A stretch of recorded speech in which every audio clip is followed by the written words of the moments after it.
The Healing Garden, The Healing Series, Book 2, written by Heather B. Moore, narrated by Taffeta V. Spring, 1981. 83-year-old Sam Davis has always wondered what happened to his high school sweetheart, but instead of finding the means to track her down, he's stuck in an assisted living center reliant on others around him. His grandson Wyatt questions Sam's memories, and it seems that he'll never find the answers he's been looking for. Anita Gifford, single mom in her mid-30s, is reluctant to spend community service hours at the assisted living center in their town, but her 14-year-old daughter Carly has to work off her school suspension. So instead of a relaxing weekend after a long week of work, Anita takes Carly to the center, where they meet Mr. Davis. An unexpected bond forms between the teenager and elderly man, one that might bring healing to both families, past and present.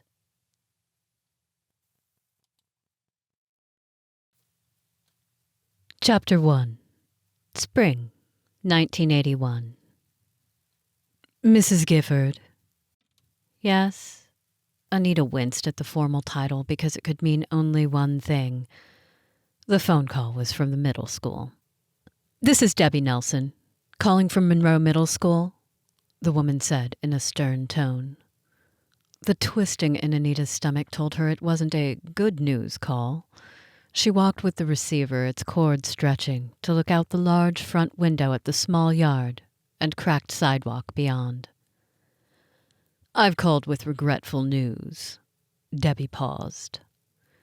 "Your daughter Carly has misbehaved, and she's been given a suspension by our principal, Mr. Mortensen." As if Anita didn't know the principal's name. They'd had more than one meeting. "What happened?" Her tone sounded sharp, but it was too late to change that now. "Carly and a group of her friends decided to ditch second period and raid the kitchen." "Raid?" "What someone does when they steal food that doesn't belong to them," Debbie Nelson said. Anita dragged in a breath and focused on using normal words that didn't involve any cussing. "Where's Carly now?" "Waiting to be picked up by a parent," Debbie said. "She said it was only her mom since there's no Mr. Gifford in the picture." Anita tightened her hold on the receiver and wondered if it would be too childish to pick up one of the picture frames in the bookcase and throw it. Or maybe she should throw a book. Something, anything. Another steadying breath. "No, there's no Mr. Gifford in the picture, Ms. Nelson. I'll be there in 10 minutes. Anita hung up the phone and closed her eyes for a handful of seconds, trying to keep the scream of frustration inside. How had this become her life? Living in Seattle as a single mom? A year ago, she and Carly had been best friends, bosom buddies, doing everything together. Then Carly turned 14, started 9th grade, and poof, it was all gone. She had been swept into a new friend group and undergone a complete personality change. A furry head bumped against her ankles. "Me too, sassy," Anita mumbled, opening her eyes. The gray tabby meowed again and then trotted to the front door, waiting to be let outside. She replaced the phone receiver, then grabbed her car keys off the top of the fridge. Her hands trembled, not because she was nervous or cold, but because her anger was making her shake. Carly had been given everything in life. Well, everything Anita could provide as a single mom. She'd been able to make a career out of her creative talents so that she wasn't an absent parent. She was home every day after school. She was there every morning to fix school lunch and to see her daughter off. Anita scrounged up fun things to do on the weekends, plus stayed flexible with what Carly wanted to do. Mostly, they'd go on short road trips to check out a hiking trail, a park, a zoo, or a botanical garden. Sometimes they'd stay overnight or drive late to get back home. Anita's favorite thing to do was to not have a particular destination or agenda, just to get in the car and drive, letting adventure come naturally. Although lately, Carly had wanted to stay home on weekend nights, talking on the phone, if she wasn't hanging out at a friend's house. Anita had even budged on the curfew. 8 on school nights and 10 on weekends. All these thoughts spun through her mind as she opened the front door and Sassy zoomed outside. Anita headed toward her Volkswagen Bug that had seen better days. She'd bought it with her first few art commissions when Carly was a baby, and the car had been treating them well, except for this week. She'd had trouble starting it. She eyed her sky blue Bug as she approached. Would she be a good girl today? "Hello!" a woman's voice called. The sing-song tone was unmistakable. "Hi, Phyllis," Anita said to her neighbor, who stood by the mailbox between their properties. She was a 70-something widow who seemed to always be around when Anita stepped outside her door. "Want me to grab your mail?" Phyllis pushed up her gold-framed glasses. "If you're in a hurry, I can keep it at my house until you return." Anita hid a grimace. Her nosy neighbor had just outdone herself. "Oh, it's fine. I have time to grab the mail." "Oh, hello there, Sassy," Phyllis said as the cat rubbed against her calves. She bent to give the cat a scratch. As Anita approached, her neighbor stopped petting the cat and snapped open Anita's mailbox and plucked out the handful of letters that were probably bills. "Thank you." Anita held out her hand. "You're heading out for some errands?" Phyllis seemed to reluctantly let go of the mail pieces. "I'm going to a meeting at the school," Anita said, and then immediately regretted giving her that much information. A parent meeting. Phyllis folded her arms, crinkling her own collection of letters. "Is everything all right? Aren't parent meetings usually in the morning?" Anita had no idea what this woman was referring to. "This one isn't. Thanks for the mail. I'll see you later." She hurried away from Phyllis and toward her car. Once she slid into the driver's seat of the Bug, she could only hope that it would start, since Phyllis was still hovering at the mailbox watching. "Please start," Anita muttered as she turned the key. The engine sputtered to life, not quite the purr that would say all was well, but at least it had started. She wasn't about to be picky, and she really didn't have any extra money for a car repair right now. Not with yesterday's purchase of summer clothes for Carly. She backed out of the driveway, jostled by the eroding concrete, then pulled onto the road. The school was only a mile away, but she was already sweating with the warming April weather and didn't want to delay picking up her daughter. Her suspended daughter. Anita gritted her teeth as she pulled into the school's parking lot.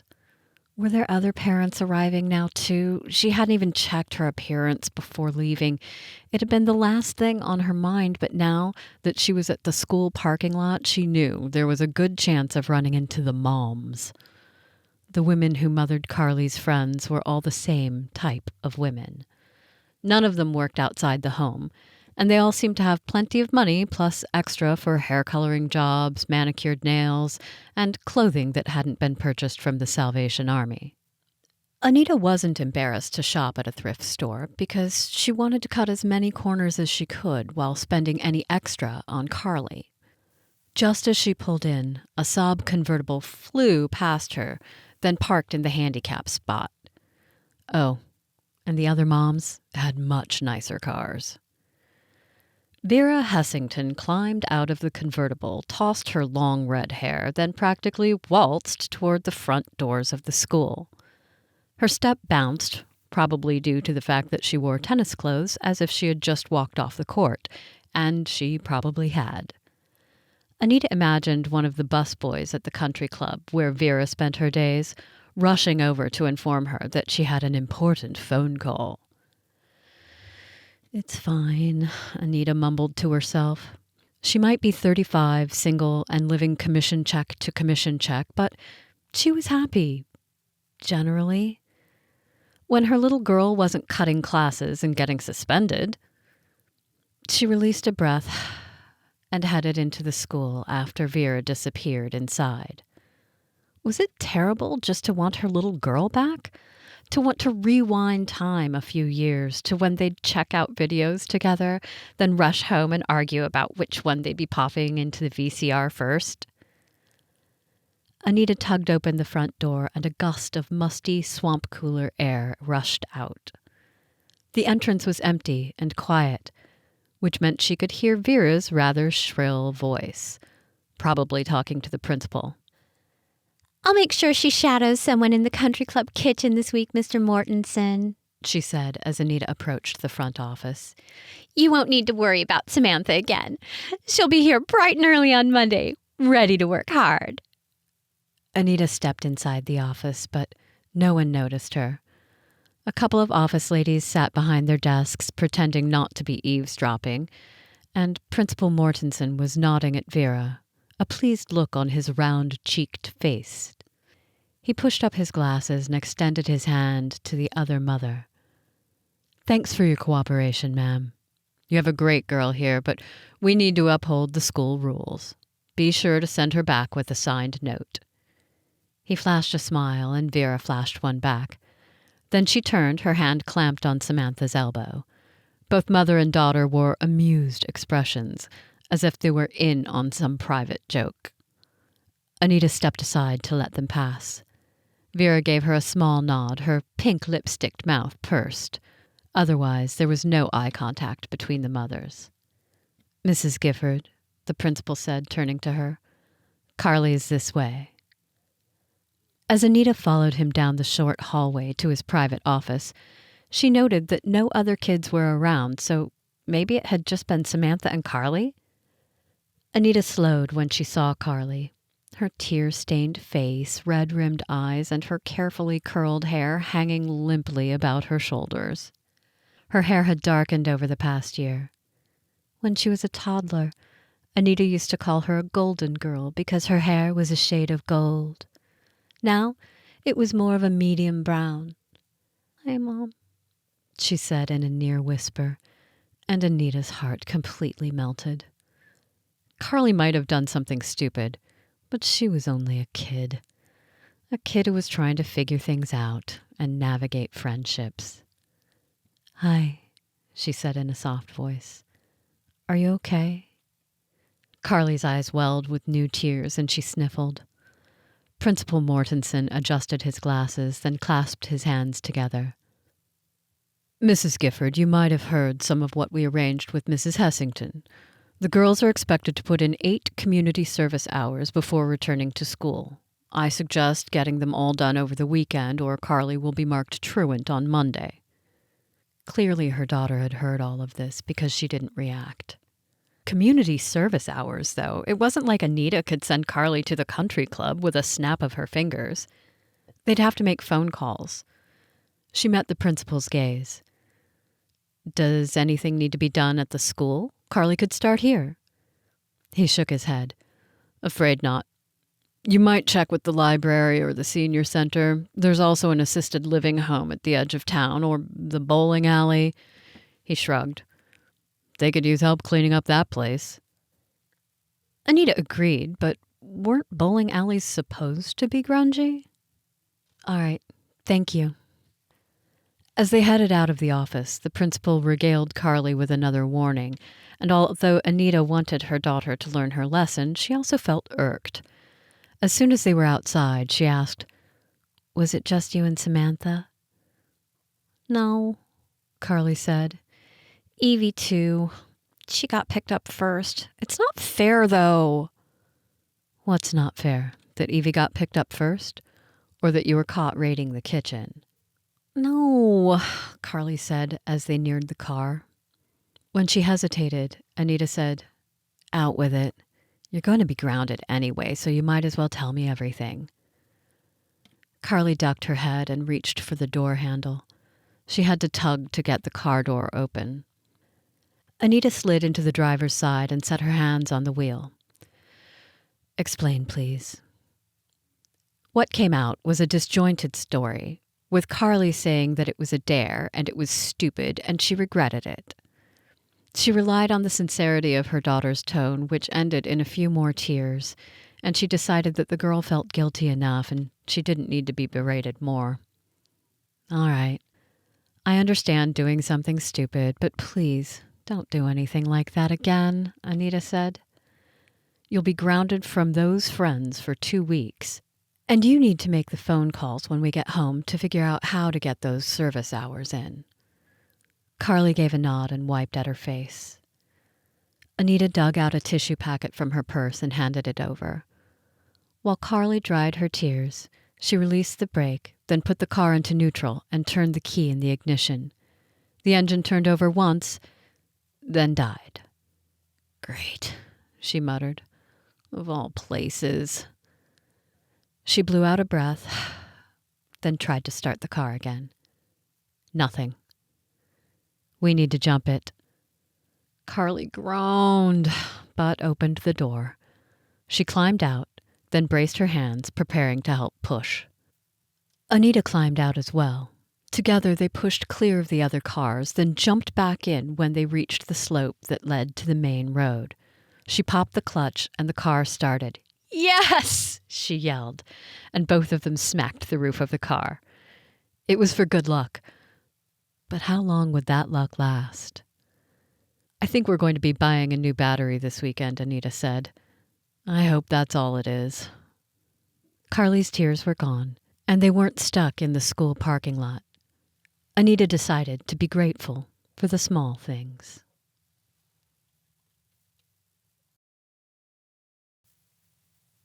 Chapter 2.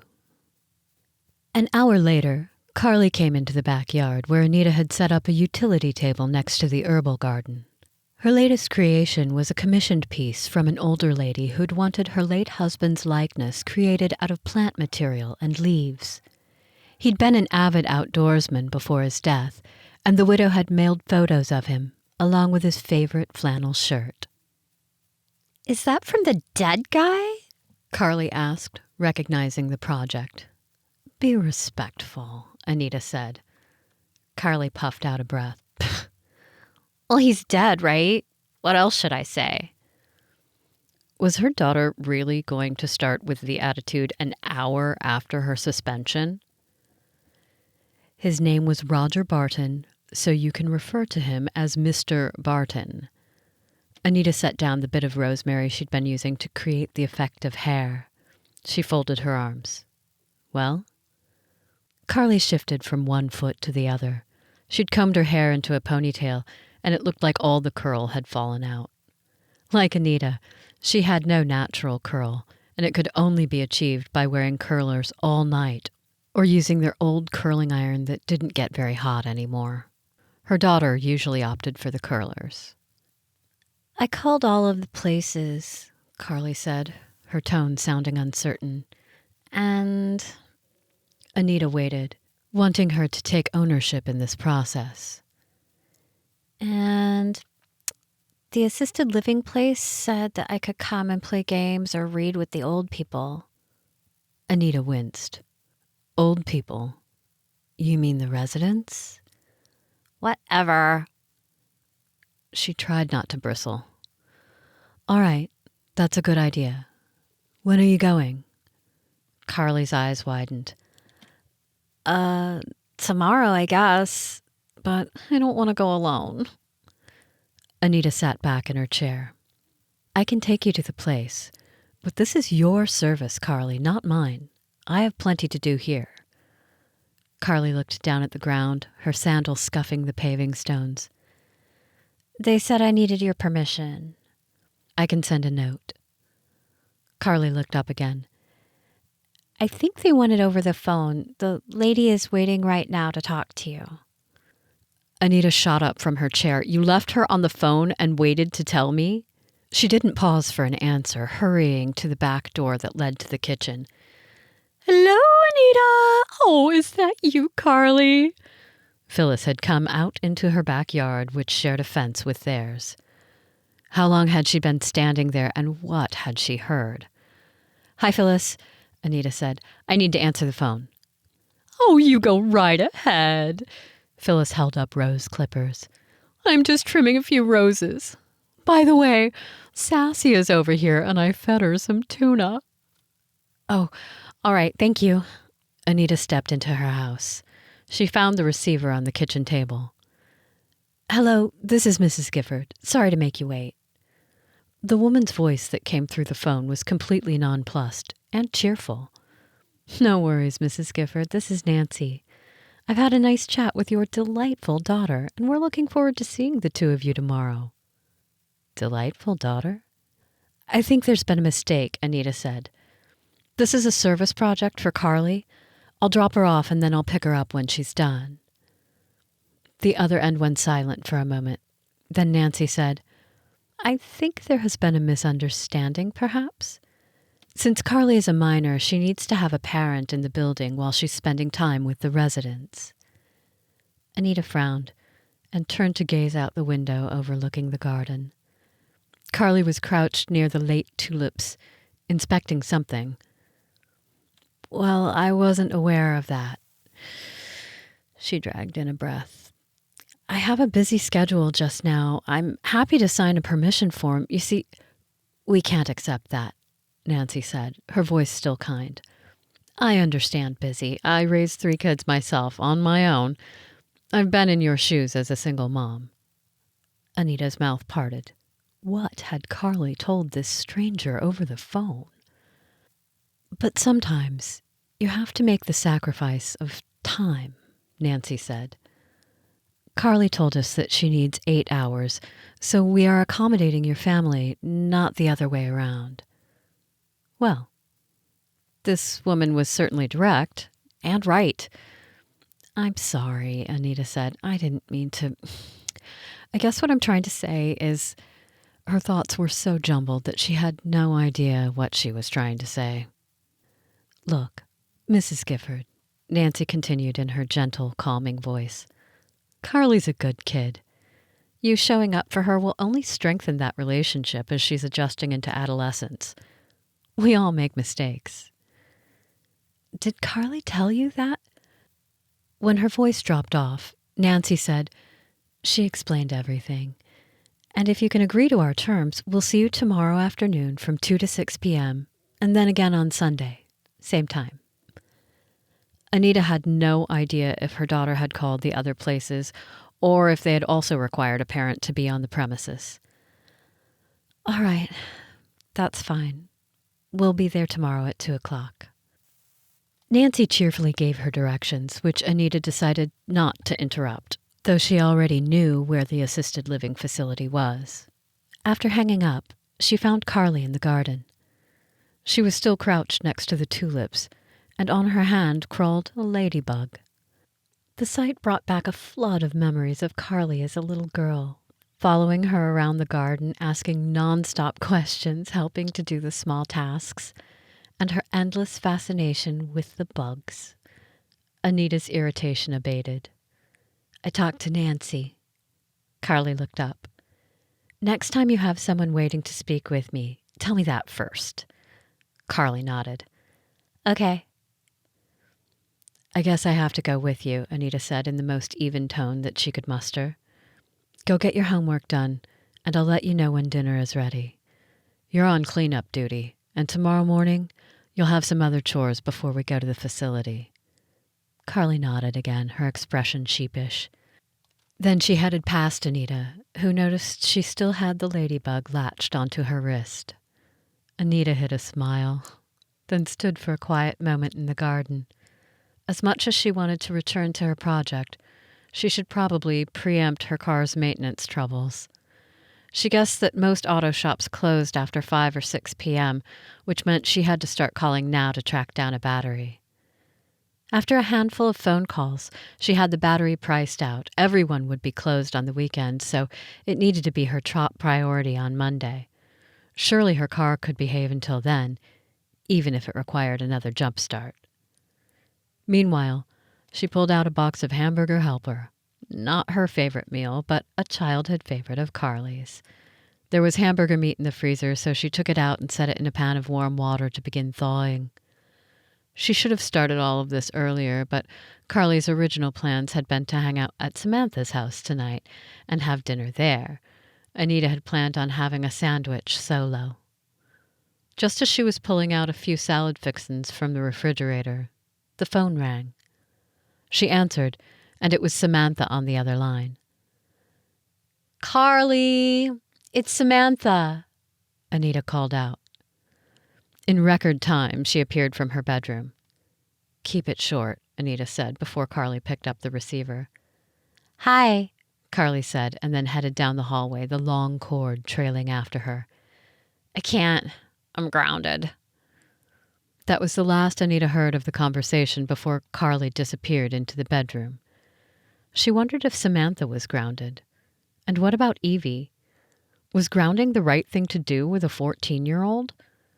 Would something else be more effective? She didn't want to push Carly too far, but she also didn't want her daughter suspended from school. She began to rip up the iceberg lettuce. She'd make a Caesar salad because Carly was sure to eat that. When Anita had been in school, she'd never considered stealing or vandalizing. But then again, her single best friend hadn't been the type to do that either. So maybe she had just been lucky with her friend choice.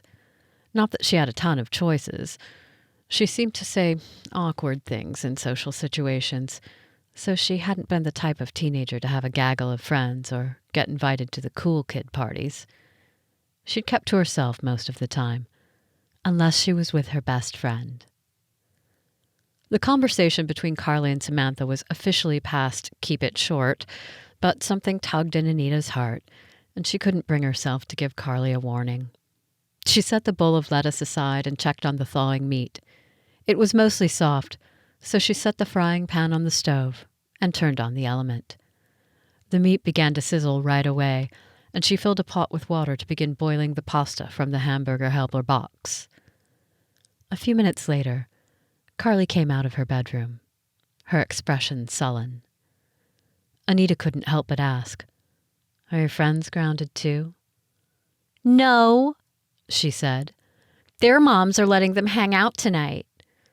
She turned her sad eyes on her mother. "They want me to come over." Anita wished she could say yes. She wanted to say yes. But wasn't getting suspended from school kind of serious?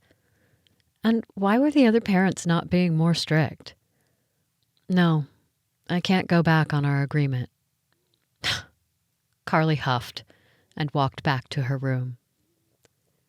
What were the chances she was actually doing homework?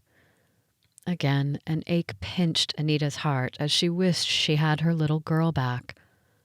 She stirred in the pasta, added a dash of salt, and then used the spatula to dice up the hamburger into smaller pieces. The phone rang again, and she wiped off her hands to answer it. "Anita," a deep voice said. "How are you?" Her arms broke out in goosebumps, and she didn't know if it was in a good way. "Hi, Glenn. What are you doing?" The question irritated her because after their last date, he said he'd call her the next day and figure out something to do the next weekend. He'd never called. And now it was the following weekend, but Anita wasn't going anywhere with Carly stuck at home. Carly would probably love her to leave, so that was out of the question. Anita had attempted dating this past year. Previously, she hadn't wanted anything to interfere with raising Carly, even though she knew having a father figure in her daughter's life would be of value. With Carly's social life picking up on the weekends, it gave Anita a little more freedom than she was used to. "Making dinner," she told Glenn. "What are you doing?" His voice was a low rumble, which might have been sexy, but it was only irritating right now. "What's for dinner?" "Hamburger helper." Glenn laughed. "I haven't had that in forever. Which box? Maybe I'll come over." Anita was already tired of the 20 questions game. "Doesn't really matter because I don't want any company tonight. It's just me and Carly." For some reason, she didn't want to tell him about Carly's suspension. "Girls only, huh?" Glenn asked, then lowered his voice. What about after hours? Carly goes to bed around 10, right? They'd been on 3 official dates and a couple of meetups at city events. Anita sensed Glenn liked her more than she liked him, but that he wasn't exactly fully invested. He sort of disappeared for a while, then suddenly reappeared. They'd almost kissed on the last date, but then it hadn't happened. Anita had been disappointed at the time, but right now she was feeling kind of glad. Strange. Was her heart still that messed up from Carly's dad? Let's talk next week sometime. Anita felt more than a little hungry. She didn't want to deal with Glenn right now, which was another strange thing. When she'd met him, she'd been charmed and was excited when he'd asked her out on a date. Life had been much simpler then, and the past few hours had changed all of that. Sure thing, Glenn said in an easy tone, as if he were already thinking of someone else. We'll talk next week.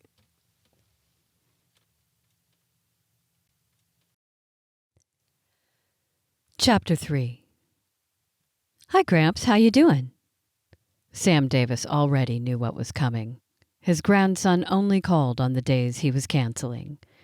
He adjusted the receiver against his ear. Lately he'd had trouble hearing as clearly as he liked. Doing about the same as yesterday. Oh, that's great to hear, Wyatt said in a rush. Really great. Hey, look, I've had some things come up, and I'm afraid I won't be able to make it this afternoon. But I can stop by tomorrow if that's all right. I'm not going anywhere, Sam said. And he wasn't. He'd been banished to this assisted living place a few months ago, and so far, he hated it. You'll meet new friends, they'd said. You'll love having all your meals prepared for you, they'd said. There are so many activities, they'd said. You'll enjoy reminiscing with the others, they'd said. It was all hogwash, and he didn't really need to be here. So what if he'd fallen a couple of times? He'd been able to get up, eventually, and he refused to use a wheelchair. No matter how long it took him to make his way to the dining room or to the other activities, a walker was better than a wheelchair. His body was turning against him, choosing the good days and bad days without his input.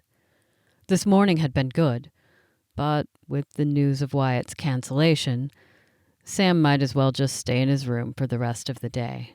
Do some reading, which would probably turn into napping. So be it. He reached for the book on the coffee table in front of him and turned to his bookmark. He adjusted his glasses and read a half page of the large type print, then realized he couldn't remember what was going on in the story, so he restarted the chapter. How far he got he didn't know, because the next thing he knew, he was being awakened from a nice nap. Mr. Davis, a young female voice said from his partially open doorway. It's time for our activity. Do you want me to help you into the wheelchair? Sam blinked at the dark-haired woman, trying to clear his mind from the dream he'd been having about Susan. Again. This time she hadn't moved with her family. She'd decided to stay in Seattle and attend the community college. She'd been worried about a place to stay since room and board at the college was expensive.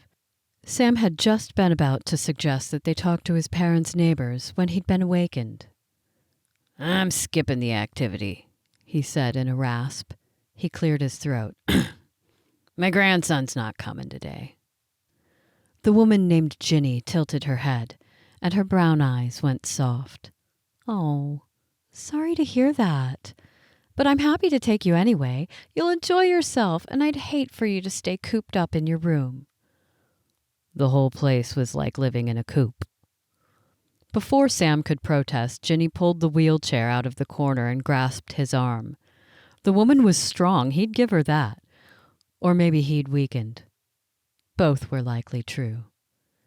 There you are, she said, after she'd strong-armed him into the chair.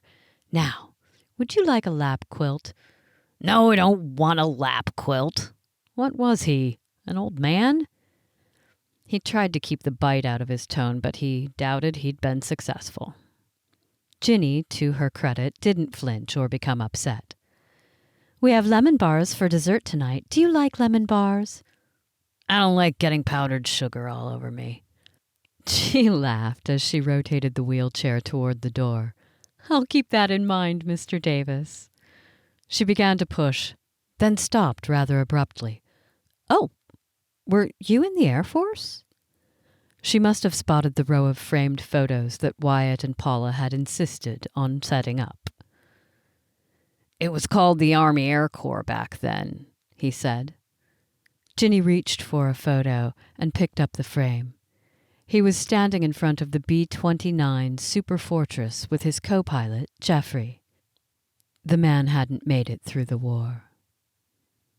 "Is this World War II?" she asked, awe in her voice. "Yes." "Oh boy. Did you fly in Europe?" "I did." Ginny angled the picture as if to get a better spot of light on it. "What was that like?" "What was it like dropping bombs on cities?" Sam asked. "Hell." She set the picture down carefully. "I'm sorry, Mr. Davis. I didn't mean to bring up bad memories." He was already feeling guilty about his sharp retort. It had been honest, yes, but Ginny didn't need to be the target of his bad mood. He drew in a breath and decided he'd explain.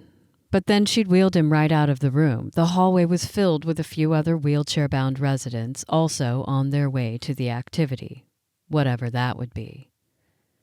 Ginny was a brisk walker, and they overtook a couple of the residents. They reached the dining room, which apparently had been converted into a game room. Each table had 2 to 3 game boxes in the middle like a decorative centerpiece. Visitors were scattered among the residents. "Here you are," Ginny said cheerfully. "These visitors don't have family here, and they're happy to spend time with you." Before Sam could tell her to take him back to his room, she'd wheeled him to a table with a woman and a teenager. Likely her daughter, if their similar looks of honey brown hair and blue eyes were any indication. The woman gave him a faint smile, but the teenager's eyes had shuttered. She looked about as happy to be there as he was. "Hello, sir. What's your name?" the woman asked. "This is Sam Davis," Ginny interjected, setting the brakes on his wheelchair. She stood next to him. "This is Anita Gifford and her daughter, Carly. They're here all afternoon. Now, does anyone want some punch?" "Sure, that would be great," Anita said. "What about you, Carly?" Carly looked down at her hands, folded atop the table. "Okay." As Ginny bustled away, Sam got right to the point. "I don't need any company if that's what you're here for. My grandson, who's an accountant, is too busy to visit. I was taking a perfectly good nap in my room before Ginny woke me up, so if you'd rather do something else with your Saturday, don't give me a second thought." Carly lifted her chin and eyed him. Sam unlocked the wheelchair brakes, then pushed back from the table. Maybe he'd get one of the other aides to wheel him back, since Ginny wouldn't take no for an answer. He'd just managed to rotate his wheelchair when the girl said, "Mr. Davis, we'd like to play at least one game with you, if that's all right." Surely she'd been prompted by her mother. Sam might be a grump, but he wasn't rude. He looked over at the teenager. Her hands were clasped together so tightly that her knuckles had gone white. "Are you on a mother-daughter outing? Maybe passing off something for the Girl Scouts?" Carly's cheeks pinked. "Not really. She gave a side glance toward her mother. "I was suspended from school yesterday, and I have to put in service hours before I can go back." Well, this was interesting. "You were suspended? Did you change your grades or something?" The girl had the decency to look mortified.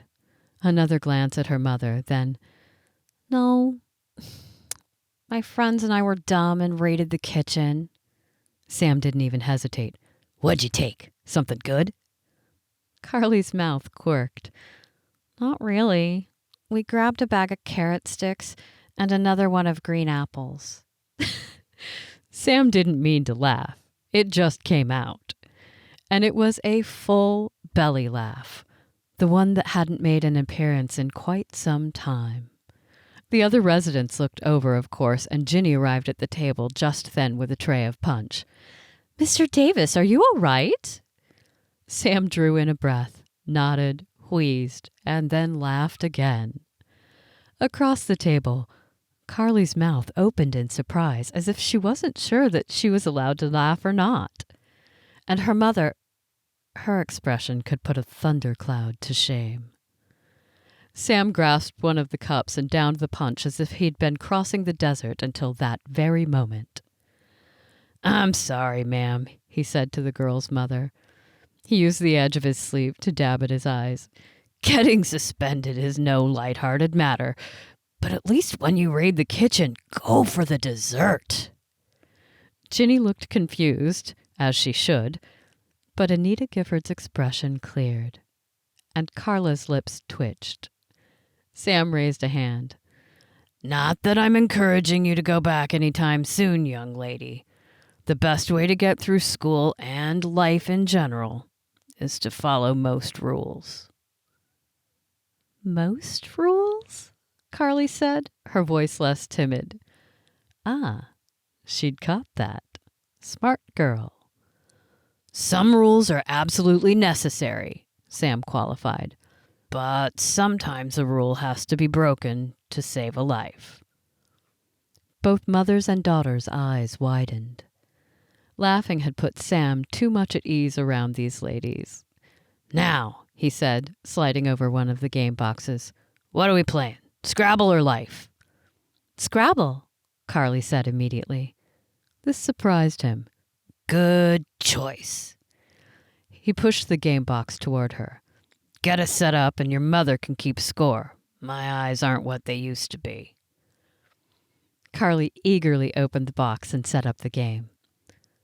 "Tell us about yourself, Mr. Davis," Anita said in a polite tone. "Are you from Seattle originally?" "I was born and raised here," Sam said. "Joined the Air Service out of high school to put myself through college." Carly actually looked interested. He was impressed. He gave them the shortened version of his life. "Married, had a daughter, served a tour in the war, ran a furniture business after I retired from the Air Force, then I sold my business, and here I am in my golden years." "How old are you?" Carly asked, her eyes wide again. "Carly, that's not polite to ask," her mother cut in. Sam lifted a hand. "I just turned 83. Seems I have a balance problem and my eyes are losing some vision. Can't be trusted on my own."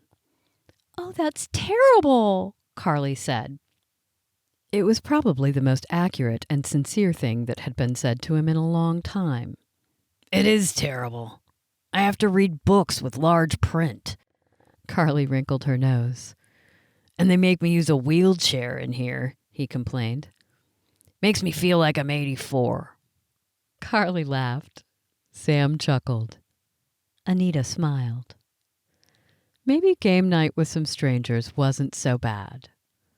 Over the next couple of hours, they took turns beating each other in Scrabble. Carly came up with a few clever words, too. "You must be a proud mom," Sam told Anita at one point. "You've got a smart daughter who's easy to talk to." Anita's brows lifted, and Sam didn't miss the pleased look in her eyes.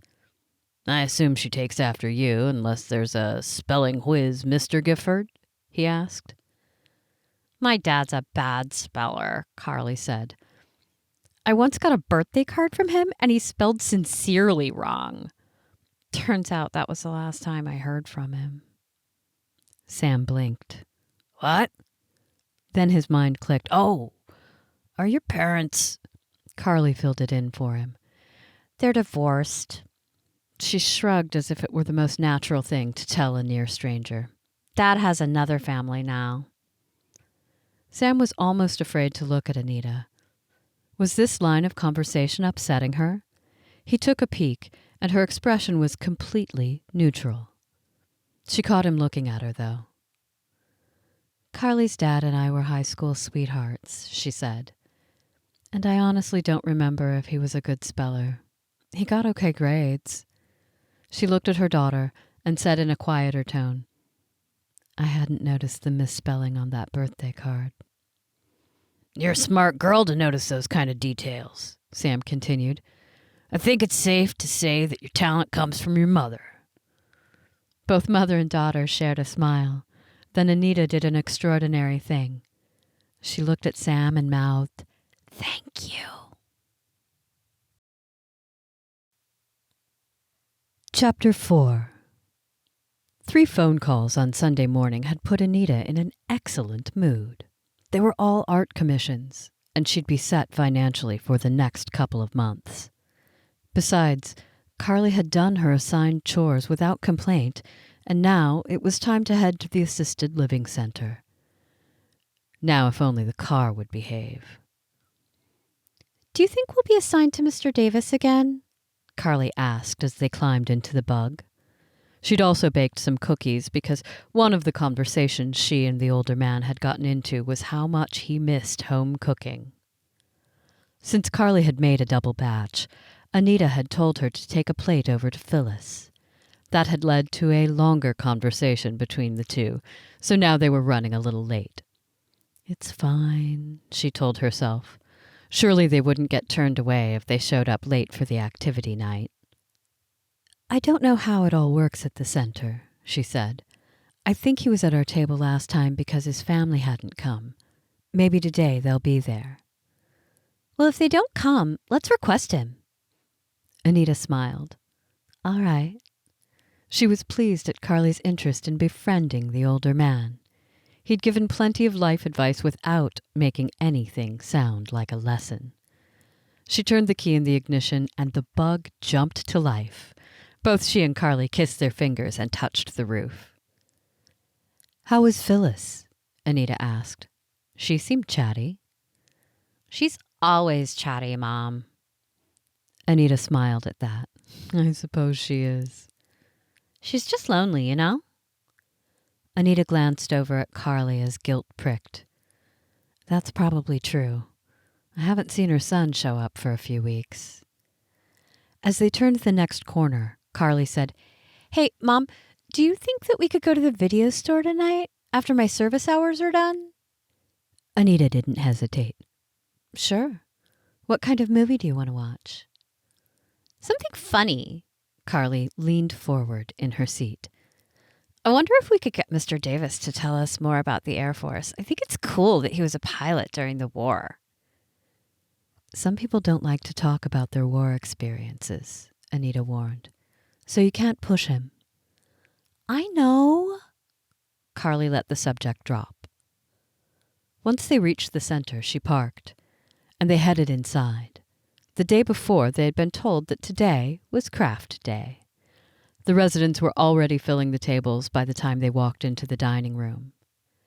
"There he is," Carly said, pointing to where Mr. Davis sat alone at a table. This morning he wore a navy shirt, and he wasn't in a wheelchair. Maybe it had been a good walking day? Before Anita could tell her not to bother the man, she hurried over to his table. "Is your family coming today?" Carly asked. "Not until later," he said, a smile appearing on his face. "Have a seat, unless you have other plans." The man's hair was mostly gray, but his eyebrows were dark, telling Anita that he'd had dark hair when he was younger. His face was angular, which made him look stern when he wasn't smiling. But they'd quickly learned that he had a soft side. "We don't have other plans." Carly sat right next to him. "What's the craft?" Mr. Davis scowled. "I don't know, but I hope it's not anything with yarn. That blasted stuff makes my fingers feel like noodles." Carly laughed. "My mom uses yarn in her art. It's not too bad." "Oh, is that right?" Mr. Davis glanced at Anita as she took her seat. "What kind of art?" She had answered this question dozens of times. "I create portraits out of natural materials like leaves and flower petals." His brows tugged together. Is yarn natural? Not quite, she said. Sometimes I'll use fabrics or yarns in colors that represent the person. He leaned back in his chair and threaded his hands together. Interesting. She's making a portrait of a dead guy right now, Carly blurted out. The man's wife sent a picture and a flannel shirt. One side of Mr. Davis's mouth lifted.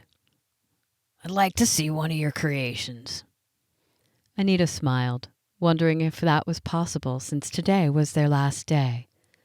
Please, Mom, we could come back next weekend. Anita stared at her in surprise. You want to come back next weekend? I have to beat Mr. Davis at Scrabble, she said as if it wasn't any big deal. Well, okay. We'll bring one of my projects that I'm working on. Mr. Davis and Carly grinned at each other. Anita's heart tugged. What was happening here? Carly was becoming her old self, and it was due to Mr. Davis. Here you are, an aide said. The same one from the day before, Ginny. These are faux stained glass projects. You paint each piece, then glue them together. Putting them in a window or by a light source will bring out all the pretty colors. That sounds fun. Carly jumped in before Mr. Davis could say something negative. It was written all over his face, and Anita held back a laugh. Maybe these two were good for each other. Maybe she didn't need to date a guy like Glenn and wonder if he'd be a decent father figure to her daughter. Maybe Carly would benefit more from being around a grandfather stand-in. Her own parents were long gone, and Bobby's parents had never been in the picture much. They thought that she was a temptress and the seducer of their precious son. There hadn't been any bonding between them and Carly as a baby, and once Bobby took off, that door had completely closed. The next hour was actually fun. Carly and Mr. Davis both laughed at their conversation, which bounced from painting their project and stories of selling furniture to tightwads and crushes both of them had in elementary school. Anita had heard about Carly's, of course, back when she told her mother everything. But Mr. Davis's story was interesting. It was always Susan. From the moment I saw her, he said, dragging a brush with a careful hand over the plastic shape on the table before him. I was fascinated by her bright red hair, much like Pippi Longstockings. Ever read those books? Carly's eyes brightened. I did. My mom read them to me when I was little until I learned to read them for myself. Then you know what I'm talking about, Mr. Davis said with a wink. We both planned to attend the same college, then get married, but the world had other plans. Carly's brow furrowed. The war? Anita asked. Obviously, Mr. Davis had survived it, but what about Susan? The economy struggled, he said, dipping his paintbrush again. It wasn't the Depression yet, but after World War I, a lot of people were out of jobs. Her dad lost his job, and her family moved during our junior year of high school. Her father had found a job with her uncle's company in Carson, Nevada. Anita was surprised by all the pain still in Mr. Davis's voice. Had he never seen her again? Had his childhood crush been that strong? Did you write letters to each other? Carly asked. We sure did. We called a few times, too, but they were very short phone calls. Long distance was very expensive. But surely when you both graduated, you had more freedom? Anita asked, becoming invested in the story. We made plans, but they fell through. Mr. Davis set his paintbrush down and met Anita's gaze, then looked over at Carly. We were going to see each other over Christmas break. I was in my first year of college, and she was training to be a hairstylist. That was December 1920. But her mother died of the Spanish flu, which ran rampant through Nevada. He dipped a paintbrush into the green paint. I couldn't expect her to come to Seattle, and not many were traveling for fun or taking vacations. Too many deaths going on.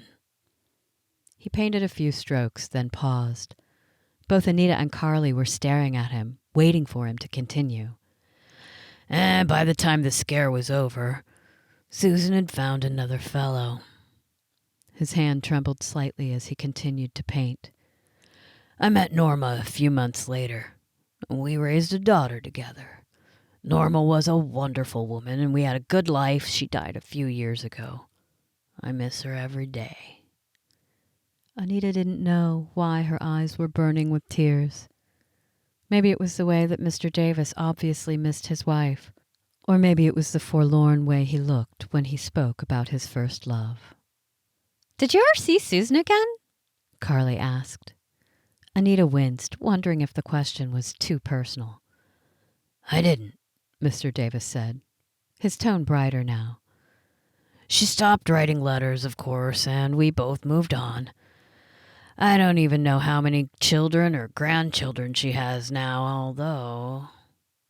Although what? Carly pressed. Mr. Davis breathed out slowly. About a year ago, I received a postcard with no return address on it. It was a Medford postmark, though. There was a very short message, and it was signed by Susan. Carly gasped, and Anita could only stare. What did the message say? Carly asked. Apparently, Mr. Davis wasn't holding anything back from his new confidant. She wrote, I hope life is swell. Sincerely, Susan.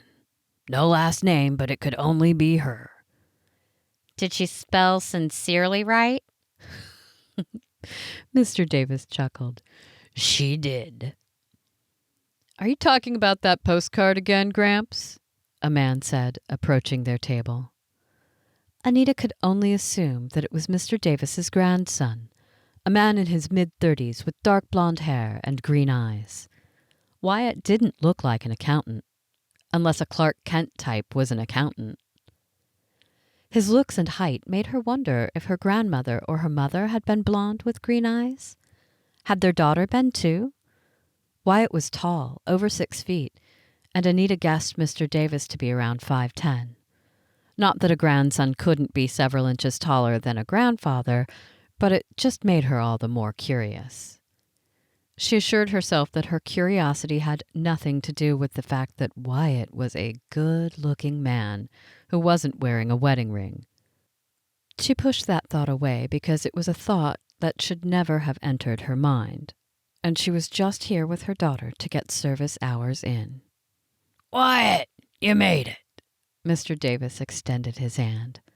Wyatt grasped it, but also leaned close to hug the man. I told you I was coming. You did? Mr. Davis patted his grandson on the back. But I know you've been busy lately with tax season. If I can't take Sundays off to visit my grandpa, what's the meaning of life? Wyatt shed the suit coat that he wore over a button-down shirt, then took a seat on the other side of his grandfather. Mr. Davis grinned. You didn't take the day off, did you? I'm taking the afternoon off, Wyatt said.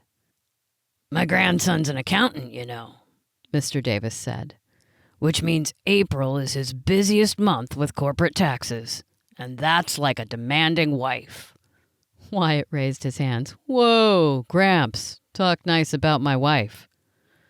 The interchange between grandfather and grandson was definitely interesting, Anita decided. Do you save companies from bankruptcy? Carly asked.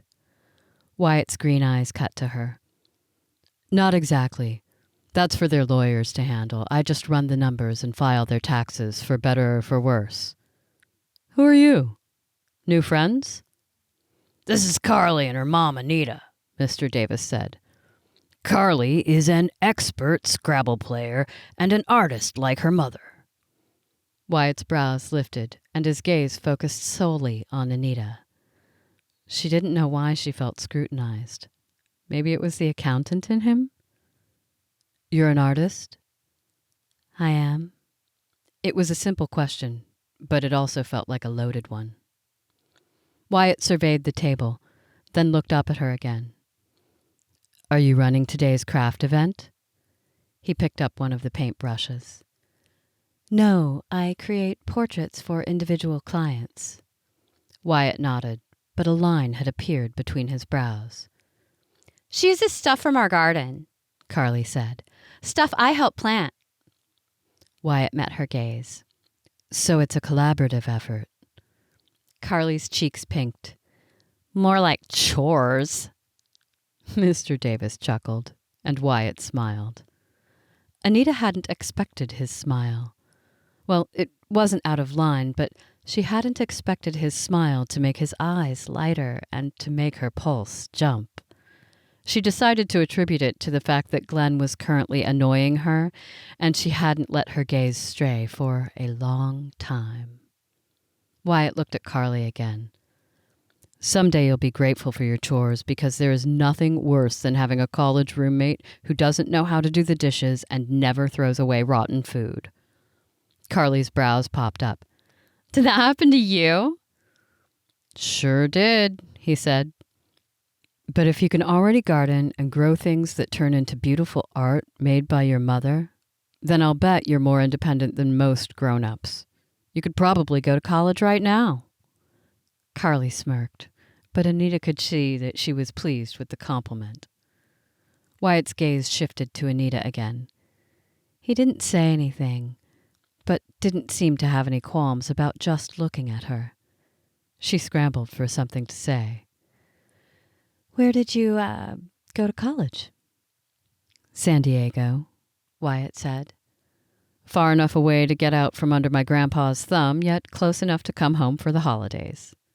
Oh, he's exaggerating, Mr. Davis said with a wave of his hand. Once he went to college, he became a complete stranger. What are you talking about? Wyatt said, his gaze snapping to his grandpa. I came back almost every month for one thing or another. Mr. Davis tapped his chin. Maybe you did. It was a long time ago. He smiled at Carly. You want to put away all this painting stuff? We can get out the Scrabble, and if you can beat my grandson, then I'll know you're a real expert. Carly didn't waste a second. She popped up from the table and cleared everything off, leaving the painted faux glass on one edge.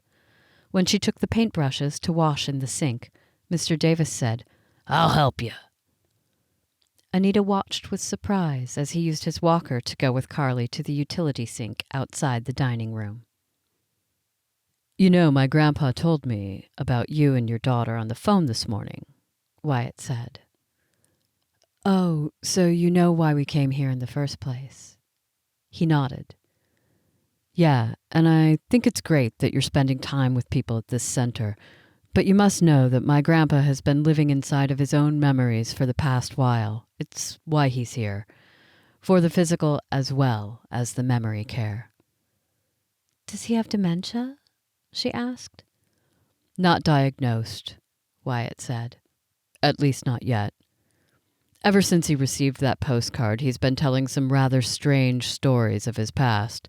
Things I'd never heard before, but I can only conclude that they're made up.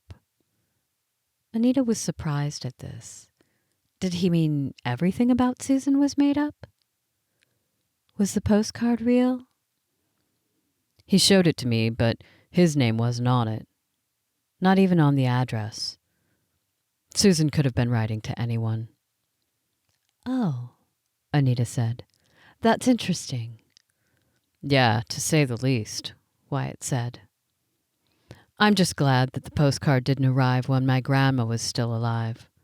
I'm sure hearing a fictional story about her husband's first love wouldn't have been easy to bear. Anita nodded. What else could she do? So I need a favor from you, Wyatt said, lowering his voice. Carly and Mr. Davis were on their way back. If he brings it up again, change the subject. I don't want his imagination to run away with him, or pretty soon he'll be convinced that it was all real. Anita didn't say that Mr. Davis had already convinced her it was real.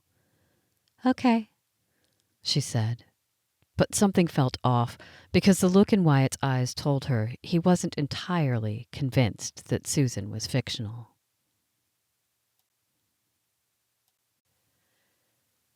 Chapter 5, 1919. Sam was ready to tell her.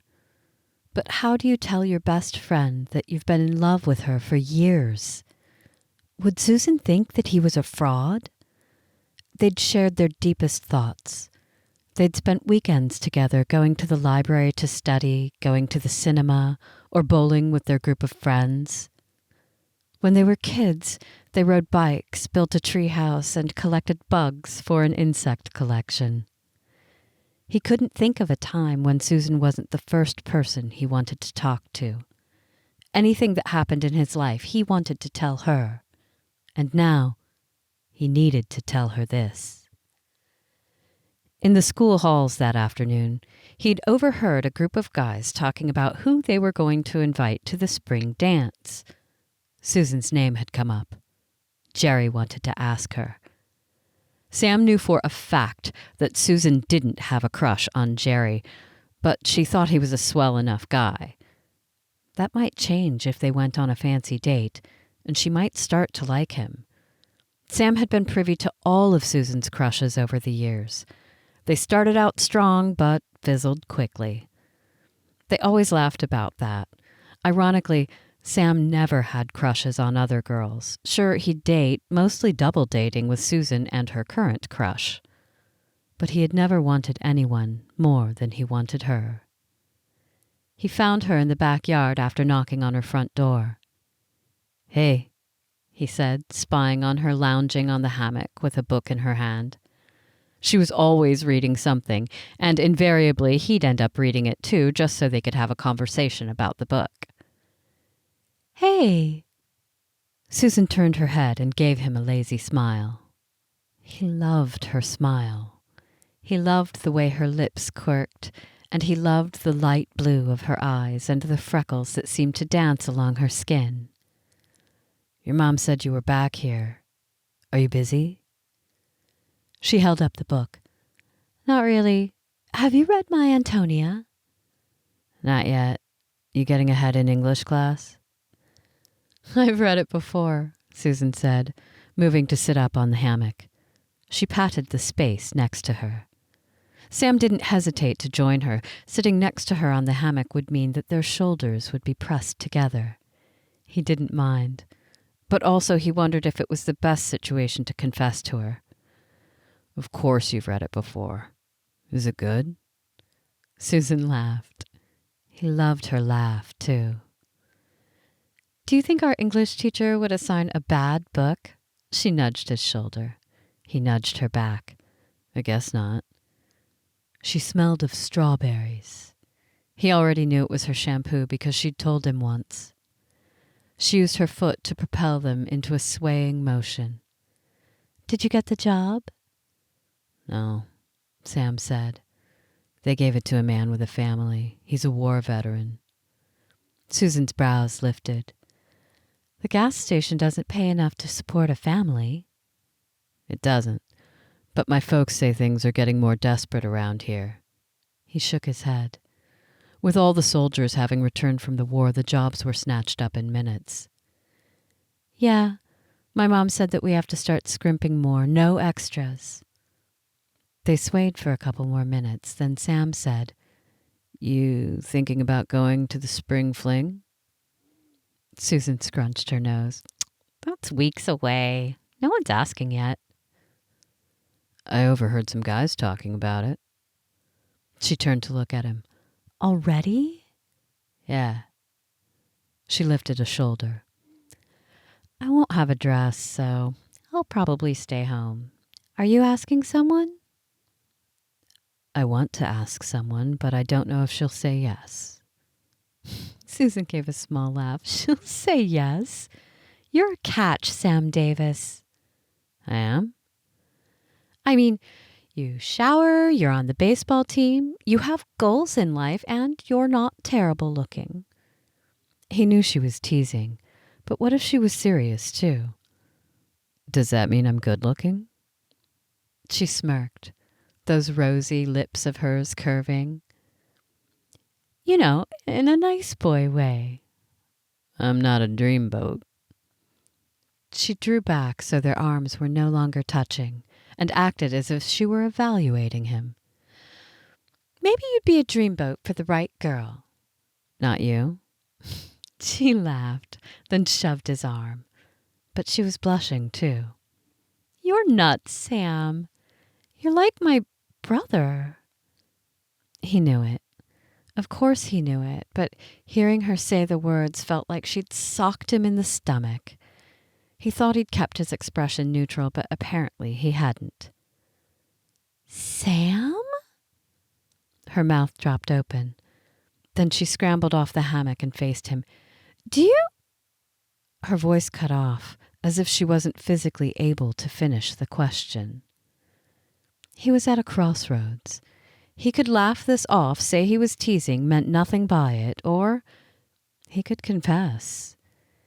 He decided to do what he'd come here for. Rising to his feet, he swallowed, and then said, Look, Susan, I need to tell you something. She took a step back, her eyes rounded. He folded his arms, then unfolded them and set his hands on his hips. I'd like to take you to the spring fling. You don't need to worry about a new dress. You'd look beautiful in anything. Was he talking too fast? And we could go as friends like we've always been, but if there's any chance that you see me as something other than a buddy or a brother, he winced. I wouldn't mind that either. He drew in a breath, although he wasn't sure if Susan was breathing at all. I like you, Susan. As a friend, of course, always have, but lately I've realized something else. I like you more than a friend. And I have to tell you because it's been eating me up inside for a while. I want you to know the truth. Susan didn't say anything for a long moment, but her face had gone from pink to a rather pale white, which made her freckles more pronounced. Sam, she whispered. You don't have to come up with any answer right now. Deflation coursed through him. Maybe we could talk later today or tomorrow or whenever you want. She gave a slow nod, but didn't respond. Sam should go. He really should.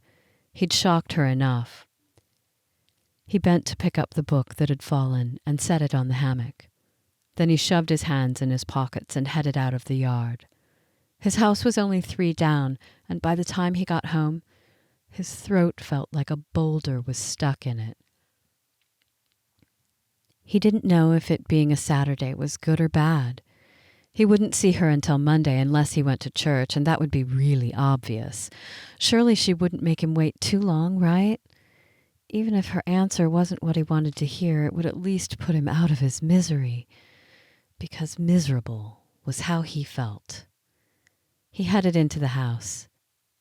His mom had left the windows open to let in the late winter air. He could hear a radio playing music from the kitchen, and he guessed she was in there getting an early start on dinner preparations. His father had taken on a second job and worked weekends, as well as his regular job during the week. It had been decided after a vigorous discussion between his parents of whether his mom should take in ironing to help with their budget. His father had finally declared that he didn't want his wife to iron another man's clothing. The statement was extreme, but it seemed the entire country was dealing with anxiety over finances, and his parents were no exception. Sam would normally hang out in the kitchen and help his mom, but right now he needed to get his head straightened out. And his heart. He took the stairs 2 at a time to his second-floor bedroom.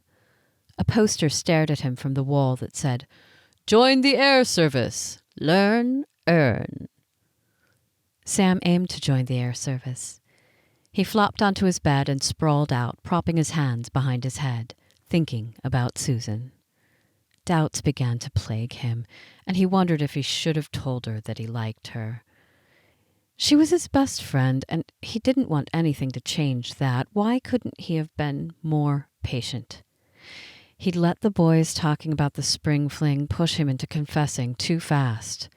He should have waited, because he liked Susan for life, and he didn't really care about a school dance. Sure, it wouldn't be any fun seeing her go out with Jerry or whoever else, but the silence between them was much worse. Sam moved off his bed and paced the small room between the twin beds and the single dresser. He supposed he could go talk to one of the fellas, but they'd just tell him he was an idiot, and he already knew that. With a sigh, he headed out of his room and down the stairs. His mother sat at the kitchen table now, peeling a few potatoes. "Want some help?" he asked. She waved him off. "I'm almost finished. I thought you were going to see Susan." "I did see her." At the flat tone of his voice, she seemed to know things hadn't gone well. She reached to turn off the radio. "What's going on? Did you two get in a fight?" It was kind of a humorous thing to ask, since he and Susan hadn't been in a squabble since they were maybe 10 years old. "I'm not sure what it was," Sam said. "I asked her if she wanted to go to the spring fling with me." Oh? His mother's forehead creased, and she set down the potato peeler. That seems unprecedented. Sam dropped his gaze and ran a fingernail along the groove in the table. "It is, but I wanted to ask her." His mother rested her hand on his arm. "What's going on, son? Do you want to date Susan?" He couldn't deny it, could he? At least not to his mother. "Yes. I told her I liked her, and she..." He scrubbed a hand through his short hair. "She was very surprised." "Ah." His mother folded her hands atop the table. "I thought this might happen." He lifted his gaze. "That Susan wouldn't like me more than a friend?" "No." She seemed to be sorting through her words. "I've noticed how you felt about her for some time now, and it was clear that she didn't catch on to that." Sam puffed out a breath. "Is that good or bad? I mean, if she can only see me as a friend, then I'll just have to live with that, but now I've made things really awkward between us." Ugh. He groaned. His mother gave a soft chuckle. "Is this entertaining?" he said, then immediately regretted it. "Sorry, I didn't mean to snap." His mother rose from her chair and cleared off the potato peelings. "She'll come around, Sam. You'll see." "What does that mean?" "It means," she said in a quiet voice, "you're a great young man. And if she has any sense in her, she'll go on that date with you. Now that you've told her you like her, she'll start thinking in that direction. Who knows what she'll come up with?" "That's just the thing," Sam lamented. "Staying friends might be agony." His mother smiled again. "I think you're sore right now, but tomorrow or the next day that will fade. Whatever happens will be the right thing. You can't force love." Sam was sure his ears were bright red. They definitely felt hot. "Well, if you need me or if Susan comes over, I'll be in the backyard digging something." "Smart plan," his mother said. "Work will sort out your thoughts. While you're at it, can you edge around the fruit trees? Dad will be grateful." Sam headed into the backyard, wondering if any amount of digging could sort out his thoughts.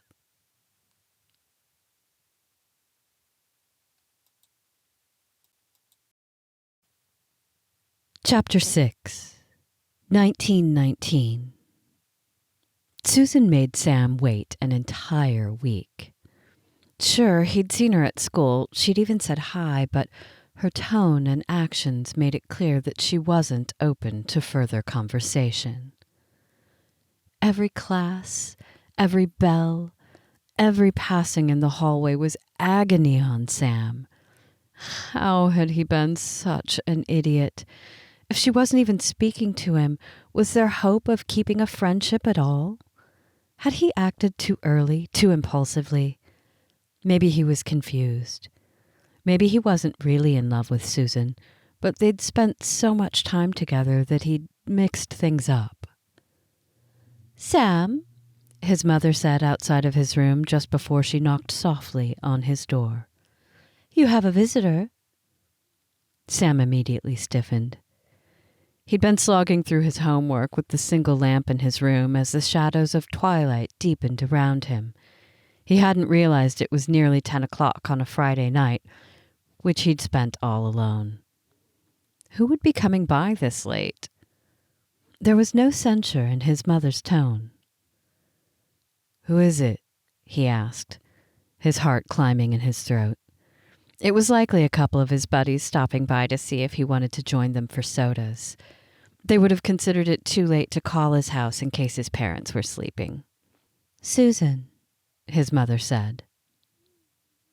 Was it possible for a heart to suddenly stop beating, then start again? "All right," he somehow managed to say in a semi-normal tone. "I'll be right down." He pushed up from his desk and glanced wildly about his room. Should he change his clothing? Should he rush to the bathroom and check his hair? No. He'd be who he was right now. He didn't need to spiff up to get rejected. He grabbed a mint from the small box on his desk. Then he was ready. Walking down each step felt like he was descending to his doom, his life sentence, to hear the words of his judgment. His mother was nowhere to be seen, and Susan stood in the doorway of their living room as if she was undecided if she wanted to come into the house or flee back to hers. "Hi," he said, his voice sounding scratched. "Hi." Susan's eyes were wide as she surveyed him. She was dressed as if she were going to a party. She wore one of her nicer dresses, and her hair was styled with finger curls. She wore low-heeled pumps that made her a couple of inches taller. "How are you?" she said after a long moment. Sam rubbed the back of his neck. She was here, and that was something to be grateful for, right? "I've had better weeks." Her smile was tentative. "So have I." Now, what did that mean? Guilt crept in. He'd ruined their friendship, so of course she was probably hating him right now. But she'd been courteous enough to come over and end it officially in person. "I'm sorry," he ventured. "About everything. I never should have made you uncomfortable. I should have kept those thoughts to myself." Her brow furrowed, and she stepped toward the door. Now what had he done? Before he could apologize for apologizing, she spoke. "Do you think we could talk outside?" She glanced past him. His parents weren't on the main floor, but that didn't mean that they wouldn't be able to hear them in the quiet of the house. "Of course," he said. Susan turned and pushed through the door, Sam following. She didn't stop on the porch, though. She continued across the front yard, then stopped under a group of trees at the corner of the property. They'd spent many afternoons lounging in the grass in the shade of these trees, sometimes reading or playing games, other times talking about outrageous future plans, all of which seemed laughable right now.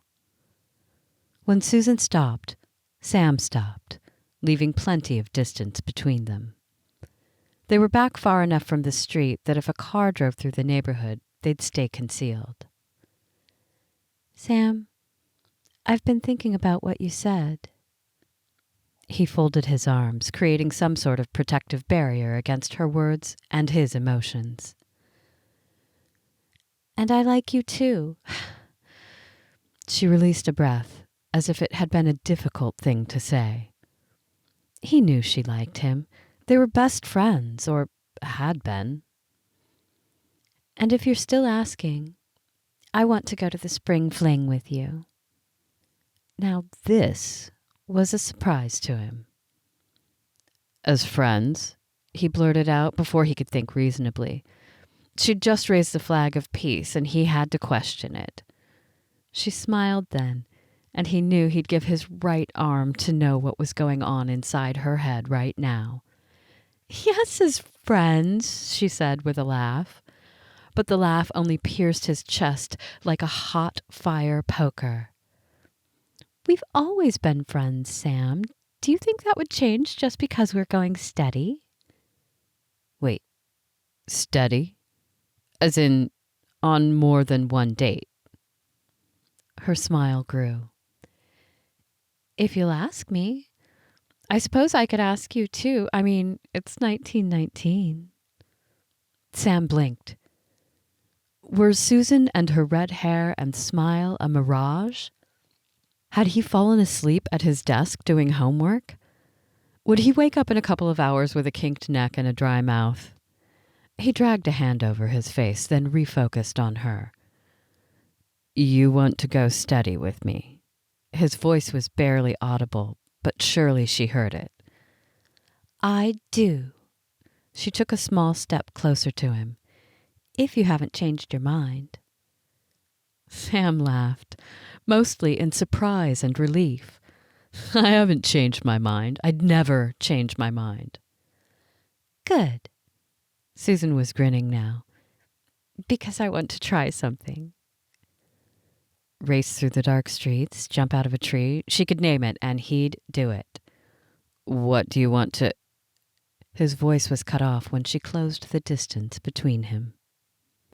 Placing her hands on his shoulders, she pushed up on her toes and pressed her mouth against his.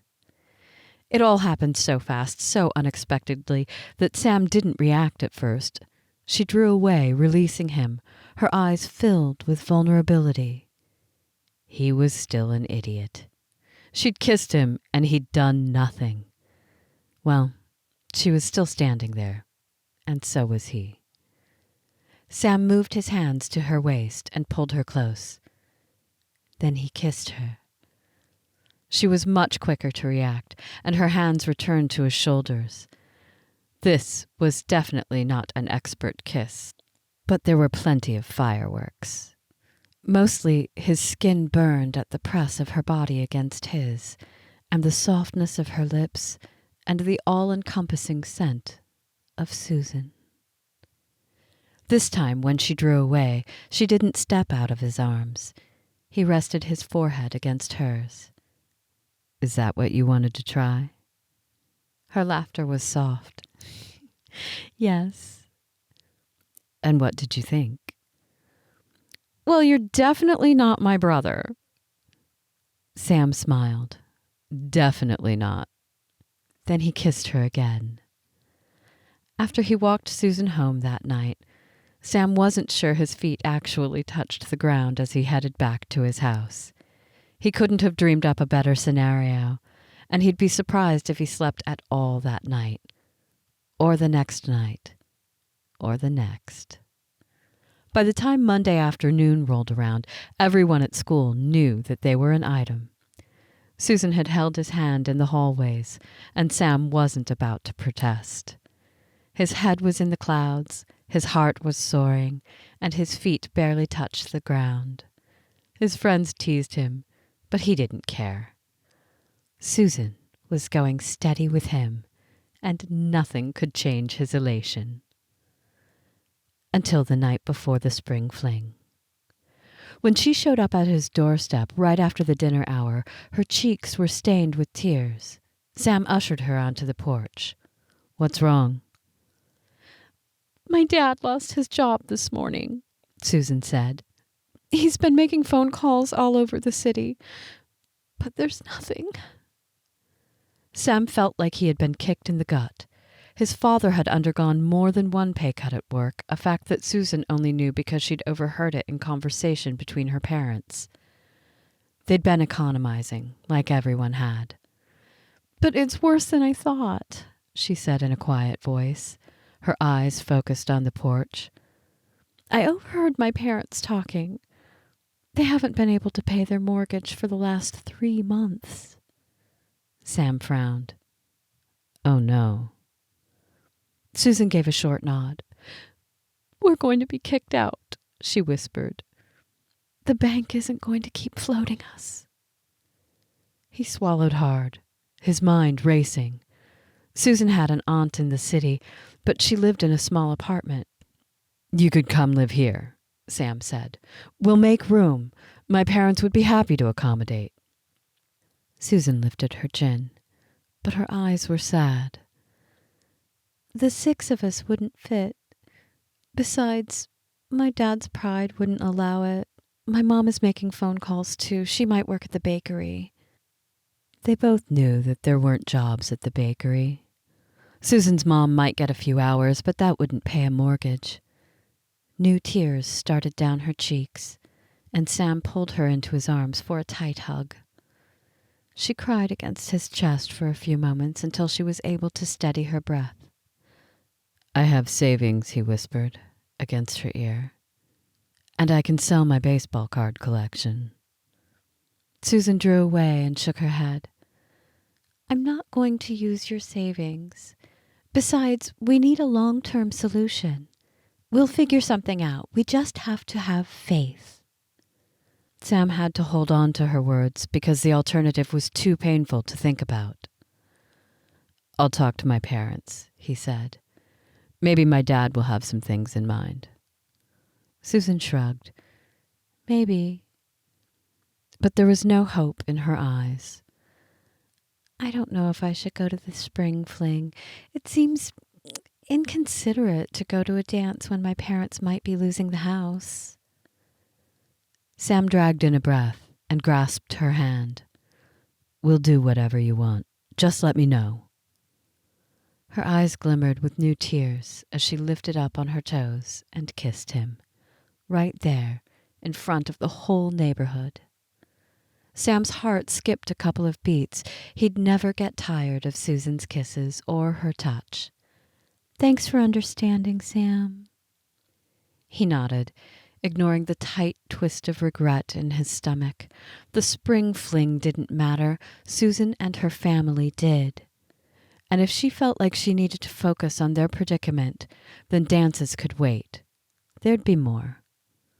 The following afternoon, Sam had mostly forgotten about the dance since he was caught up in scouring the newspapers for job opportunities he could pass along to Susan's dad. He even called to inquire on a few, but was told the positions were no longer available. When a knock sounded on the door, he was the one to answer it since his parents were both out of the house. Susan stood on the porch, wearing a blue floral dress. Her eyes danced, and her mouth curved in amusement at his expression. "Surprise," she said in a light tone. "We're going to the spring fling." "We are?" She nodded. "My dad found a job." Her mouth was smiling, but her eyes glimmered with unshed tears. "That's amazing. Where?" he asked. She hesitated. Then her voice trembled as she said, "It's in Nevada, so we'll have to move. We're going to live with my uncle, and my dad's working for him." Sam couldn't have been more shocked. "Nevada? When?" She lifted a shoulder. "Soon. We'll finish out the school year there." His mind reeled. "Maybe you can stay here to finish. It would be hard to—" Susan stepped close and kissed his cheek. Then she took his hand. "I have to go with my family, but we'll write all the time and we'll figure out how to see each other in the summer." Questions raced through him, but he could see that her emotions were already on the surface, as were his. He squeezed her hand. "I'll get ready." Chapter 7, 1981.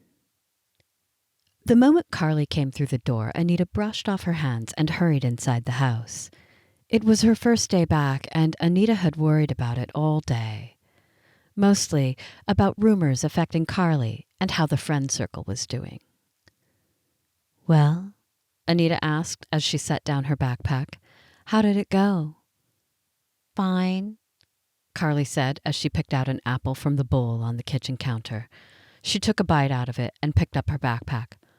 "I have homework. With that, she disappeared into her bedroom. Anita blew out a breath. She'd spent part of the day at the mechanic's having the battery replaced and everything else looked over.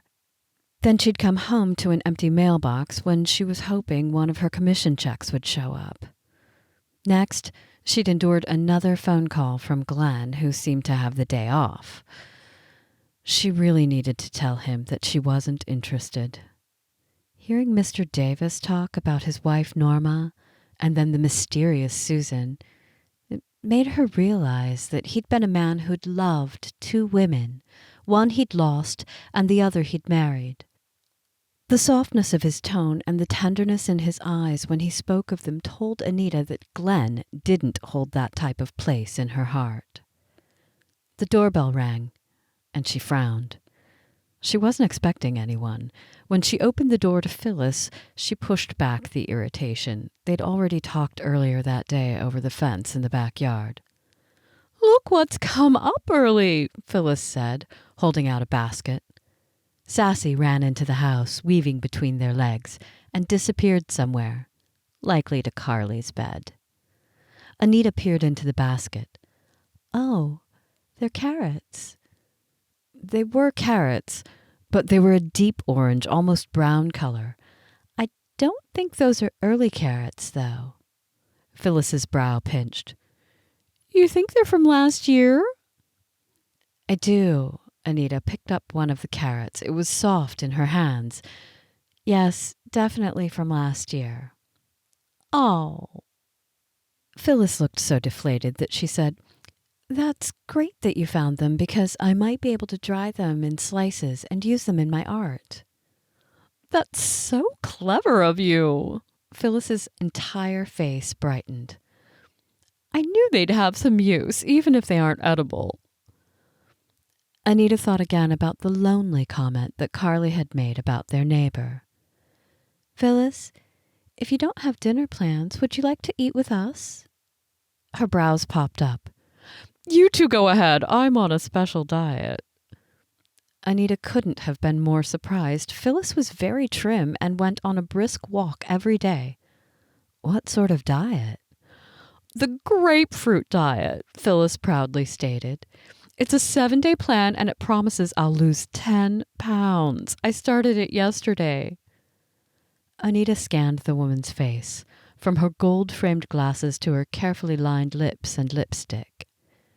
"You look wonderful already, Phyllis. I don't think that you need to lose 1 pound. The woman's cheeks flushed, which she found curious. "You're so sweet to say so." She handed over the basket. "Now enjoy your dinner with your daughter, and I'll see you tomorrow." Anita grasped the basket of carrots. "All right.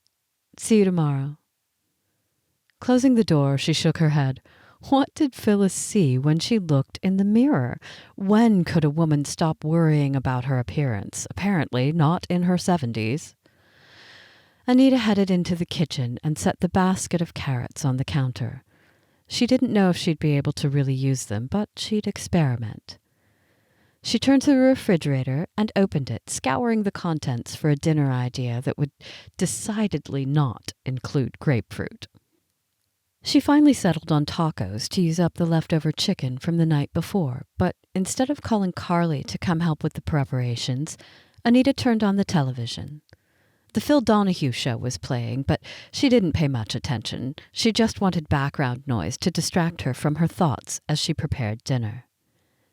As she was shredding the cooked chicken, the phone rang. She quickly rinsed off her hands, then picked up the receiver, hoping that it wasn't Glenn again.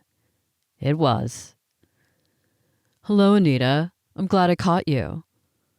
"Oh? Why's that?" she asked, pushing down her irritation.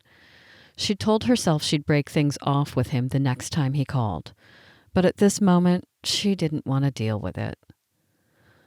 "I'm just down the road at the gas station," he said in a cheerful tone. "What are your dinner plans?" "Fixing dinner right now," she said, and then winced. Maybe she shouldn't have said that. "Oh, that sounds nice," he said. "Want company? I can bring drinks." "I'm sorry, Glenn." She wasn't exactly sorry. It's just me and Carly tonight. She's going through some things that need my full attention. He was quiet for a moment. I think you need a night off. The kid can stay on her own for a bit, or maybe she could hang out with friends. I'll take you somewhere nice. The sentiment was probably genuine, but it irked Anita because it felt like he was overriding her parenting decisions. That's kind of you to offer, she ground out. And I know this isn't ideal over the phone, but I just don't think our relationship is going anywhere. I've got to focus on my daughter and career right now. I thought I'd have more time for you, but it turns out I don't. So I think we should just stay friends. Glenn laughed. Was this funny? Amusing? You're a real heartbreaker, Anita, he said sarcastically, which told her that he didn't think she was a heartbreaker at all. Just so you know, you're missing out. I don't see the men lined up at your door, so if you're turning me down, then your loneliness is your fault. She opened her mouth to protest, but Glenn barreled on. You're the one who flirted with me, and I wasn't too excited that you had baggage, but I was willing to stay open-minded. Carly isn't baggage, Anita cut in. She's my daughter. Well, put yourself in my shoes, he said. Why would I want to raise another man's kid? No one asked you to raise her, she cut in again. Good, because you're a cold witch and I don't want anything to do with you or your kid. Anita gripped the receiver, ready to deliver her own insults, but Glenn hung up. 1 second, he was breathing fire at her, and the next, the line clicked off. Anita was stunned. Glenn had gone from a gregarious, complimentary, if a bit cheesy guy trying to get a date to a spiral of viciousness. She set the receiver in its cradle, then sank onto the kitchen chair, resting her head in her hands. What a creep. She should be glad to be rid of him, but tears stung her eyes anyway. Dating as a single mom wasn't easy on her end, which is why she put it off for so long. She always had to consider Carly. But would every man think like Glenn? That she was full of baggage? Mom? Anita snapped her gaze up to see Carly in the kitchen, sassy in her arms. What's wrong? She asked. Anita quickly wiped her eyes and tried to think of what Carly might have overheard.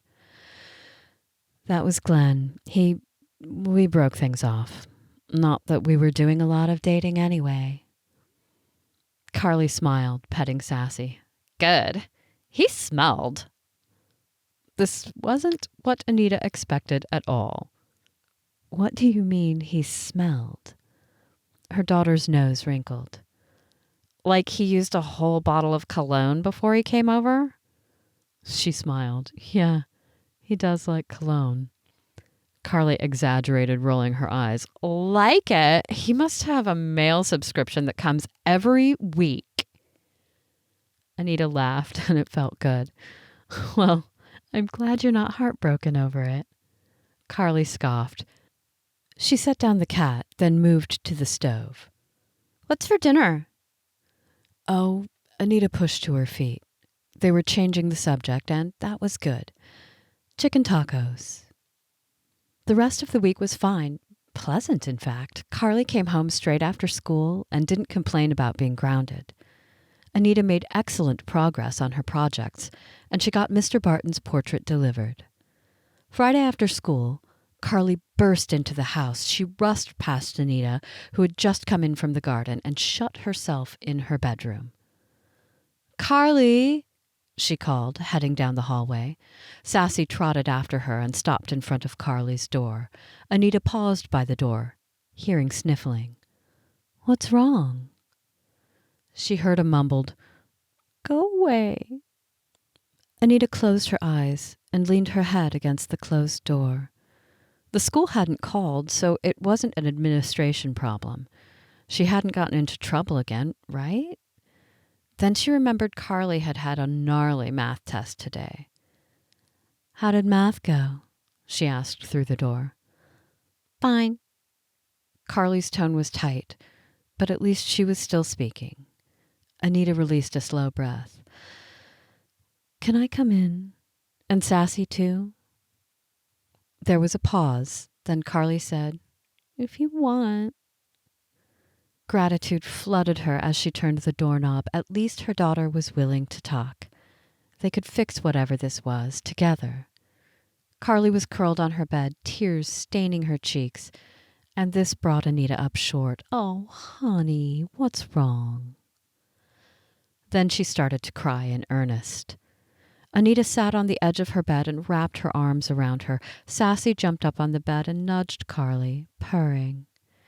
After several long moments, she was composed enough to say, Samantha and Evie are mad at me. Anita drew in a breath, not sure how to react. What happened? Carly wiped at her cheeks, then drew away from her embrace. She scooped Sassy onto her lap and held her close. They wanted to walk down to get milkshakes and skip the period after lunch. I told them I couldn't skip or I'd be grounded for longer. More tears dripped along her cheeks, and Anita handed over a tissue. Carly dabbed at the tears. So they left me. And when I saw them after school, I tried to say hi, but they both ignored me. Everyone was watching, too, so now the whole school knows that I was ditched. Anita's mind raced. Wow, that was really rude of them. Was this just a tiff? Was it serious? Was it bullying? Honey, she said, rubbing Carly's shoulder. If they really ditched you, then you're better off without them. Also, you can have your own opinion about things and not always have to go along with a poor choice in order to maintain a friendship. Carly frowned. That's such an adult thing to say. Well, I am an adult. Carly's mouth lifted. True. Anita smiled, then sobered. I'm really sorry they were mean to you, but I'm really proud of you, too. Standing up for yourself is so important, and it doesn't end in middle school. It's just a hard thing to do when you're friends with someone who doesn't care about your well-being. Carly's brows lifted. They care, or at least they did when we were friends. Anita touched the edge of her braid. Friendships can be complicated no matter how old you are. But if a person doesn't care about you getting into trouble, then they aren't your real friend in the first place. Carly bit her lip, her gaze falling. Yeah, maybe. She rested her chin on top of Sassy's head. What if they call me and want to be friends again?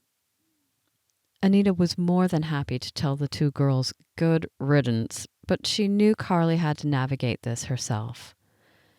If they do call you, and if you want to forgive them, you should still tell them that you're not going to do things that will put you in a tough spot. Carly nodded, and she felt gratitude rush through her. Maybe her parenting skills were finally spot on tonight. I think that's a good plan. Anita smiled, but not too wide. Okay, great. Now, are you hungry? Maybe after dinner we could go and get some ice cream. Carly's eyes lit up. Okay, that would be great. Anita tried not to do a victory jump after leaving Carly's bedroom. She hated to see her daughter in pain, but if that pain gave her more wisdom and helped her mature, then maybe it was a blessing in the end. After dinner, when they loaded into the car and headed toward the ice cream shop, Carly said, I guess we're both starting over. Anita raised her eyebrows. What do you mean? You dumped Glenn, and I have to find a new circle of friends. She reached over and squeezed her daughter's hand. I have no doubt that you'll find those friends. What about Sarah? You've done a couple of things with her before you became friends with the others. Yeah, she's cool, Carly said, twisting a piece of her hair around her finger.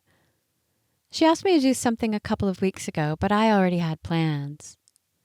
See, Anita said, you're an easy person to be a friend with.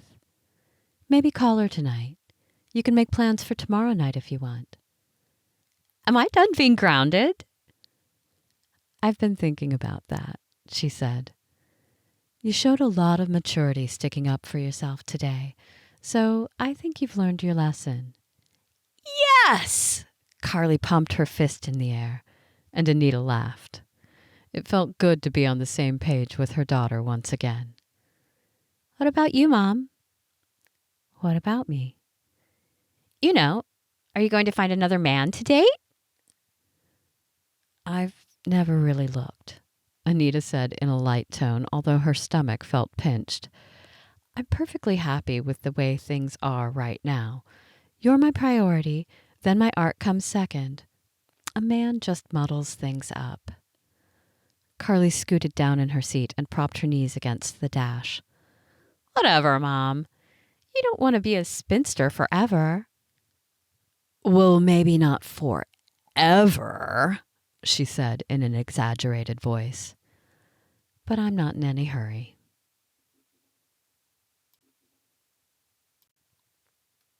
Chapter 8. Mr. Davis waved a hand from his place at a table when Anita walked into the dining room with Carly. Anita smiled as Carly increased her stride and called out, "Hello, Mr. Davis." She wasn't sure exactly what had connected these two so quickly, but she was grateful for it. Who would have thought that her daughter would be sharing her friendship woes with a war vet? But that was what happened when they were halfway through a Scrabble game. Have you heard of the phrase, there are friends for a season and friends for a reason? Mr. Davis asked, pausing before he took his next turn. No, Carly said, tilting her head. Today she wore a high ponytail with one of the scrunchies she'd made herself. The bright pink fabric matched her nearly fluorescent pink t-shirt. Mr. Davis's expression was somber when he replied, You don't have to regret a friendship even if it ends badly, or even if you're sad about it not being something more. Friendships help us grow as a person, and they also teach us to be better friends down the road. Carly's eyes brightened. So, if Evie and Samantha keep me out of their friend group, then I should be okay with it? I believe so. Mr. Davis laid out the next word on the Scrabble board. They were friends for a season. Now it's time for you to find another friend. You've outgrown the antics of skipping classes or raiding kitchens. I can tell you're a serious student, and you have a bright future to keep in mind. He laid out the word Petrie. Petrie? Carly said. Like a petri dish? Exactly, he said with a nod.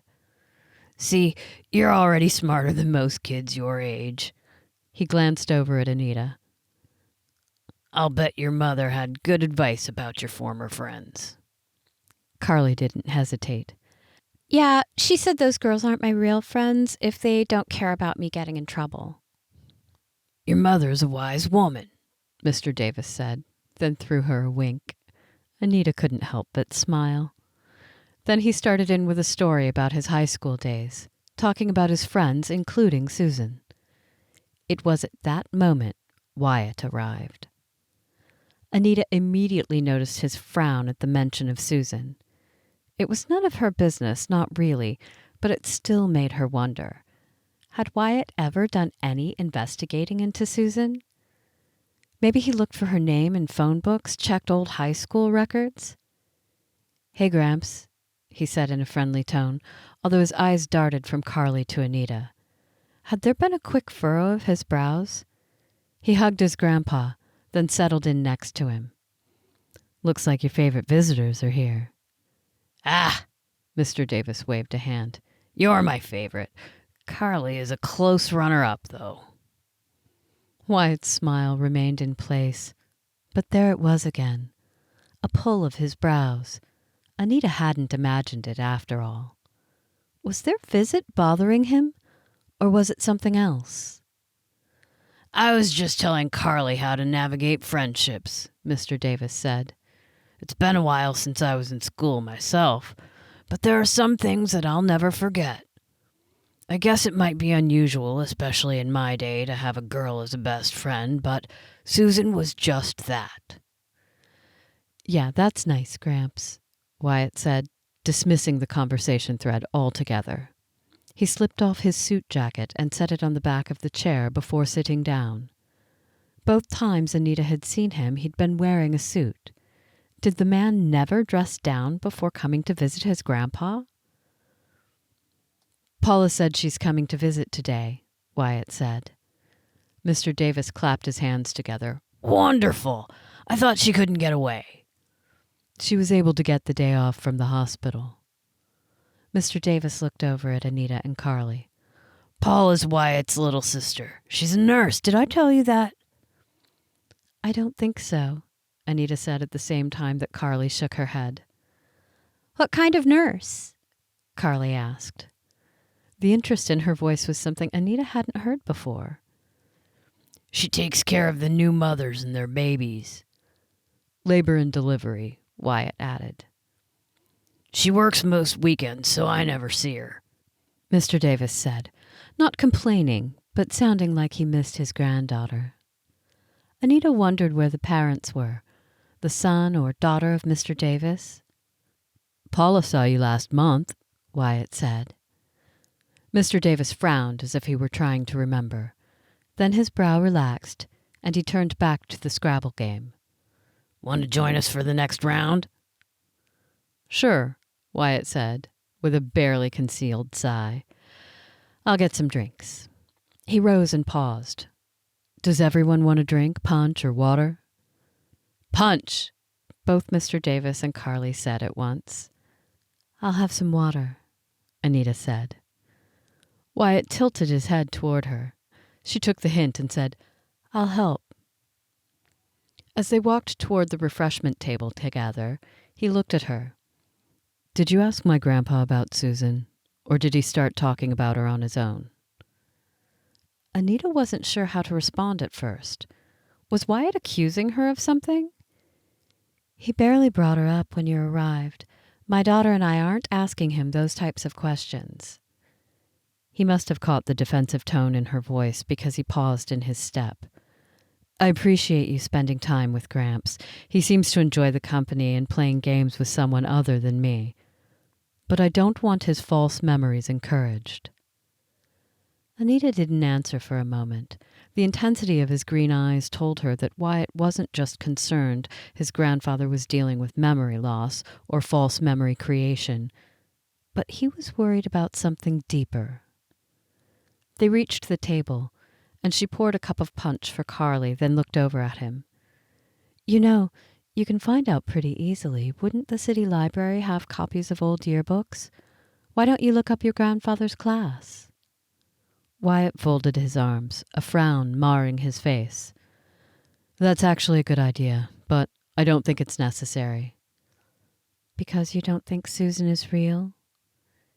He never mentioned her before, Wyatt said firmly, and the postcard wasn't even addressed to him. What are you worried about? That she's real, or that your grandfather is dealing with memory confusion? Wyatt glanced over at his grandfather. Either one, I guess.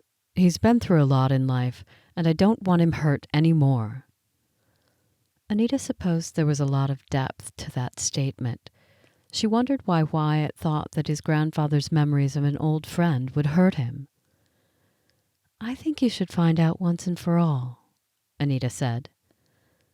It would put your mind at rest, and you'd know how to better respond to the stories that he's sharing. Maybe you're right, Wyatt said, studying her. I just hate that all of his conversations turn toward a woman we've never heard about instead of my own grandmother. Maybe it's how he's coping, she suggested, thinking of his life before he met your grandmother. Maybe. Wyatt turned toward the refreshment table and gathered a plate of cookies and the rest of the drinks. Anita walked with him back to where Carly was apparently winning in Scrabble against Mr. Davis. When Wyatt joined in the game, it moved much faster, and Mr. Davis started laying down more complicated words. Maybe he'd been holding back in his playing with Carly. By the time his granddaughter showed up, he had beat them all more than once. "Hi, Gramps," Paula said, bending to kiss him on the cheek. Anita's first impression of her was a small fireball. She laughed easily, asked a dozen questions, and teased mercifully. Her dark hair, brown eyes, and petite frame were similar to her grandfather's, making her older brother even more of an anomaly. "I wasn't sure if you were here for Gramps or for my brother." Paula gave Anita a broad smile. She had to laugh. "We're here to visit the residents and ended up at your grandpa's table." "Ah!" Paula's eyes flashed with amusement. "I told Wyatt that coming here on weekends was no excuse not to date. He acts like he's too busy for all of that, but now that I see you, I understand why he's here 2 weekends in a row." "Hey," he cut in. "I can hear you, sis.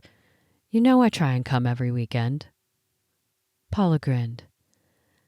"I came here more than you last month, so that's not true at all." She leaned toward Anita.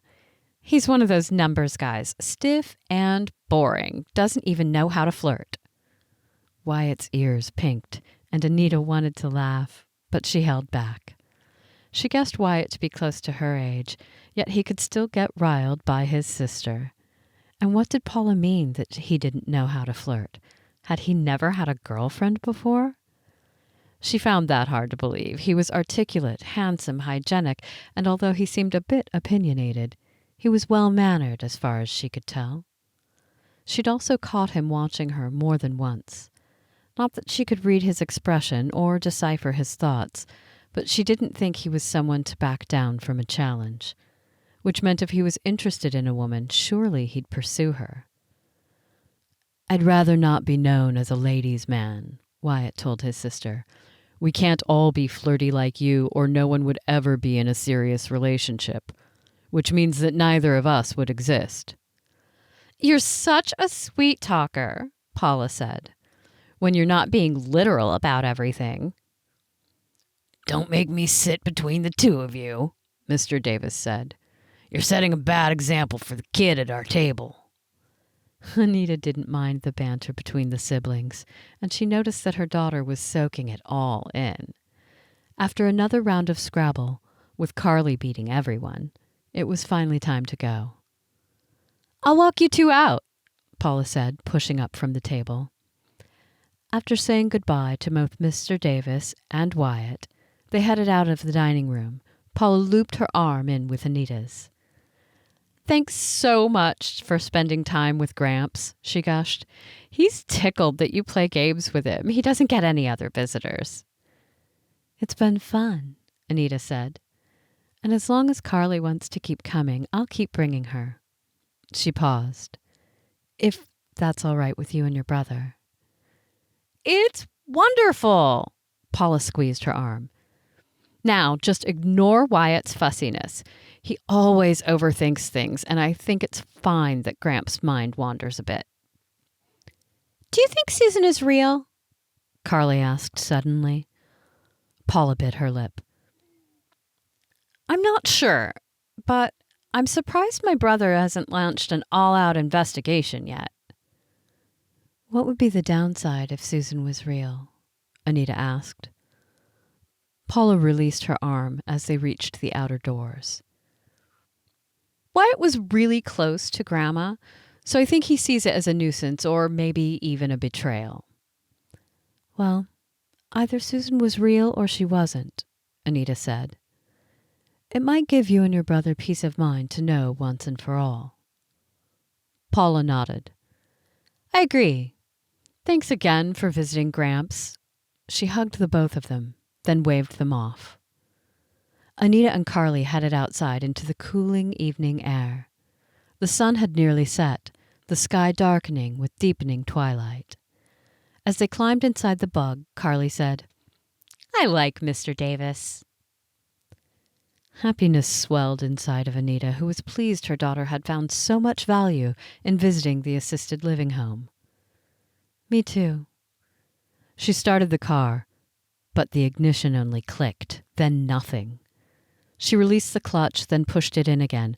Turning the key, she whispered, "Please start. Please start." Nothing. "The parking lot's flat," Carly observed, otherwise sounding nonplussed that they were once again faced with a dead car. "The battery's brand new," Anita complained. If it was another issue, then that would just be more expensive. She opened the door and climbed out, surveying the parking lot. Carly was right. There wasn't a slope or a hill in sight. "I'll check with the front desk to see if any of the employees have jumper cables." "Okay." Carly climbed out of the car too, but seemed content to wait in the parking lot. Anita hurried inside. Paula was still in the front lobby, chatting with one of the employees. "Did you change your mind?" she asked. "Want a rematch in Scrabble?" "Our car won't start." Anita glanced from the employee to Paula. "Do you happen to have jumper cables?" "No," she said, "but Wyatt should. He's like a Boy Scout in everything, always prepared. I'll be right back." "Oh, I could ask him," Anita started, but Paula had already headed toward the dining room. A moment later, Wyatt strode out, his gaze landing on her. "The battery?" "I had a new battery put in last week," she said, "so I don't know what's going on." He only nodded and moved past her, pushing through the front doors. "Can I see the keys?" She handed them over and watched as he slid into the front seat.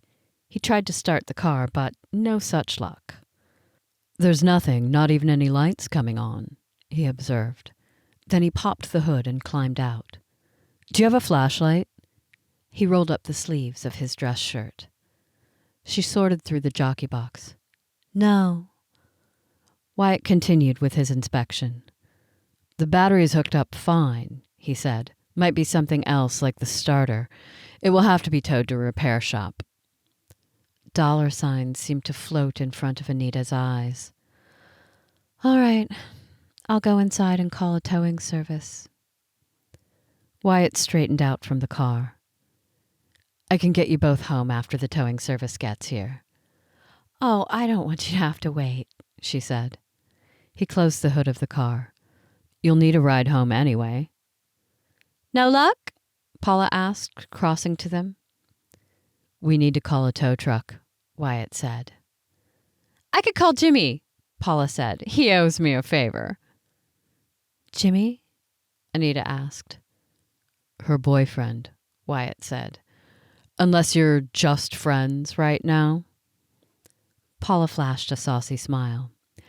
"We're currently dating. I'll go call him, and he'll take care of all of this." Before Anita could ask any questions, Paula hurried back into the center. "That's really nice of her and generous of you both." "It's no trouble," Wyatt said, and he seemed sincere. "Let's say goodbye to Gramps, then we can be on our way."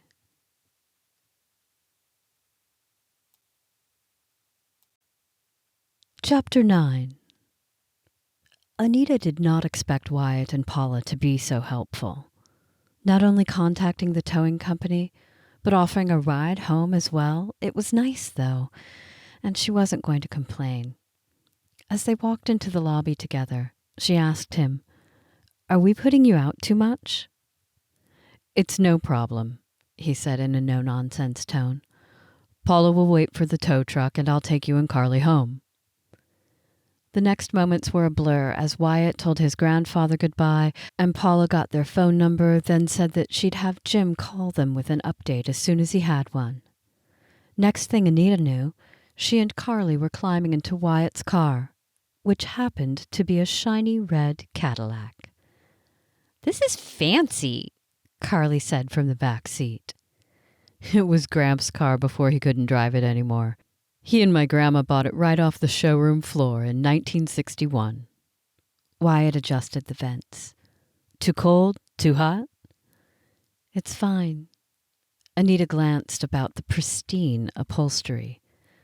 "This car looks brand new. I can't believe it's over 20 years old." "Gramps babied it," Wyatt said, firing up the engine. "Now, Where to?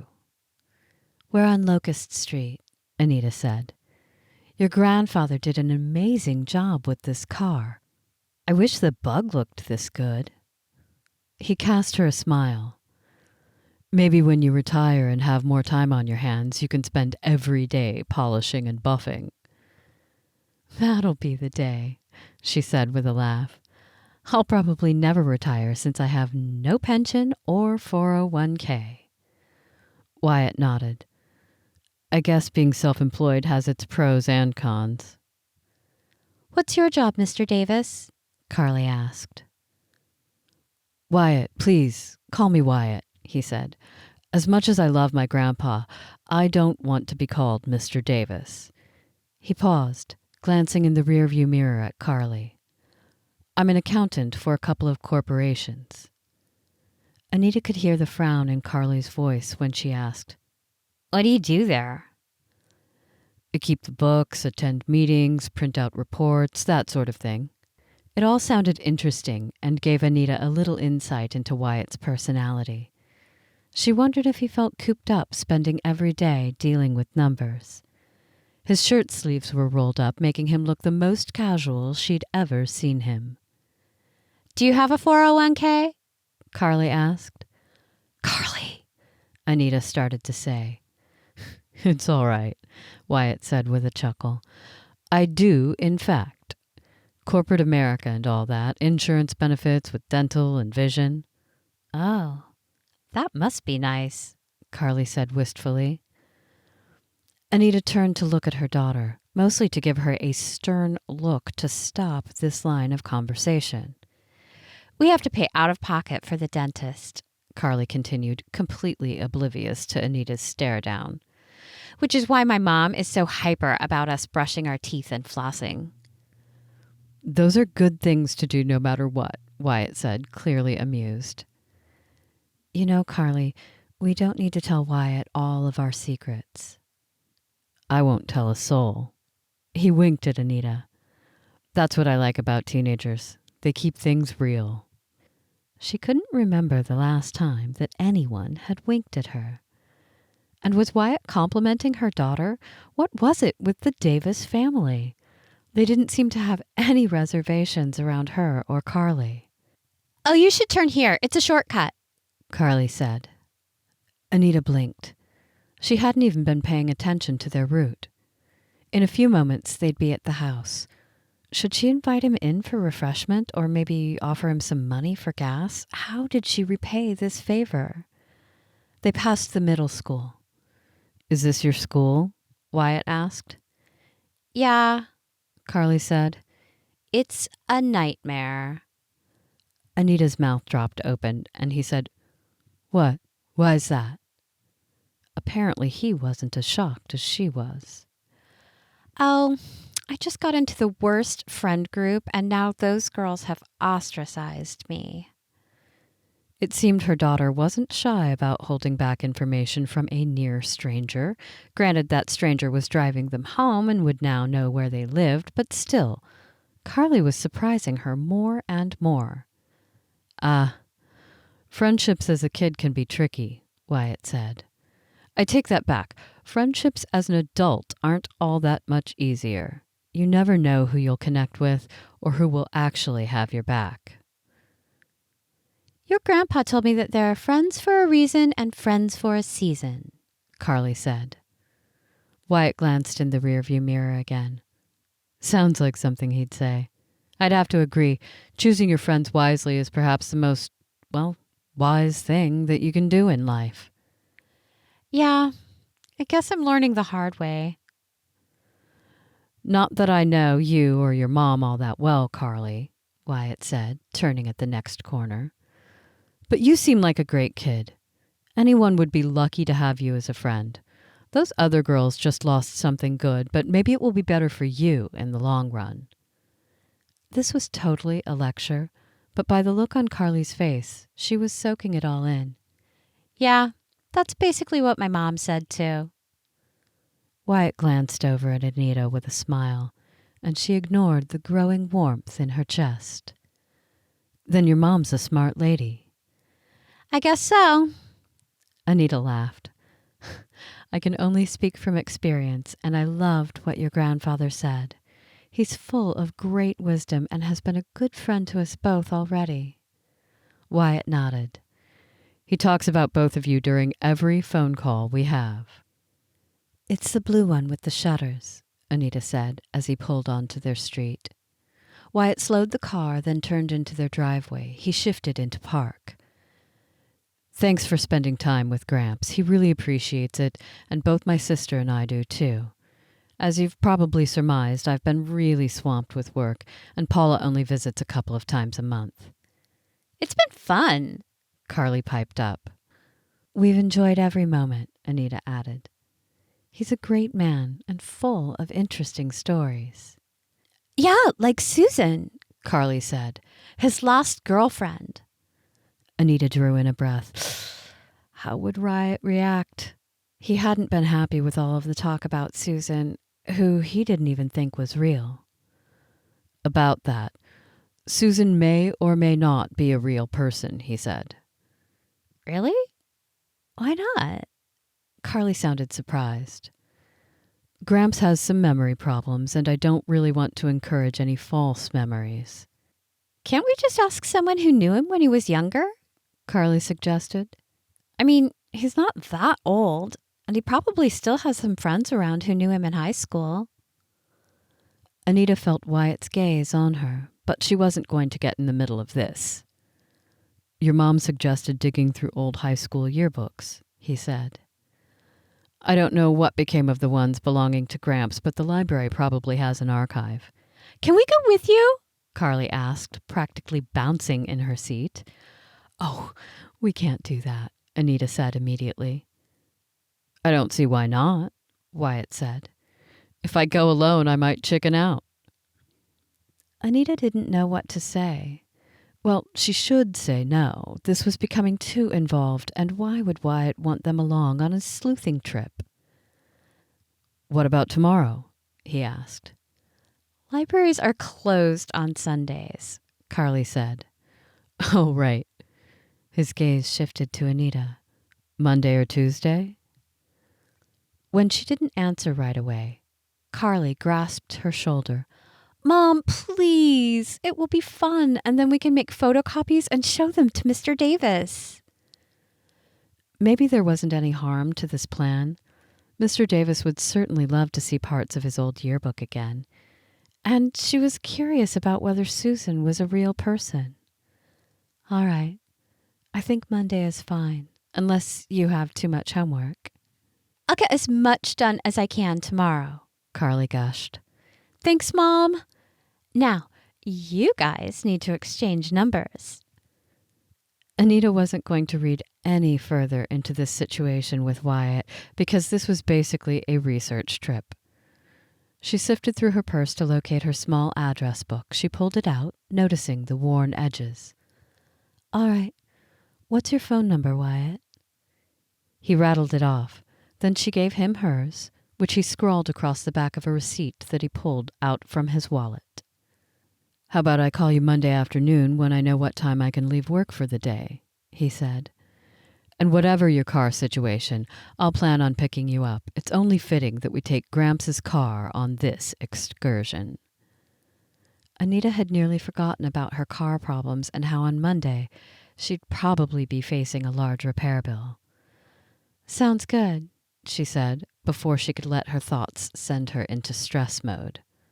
I'll be home by 3:30, Carly said. So any time after that works, or my mom can check me out earlier. Wyatt smiled. No need for that. I usually can't get out of my office any earlier than 4 o'clock. Well, thanks again, Anita said, reaching for her door handle.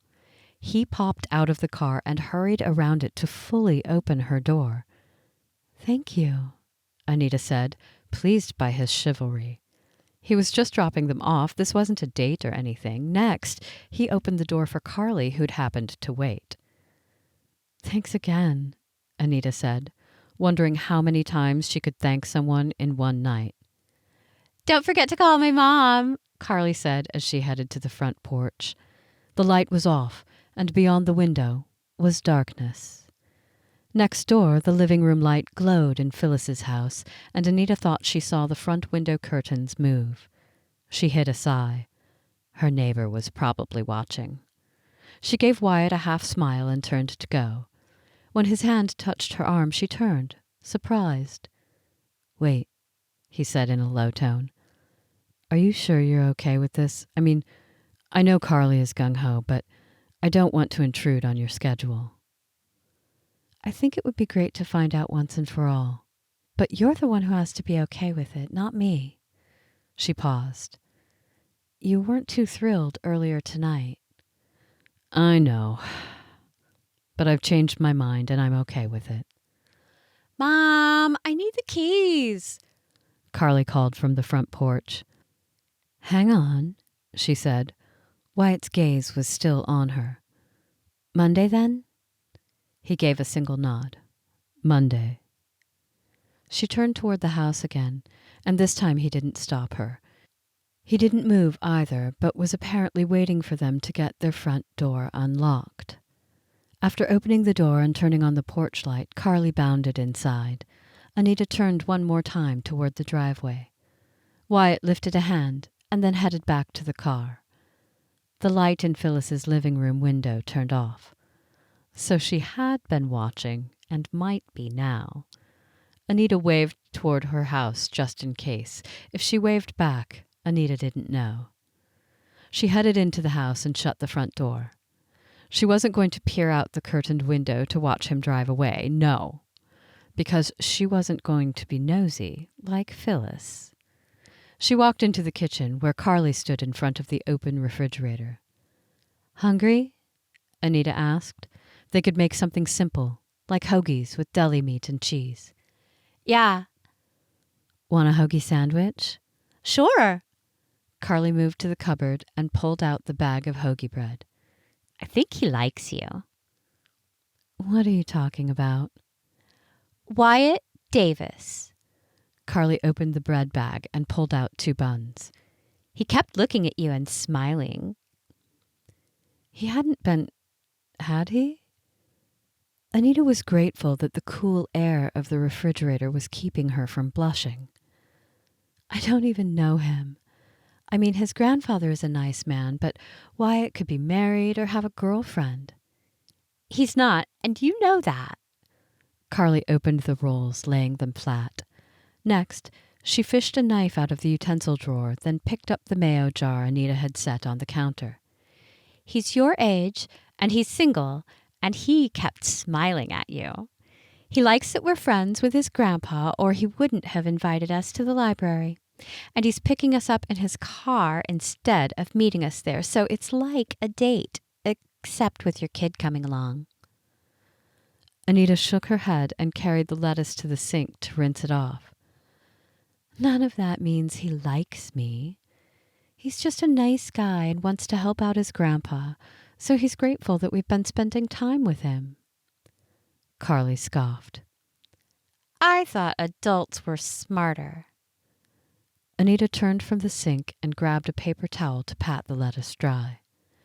"Believe me, I'd know if a man were trying to flirt with me, and Wyatt Davis wasn't doing that. Besides, I don't really want to date anyone for a while. I'm going to focus on you and my job." Carly wrinkled her nose. "That's so boring, Mom. What are you going to think about all day?" "What do you mean? I have plenty to think about." "I don't mean listening to the radio, then talking to the neighbors about the news. That's boring too." Anita set her hands on her hips and faced her daughter. "You know, sometimes boring is perfect. It's peaceful. It's being grateful. It's savoring the small things." Carly shrugged. "I guess. Besides, I can't wait to go to the library and see if there are any new books on tape." "Mom, you can't be serious. I know that you're totally into Wyatt Davis." Anita laughed. "Nice try, Carly. Sometimes a woman just looks forward to a good book to read."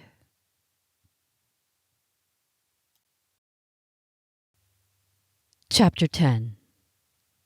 I can help you with those, Anita offered to Phyllis when she saw her lugging in grocery bags. She had been trimming a few plants in the front flower bed, Sassy following her about the yard when Phyllis pulled up. Carly was in the house doing homework, or else Anita might have brought her along to help too. Oh, that would be wonderful, Phyllis sing-songed.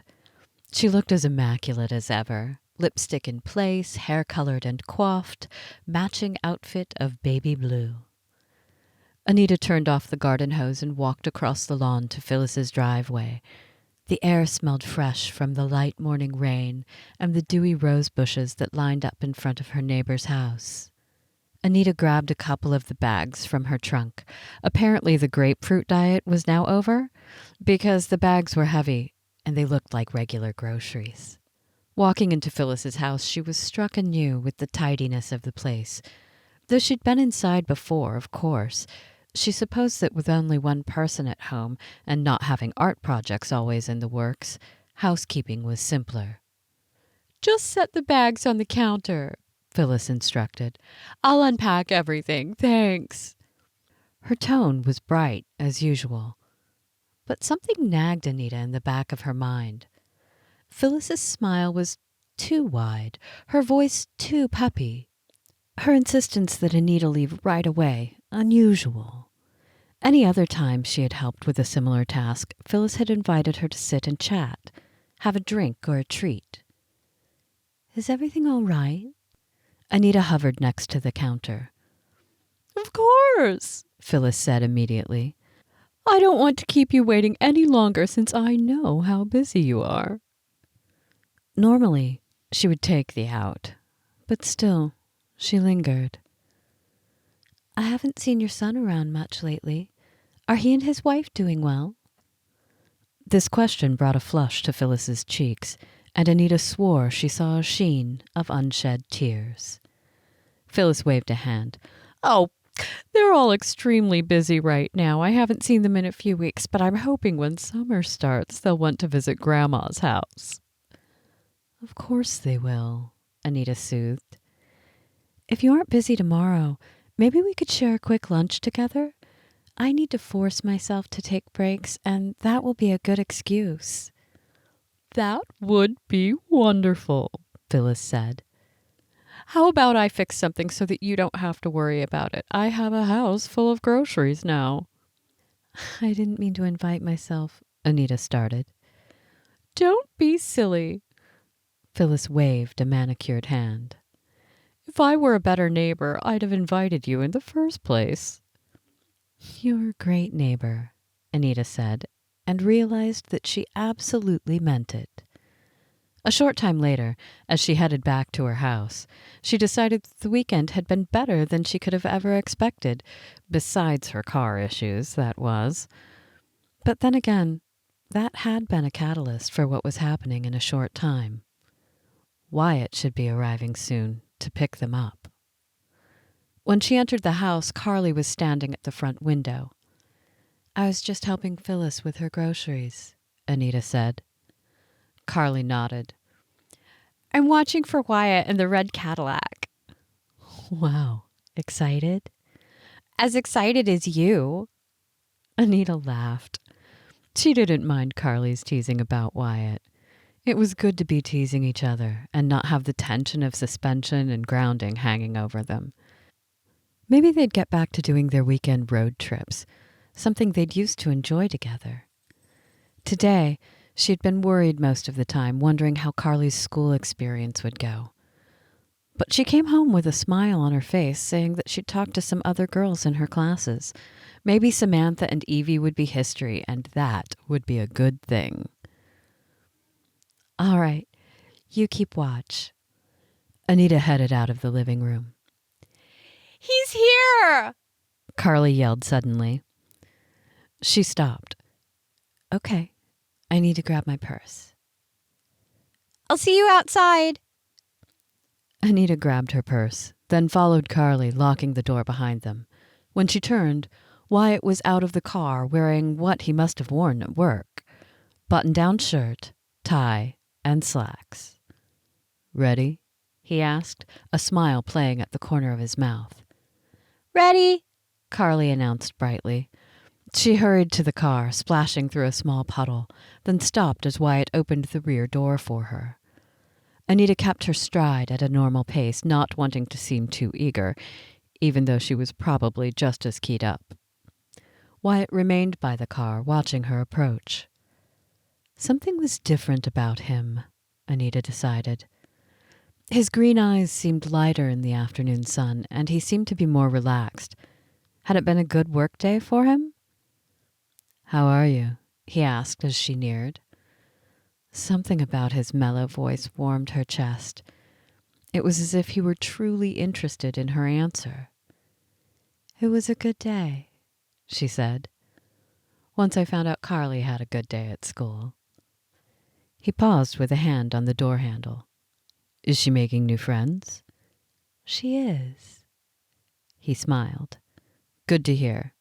He popped open the door, and she stepped past him and slid into the front passenger seat. He smelled of fresh air and the warm sun and maybe starch?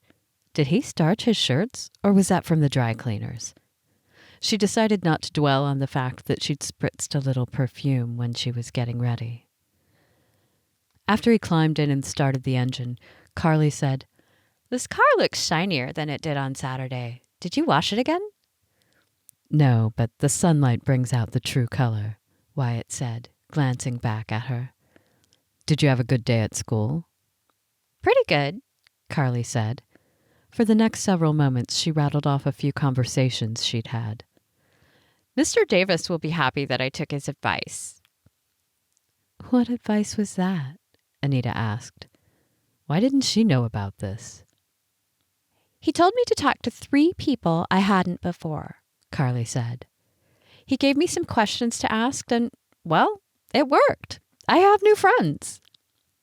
"What questions?" Wyatt asked.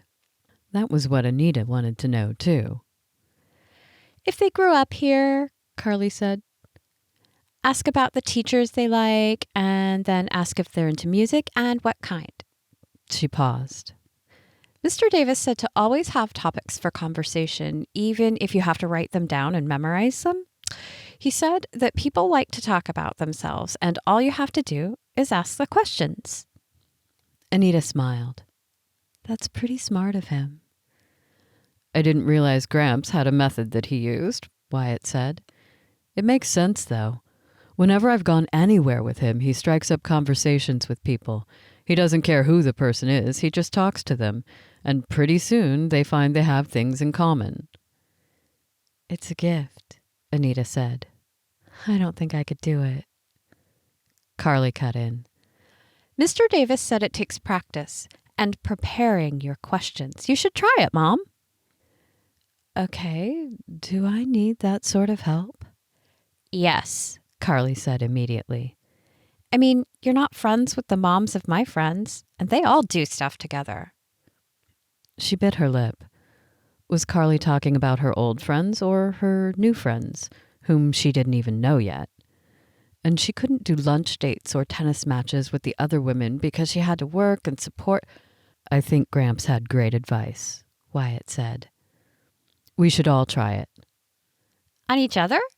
Carly asked. "Sure," he said. "I can start."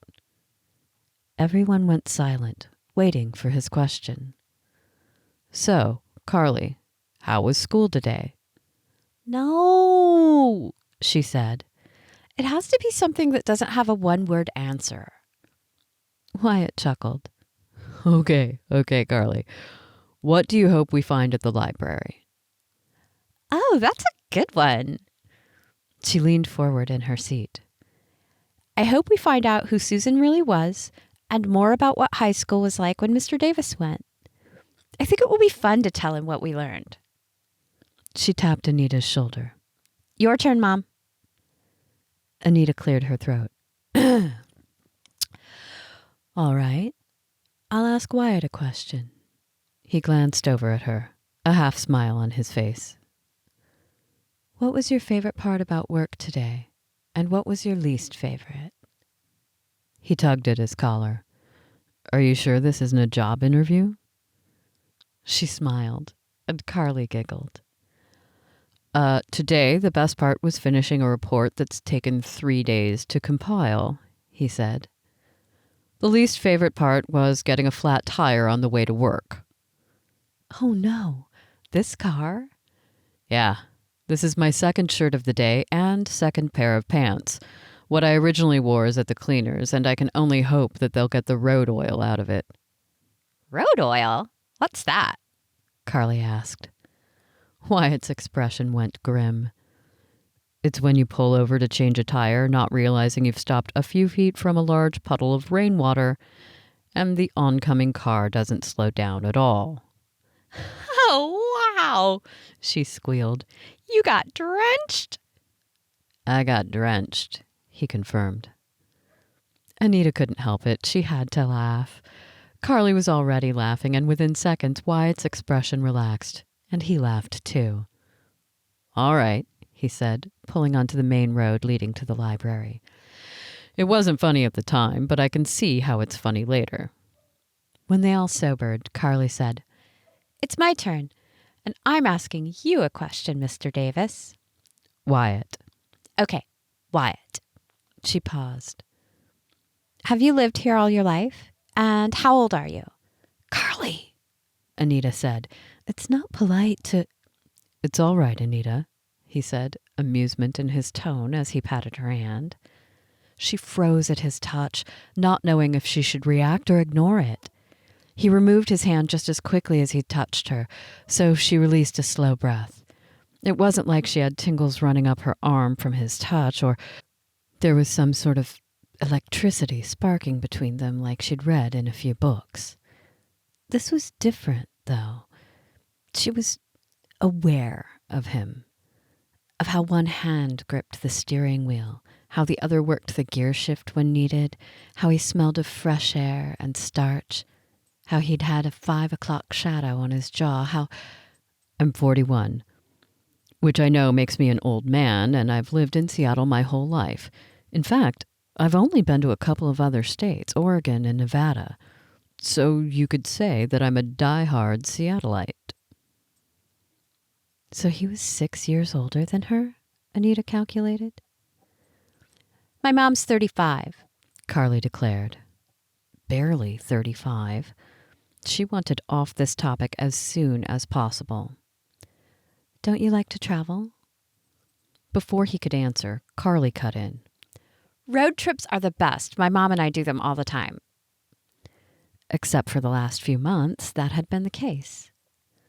Road trips, Wyatt mused as he turned into the library parking lot. All of my traveling has been for work meetings. Once it was for a funeral of a relative. Otherwise, my grandparents didn't leave Seattle on account of my grandma's poor health.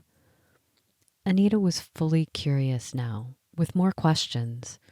True to Carly's nature, she beat her to it. What was wrong with your grandma? She asked. And why didn't you just go somewhere with your parents? Wyatt pulled into a parking place and shifted the car into park. That's a lot of personal questions, Carly, Anita said. He turned toward her. It's fine. His green eyes were steady, not annoyed. My grandma had a heart condition, so Gramps didn't want to take her too far from home, or overnight somewhere. She had trouble sleeping when she wasn't in her own bed. He paused.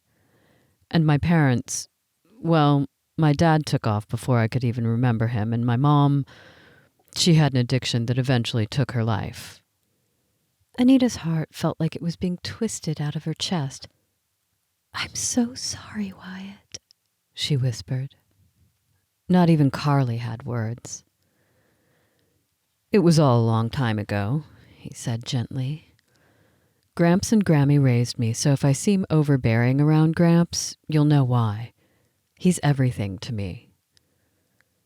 Anita blinked against the stinging in her eyes. She wanted to hug this man, but this wasn't the right place. That really sucks, Carly said. Anita normally would have reprimanded her for using such a coarse word, but right now, it was completely accurate. My dad left us too, Carly continued. My mom will try and correct me that he left her, but really it was us. I haven't heard from him in years, and I know he doesn't care enough about me to change that. So my mom is everything to me." The tears came then. How had she not known that Carly felt that way? About her dad, about her, about all of it. She wiped at her cheeks, then reached over the seat to grasp Carly's hand. "You're everything to me too, sweetheart." Wyatt didn't interrupt their moment, and only when their tears had dried did he get out of the car and open both of their doors. Anita stepped out, thanked him, then pulled Carly into a tight squeeze. They walked into the library with Wyatt leading the way. Surprisingly, it seemed busy. A senior group must have it as their activity night because there were at least a dozen elderly people milling about. One older man, leaning heavily on a black cane, was speaking to a librarian much louder than the "keep quiet" sign indicated might be acceptable. The man's white flyaway hair and deep wrinkles told her he had been nearing 90. "I can't pull out those little cards from the card catalog," he was saying. "My fingers are too stiff." The librarian murmured something, and the man said, "Speak up! I can't hear you." Anita smiled at the interaction. "I don't know where to start," Wyatt said, looking about the space. "Is there a sign on one of the aisles that says old yearbooks?" "Maybe over here." Carly pointed to one labeled Seattle History. "It's as good a place to start as any." Wyatt flashed her a smile. Then he lowered his voice even more. "Maybe after the librarian is finished helping that gentleman, we can ask for help if we don't find anything."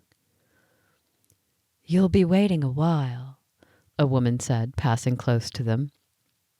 Anita looked over to see an elderly woman with hair silver white. She wore a pale yellow blouse with a jeweled brooch at the center of her collar. Everything about her bespoke elegance, from the way she angled her head to her steady blue-green gaze and the soft scent of roses about her. The woman smiled conspiratorially. "Herb has been talking to the librarian since we arrived half an hour ago. He does this every trip." Anita smiled. "Oh, that's interesting. And no one complains?" The woman shrugged. "We've all learned to fend for ourselves here. I've become sort of an expert, so if you need help, maybe I can guide you in the right direction." "That would be wonderful," Wyatt said. "I'm Wyatt Davis, and these are my friends and research assistants, Anita and Carly." "Nice to meet you all," the woman said. "I'm Maggie Howard. Are you local to the area?" All of them nodded. Maggie sighed. "I've lived here for decades, and I've been coming to the library just as long." "Do you check out books on tape?" Carly asked. "That's what my mom does. She's an artist, so she listens while she works." Maggie's eyes seemed to lighten. "An artist? How wonderful. I've been collecting art most of my life. In fact, that's why I'm here." "To collect art?" Carly asked, clearly confused, like Anita was. "No," Maggie chuckled. "I'm looking for an artist. Orlando Gallo. Have you ever heard of him? Perhaps artists are all connected?" The hope in the older woman's voice was unmistakable. "Orlando Gallo," Anita repeated, sorting through any memories of an artist with that name. Nothing came to mind immediately. "His name isn't familiar. Is he from Seattle?" "No," Maggie said, sounding dejected. "He's from San Francisco. I knew him many years ago." Her gaze sharpened. "Now, what are you on the hunt for today? I'm sure your adventure is much more interesting than mine." Before she or Wyatt could answer, Carly spilled out all the information, starting with her suspension in school, then her service hours at the assisted living home, meeting Mr. Davis, and his high school sweetheart, Susan.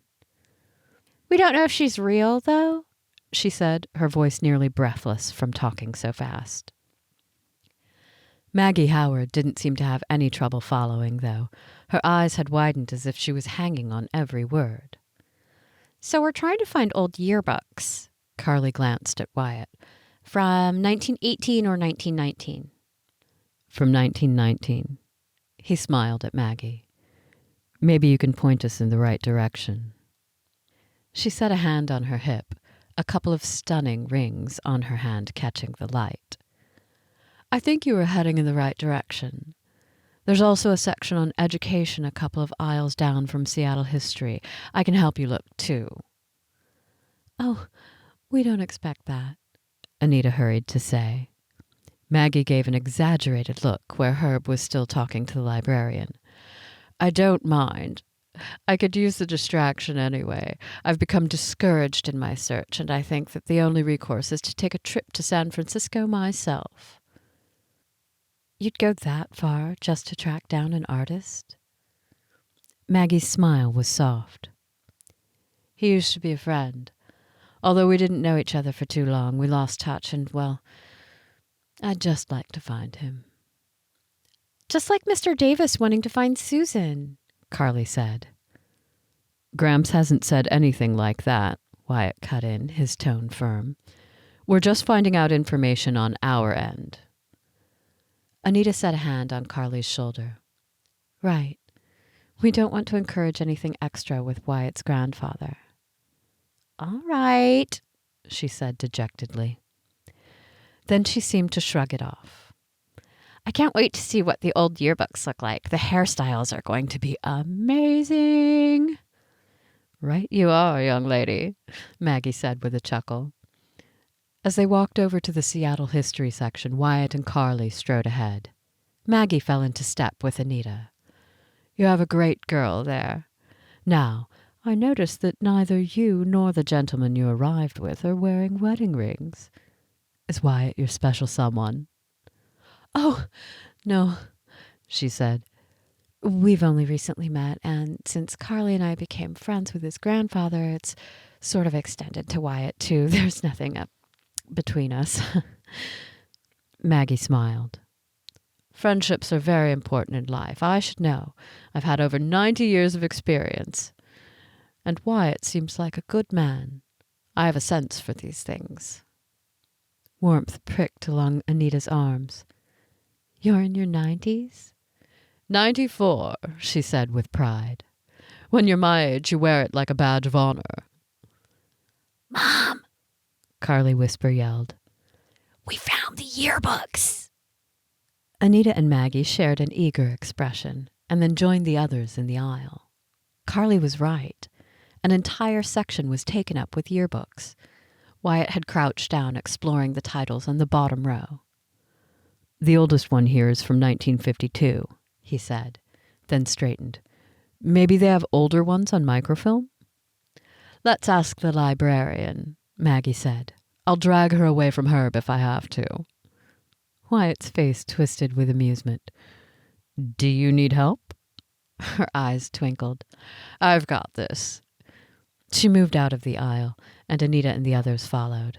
They stopped a few paces from where Herb was still talking to the librarian. Herb, I think that Gerald could use your help, Maggie said.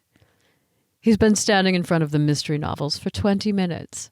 Don't you know all of the detective series? Herb turned his eyes on Maggie, his hand gripping his cane. I sure do. Where is Gerald? Just over there, she pointed. After Herb shuffled off, Maggie turned to the librarian, who, frankly, looked relieved. Mrs. Proctor, we need some assistance, she said. Is the microfilm room available? Mrs. Proctor tucked a stray bit of auburn hair behind her ear. Of course. Come this way. What are you looking for? Wyatt explained about the yearbooks, and she gave a brisk nod. Just give me a few minutes, and I should be able to locate those couple of years. They crowded into the microfilm room, and everyone took a chair. When the librarian returned, she carried a film canister. This one has 5 years' worth, so you should be able to find what you're looking for if it's here. She loaded the machine and showed everyone how to advance the images to search through the yearbook pages. Wyatt sat in the middle chair and began to scroll through. They first found Samuel Davis listed in the index, and Carly wrote down all of the page numbers to check. Finding Susan's name was harder because they didn't know her last name. There were several Susans, and who knew if there would be pictures with both Mr. Davis and Susan together anyway? The index might not have every mention of a person, Maggie mused. There could be group shots of things like socials and dances. Wyatt turned to look at her. I remember one of his stories was about the spring fling. Carly clapped her hands. That's probably it. Hopefully there are pictures. He continued to scroll. A page appeared with group pictures. The larger the group, the harder it was to make out the faces. Some of them had identifying names at the bottom, others didn't. When they landed on a couple of pictures from the spring fling, Wyatt examined them, trying to look for a young man who looked like his grandfather. There, he pointed. I think that's him. Everyone leaned closer. Sam Davis, as a young man, had slicked back hair, wore a blazer and tie, and he had his arm around a girl with short bobbed hair and a wide smile. He wasn't looking at the camera, though. He was looking at his date, as if the sun rose and set with her. Is that Susan? Carly asked. It has to be her. Anita's heart stuttered. If this was Susan at Sam's side, then she was definitely real. What was Wyatt feeling right now? He blew out a breath. Let's see if we can match her up with pictures of the other Susans. He used the machine to print off a copy of the page with the spring fling photo. A few moments later, Wyatt had Carly hold it up as he scrolled to the page numbers that correlated with the girls named Susan. That looks like her, Carly said when he arrived at a page with the photo captioned Glee Club. Wyatt held the printed page close to the microfiche screen. There was no doubt it was a match. Susan Martin, he said. It looks like she was a real person. No one spoke for a couple of moments, and then Carly said, What's a glee club? Maggie had the answer. A choir run by the students. It was an extracurricular club, so it was volunteer and not part of the classes. Wyatt selected the option to print off the glee club page. We might as well find the other photos of her as well as those of Gramps. As the printer rattled away, he stared for a long moment at the spring fling image, while Carly asked Maggie more questions. Anita touched his arm. Are you all right? He snapped his gaze up, as if being pulled out of a fog. Yeah, it's just surreal, I guess. Gramps isn't making things up. It's complicated, too. I mean, I thought my grandmother was the love of his life. Maybe she was, Anita said. Most of us have relationships before settling on our true love. Her face felt hot. Or sometimes the first love doesn't work out. Wyatt gazed at her for a moment. Yeah, you're right. Just because Gramps cared about Susan doesn't mean he didn't love my grandma. By the time the pages had finished printing, Maggie's group was ready to be transported back to their senior center, where they'd share a meal together. It was wonderful meeting all of you, she said. I hope to see you again sometime. Anita rose to walk her out of the room. How often do you come here? The excursion is every Monday, but I come maybe once or twice a month. Maggie grasped her hand. Lovely to meet you and your daughter. Wyatt is a nice man, too. Wonderful to meet you as well. Maggie smiled and patted Anita's arm. Then she moved away, joining the senior group. She had a strange feeling as Maggie walked away, as if she'd just said goodbye to an old friend, but that was impossible. They'd only met an hour ago.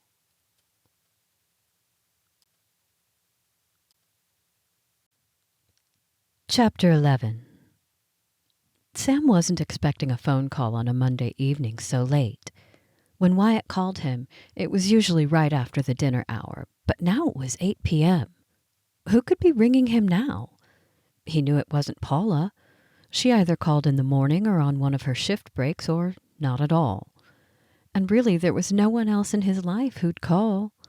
Sure, he'd had a visit once in a while from Charles Benson, his longtime neighbor, but Sam happened to know that the man was on a vacation with his kids and grandkids. Hello? Who's this? He said into the receiver after picking it up. Might as well get to the point. Gramps? Wyatt, He said, relief running through him. I wondered if it was too late to come over tonight.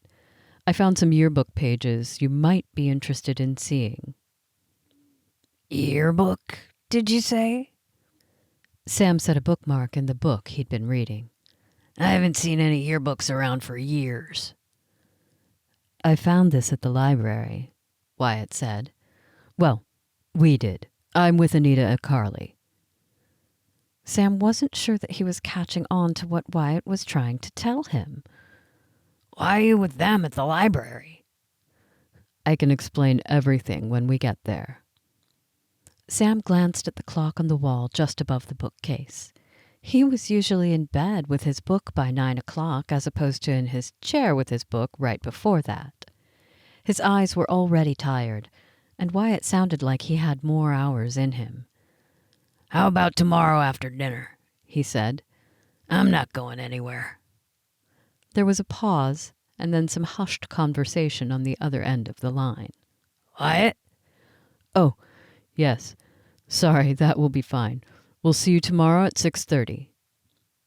After hanging up with Wyatt, Sam picked up his book again, but his mind wouldn't focus on the words. He should have asked his grandson which yearbook he'd found. Was it the one that had Susan in the pictures? Or was it the following year, when her missing presence was like a black hole in his heart? A few more moments passed as he let his memories return. The spring fling dance had been their one and only date. Sure, they'd spent time together every chance they had, but after the dance, life had become a whirlwind of Susan's family preparing to move. Sam had volunteered to help them pack their things and set up what they wanted to leave behind at a rummage sale. He remembered feeling like, although Susan hadn't left yet, he already missed her. He didn't know at the time that he'd never see her again, that their letters would be the only connection that would remain after their childhood spent together. Sam rose from his chair and went through his bedtime routine. If he took things slowly, he could do everything on his own. He wasn't at the point where one of the aides had to help him change his clothing or wash up. Climbing into bed, he left his book on the nightstand, still bookmarked. He didn't need to read to fall asleep tonight. He had plenty of memories to sort through, but mostly he wondered how Susan was doing after all of these years, if her marriage had been happy, if her children were well, and did she have grandchildren? Mr. Davis, time for your morning medications. Sam opened his eyes, surprised to see that his room glowed with morning sunlight. He'd slept through the entire night without waking up once. Ginny smiled down on him. Sleep well? He cleared his throat. I slept like the dead. What time is it and where am I? Thankfully, Ginny was used to his quips. She laughed and held out a glass of water and a small paper cup of pills. He moved to one elbow and took the pills, then swallowed down some water. While he remained in bed for a few more minutes, Ginny bustled about the room. She emptied the garbage, folded the throw on his recliner, straightened a few books on the bookshelf. Once Sam felt awake enough to get out of bed, he pushed back the covers, then swung his legs over the edge. How are you feeling? Ginny asked. Fine. And he did feel fine, well rested, no headache, no vertigo. The only thing he noticed was his stomach rumbling. Hungry. She smiled. We can head to breakfast as soon as you're ready. Sam knew that if he'd complained about anything, then Ginny would have offered to bring his breakfast on a tray. But she was also of the mind that if he had the physical strength, then he should have breakfast in the dining room. You need to stay social, she'd told him more than once. She brought over the walker, and although Sam didn't like to use it in his bedroom, previous incidents had shown him that his legs and balance were not always reliable first thing in the morning. He grasped the handle and pushed to his feet. So far, so good. "My grandson is visiting tonight after dinner," he said, "so I'll be staying in the dining room for that." "I'll leave a message for tonight's staff," Ginny said. Sam nodded and headed into the bathroom. He shut the door but didn't lock it. In fact, the door didn't lock in case there was some sort of emergency. He washed up, then spent a moment studying his face in the mirror. He'd have to ask for a shave today, though his whiskers didn't grow as fast as they used to. He only made the request a couple times a week. A memory flashed through his mind of when Susan first noticed that he was growing stubble. She'd teased him about it, and then asked to feel his jaw. Memories were strange things. Sometimes they were murky like a hazy day. Other times, they felt like the event only happened a few days ago. Right now, Sam could remember the details of that moment when Susan ran her fingers over his jaw. The way her eyes had crinkled at the corners. How she wore a smirk he was so familiar with. The strawberry scent of her shampoo as she leaned close. The sensation of a girl, a pretty girl who was his best friend, touching him. How she'd drawn back and laughed and then said coyly, "My friend is turning into a man." Was that when Sam had fallen in love with her? Or was it much sooner? Maybe that was when he finally had hope that she'd view him as someone other than her lanky best friend. He'd been all elbows and knees for years, until the summer between their sophomore and junior years. His family had gone on a road trip vacation for 8 days, and when they returned, it was to a much more mature-looking Susan. And he supposed he'd changed, too, in that short time. Or maybe it had seemed that way since they'd never been apart for long, until she'd moved for good. "Mr. Davis, need help with anything?" Ginny's voice tugged him out of his revelry. "No, I'm coming right out." He rinsed out the sink, dried his hands, then opened the door. By the time he was in the dining room and seated next to a few of the other residents for breakfast, he was back to reality, back to the routine, back to scrambled eggs and a piece of toast with grape jelly. He didn't pay much attention to the announcement about the activities going on that day. He might or might not join in. His gaze cut to a large bank of windows that framed the makings of a mild, sunny day. A break in the clouds was always welcome. Beyond the windows grew a walled-in garden that contained a circular walking path and a few benches nestled among the flower beds. A nice change in atmosphere. He took a final sip of his orange juice, then excused himself from the buzzing conversation at his table that he hadn't been paying attention to anyway. Using his walker so he didn't potentially get stuck somewhere if he got a hitch in his knee or hip, he headed toward the walled garden. "Mr. Davis, where are you going?" He looked over to see Ginny walking toward him. "I'm going to walk the garden path for a while," he said. "No need to follow." Ginny paused in her step and smiled. "All right, sir. Let me know if you change your mind. I'll be close by." She would indeed. But Sam didn't need the extra assistance today. His legs felt steady, and it might have something to do with wanting to have a good day, so by the time Wyatt came, he'd be ready to walk down memory lane. Entering the garden, he turned right on the path. The scent of roses and other flowering plants immediately surrounded him. "There he is," a woman's voice said, "the lone bachelor." Sam could guess the voice belonged to Kathy or Debbie, 2 women who were always up to something. They lived across the hall from each other in the women's section. When he'd first come to the center, he'd been seated at their table, so he'd gotten an earful of their lives at each meal. They weren't related, but somehow they looked like sisters, both with silver gray hair cut short, dark arched eyebrows, and a habit of wearing ruby red lipstick.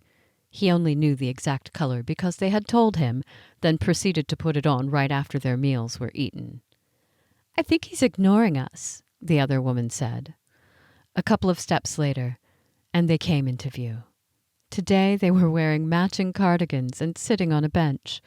One of them, Kathy, held a book, and Debbie held a small bag of potato chips. How she managed to end up with extra snacks was a mystery to him. I'm not ignoring anyone, Sam said. I'm simply taking a walk. Both women smiled innocently at him as if they hadn't just been giving him guff. That's wonderful, Sam, Kathy gushed.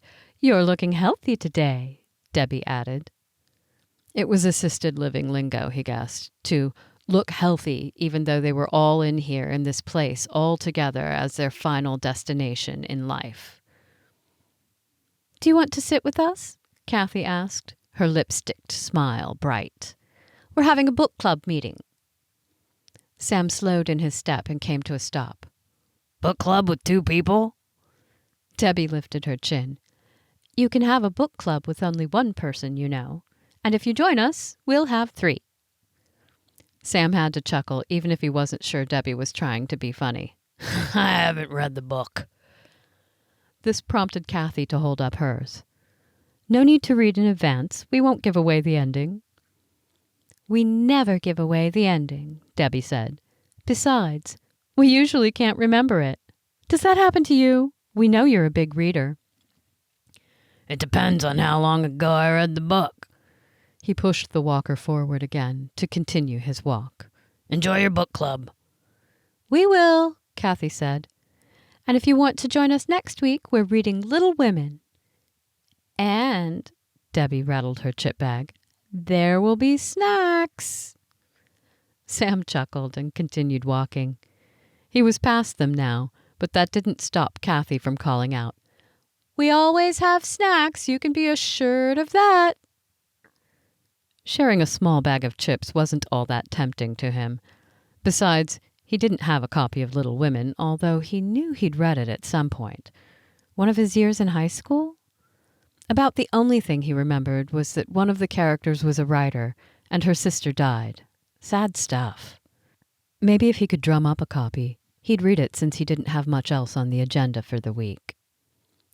He walked slowly on purpose, so he could breathe in the earthy scents mixed with the fragrance of blooming flowers.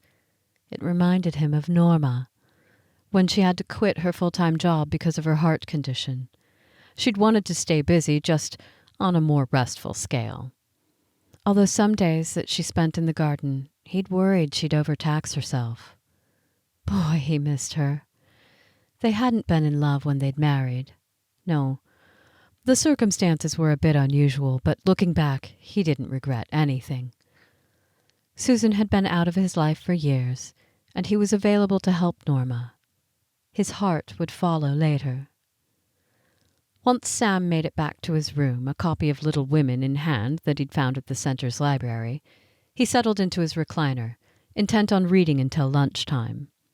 He got caught up in the story well enough, smiling, because Jo's personality reminded him of Susan. Giving and industrious, not afraid to speak her mind. But as his eyes grew heavy and he slipped into a nap, it wasn't Susan who was on his mind, but Norma. She'd been the girlfriend of David Gerber, who Sam had crossed paths with a couple of times when a large group of them went bowling on Saturday nights. Norma was tall, willowy, and bookish.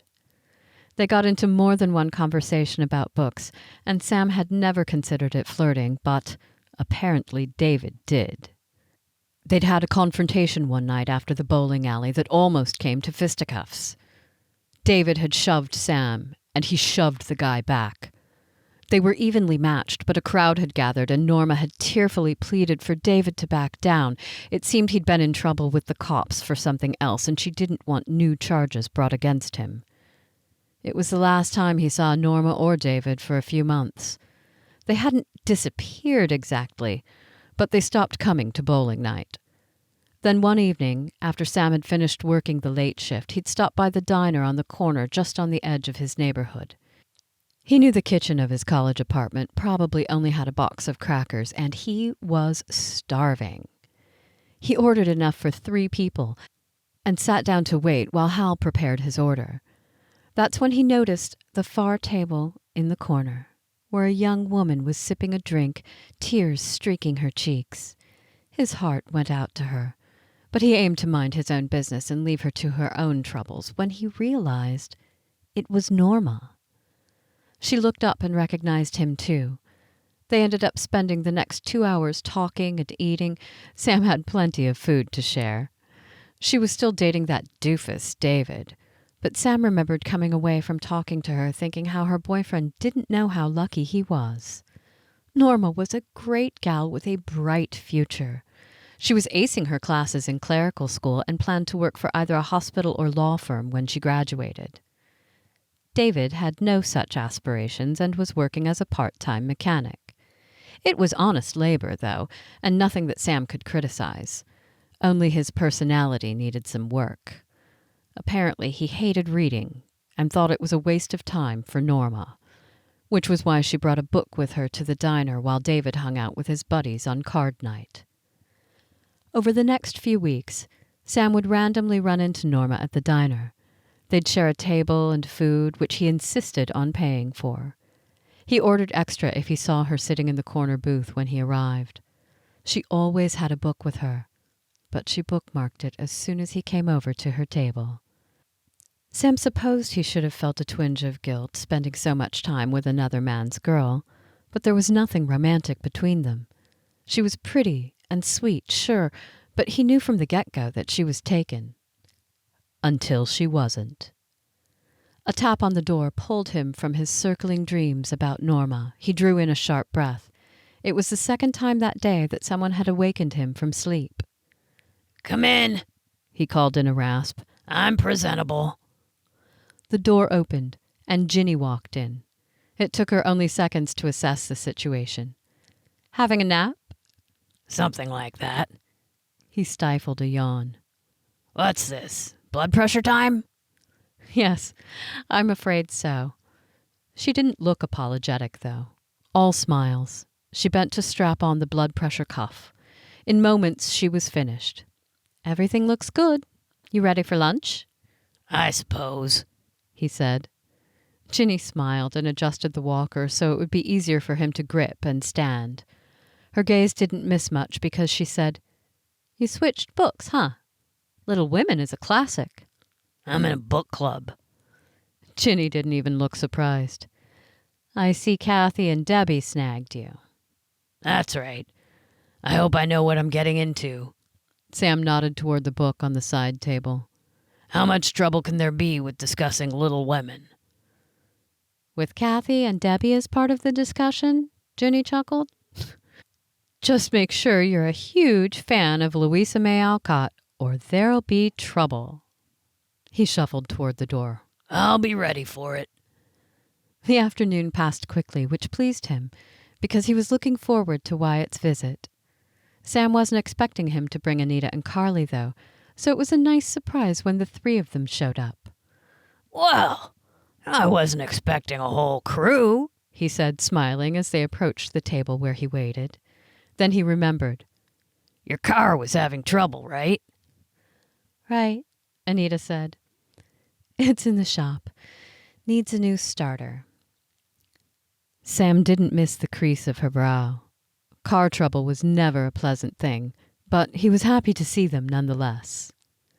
"We got a ride with Wyatt," Carly said. "Mostly because we wouldn't let him come without us."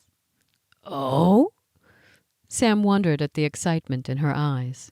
He wanted to ask her about school and how her quest for new friends was going, but Wyatt had already settled on one side of him. "Here, Gramps," he said softly. "We brought you some copies of your yearbook, and we'd love to talk with you about some of the photos. Anita and Carly went to the library with me to look through the old yearbooks." "Ah, that was kind of everyone." Sam glanced at his inquisitive audience, wondering exactly what was going on. "It wouldn't have happened without Anita's prodding," Wyatt said. "I was reluctant, but she insisted." "Not exactly insisted," she countered with a coy smile. Wyatt smiled at her in return, and her cheeks were pinker than Sam remembered. She sat on the other side of Carly, her eyes focused on Wyatt more than anyone else at their table.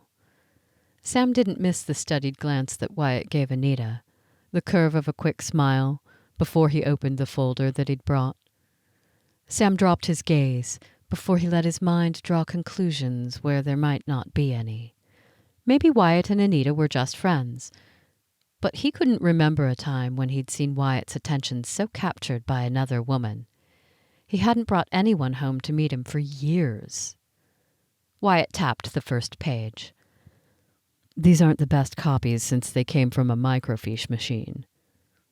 Sam began to leaf through the pages. He didn't speak for a moment because he knew exactly what the photos were and the year and the month they were all taken. It wasn't something that he could forget. "That's me and Susan," he said, tapping on a photo. "Our first and last date, you could say." He raised his gaze to meet his grandson's. "She was a remarkable person." Wyatt nodded. "She's the one who sent that postcard a few months ago?" "You believe me now?" Sam hadn't expected the flush of guilt across Wyatt's face. I do believe you," he said. "I'm sorry that I didn't before." It was a fair apology. "Thought my mind was going?" When Wyatt's face paled, Sam chuckled. "Don't worry. I know I'm getting on in years. Some things will eventually go. My memories can be foggy, but not about Susan. She was my best friend, you know?" Wyatt swallowed. "I know. You've said that. But since you only recently brought her up, I had wondered if your memories were true. I'm sorry for doubting you." "I understand. You were thinking of your grandmother and wanting to protect her memory." Sam turned the next page to where Susan posed with her glee club. He used to go to the practices when he had time just to hear her sing. If he'd been able to carry a tune, he would have joined. He lifted his gaze, not realizing he'd spoken his thoughts aloud. Everyone was watching him. "Susan was my soulmate, I think. Is that what you call it nowadays? When her family moved, I never doubted that I'd see her again. We'd have much more freedom as adults, I assumed, but life happened, and the years passed. I met Norma, and Susan had moved on with another fella, at least that's what her letters seemed to indicate." He tapped a finger against the glee club photo. "Susan got engaged, and I moved on with my life, too. We stopped writing letters, and I wasn't even sure if she was still in Nevada. I only wished the best for her, of course." His voice trailed off. "So you never heard from her again until the postcard?" Carly asked eagerly. "That's right." Sam looked up from the black and white photo of a smiling Susan. "I was shocked to receive it, but I knew immediately that it was from the right Susan. I don't know her circumstances right now. She might have a dozen grandchildren and a busy life. Maybe she sent the postcard hoping it might reach me, or perhaps she knew I still lived in the same home I'd grown up in." Wyatt patted his arm. "We're happy to hear any stories you want to tell us, Gramps." Sam drew in a breath. "I suppose the older I get, the shorter my life seems. And my high school years don't seem all that long ago. I mean, I know that decades have passed, but I'd like to catch up with Susan. Find out which path her life took." Wyatt's shoulders slumped, but he said in an upbeat voice, "Maybe we can track down her address and you can write to her." Sam clasped his hands atop the table. "Finding her address would be important," he said, "because I'd like to visit her in person while I still can." Wyatt frowned, as Sam suspected he might. "If you can't take me, then maybe your sister can." "We don't even know where she lives," Wyatt said, "or if she'd welcome a visit." "We'll find her phone number then." Sam settled his gaze on Anita. "Maybe you can help if Wyatt's too busy."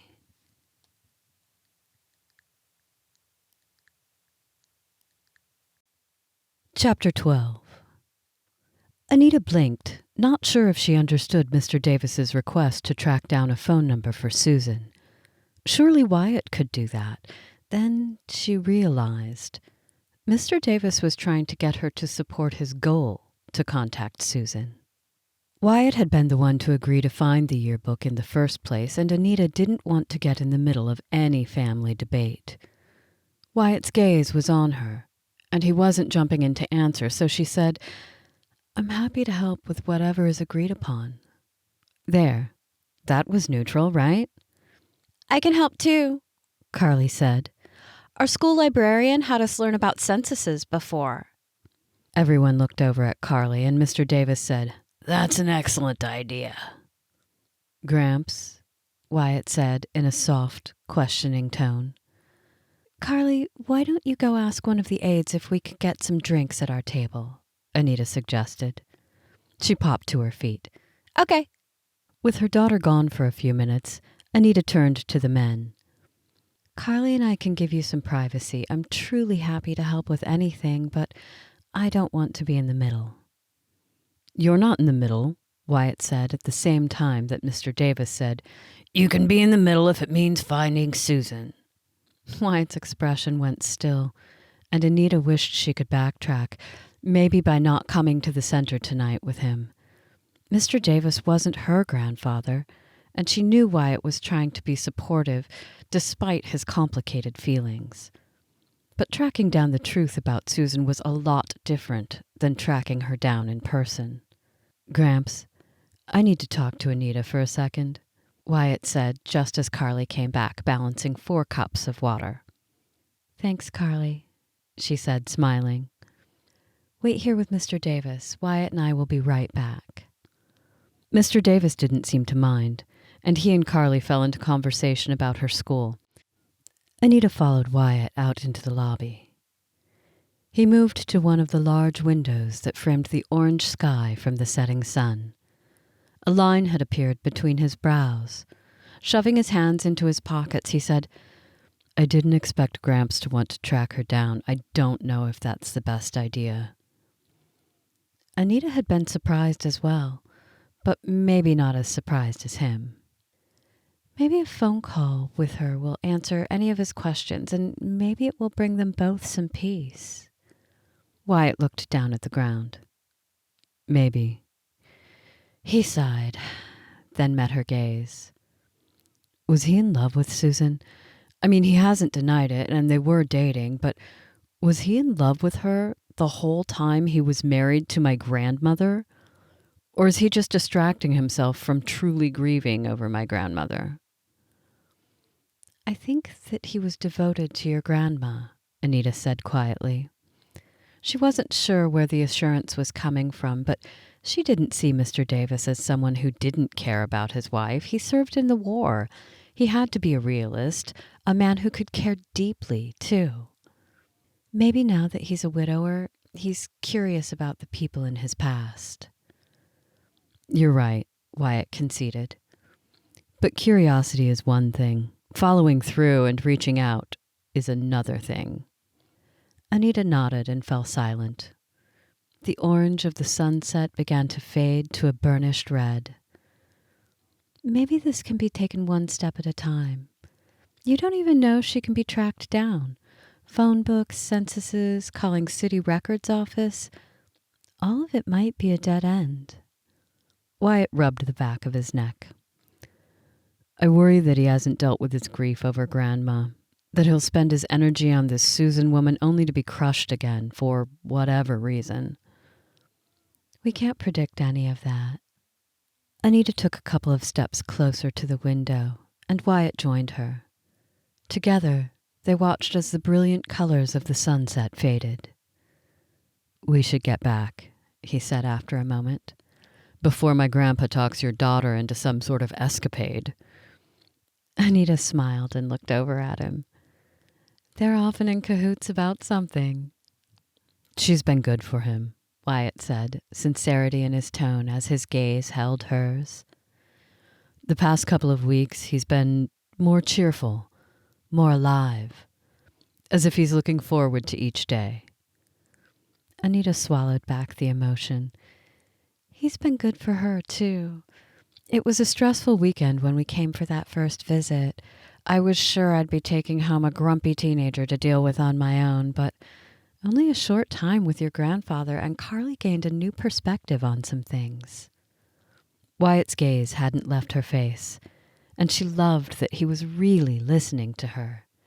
He loosened his tie at his throat and scrubbed his hand through his hair more than once, giving it a rumpled look. Put together, Wyatt was a nice visual, but Wyatt, a bit on the edge, was also appealing. She pushed those thoughts away. What do you want to do? I don't want to step on anyone's toes. Gramps is set on this, he said.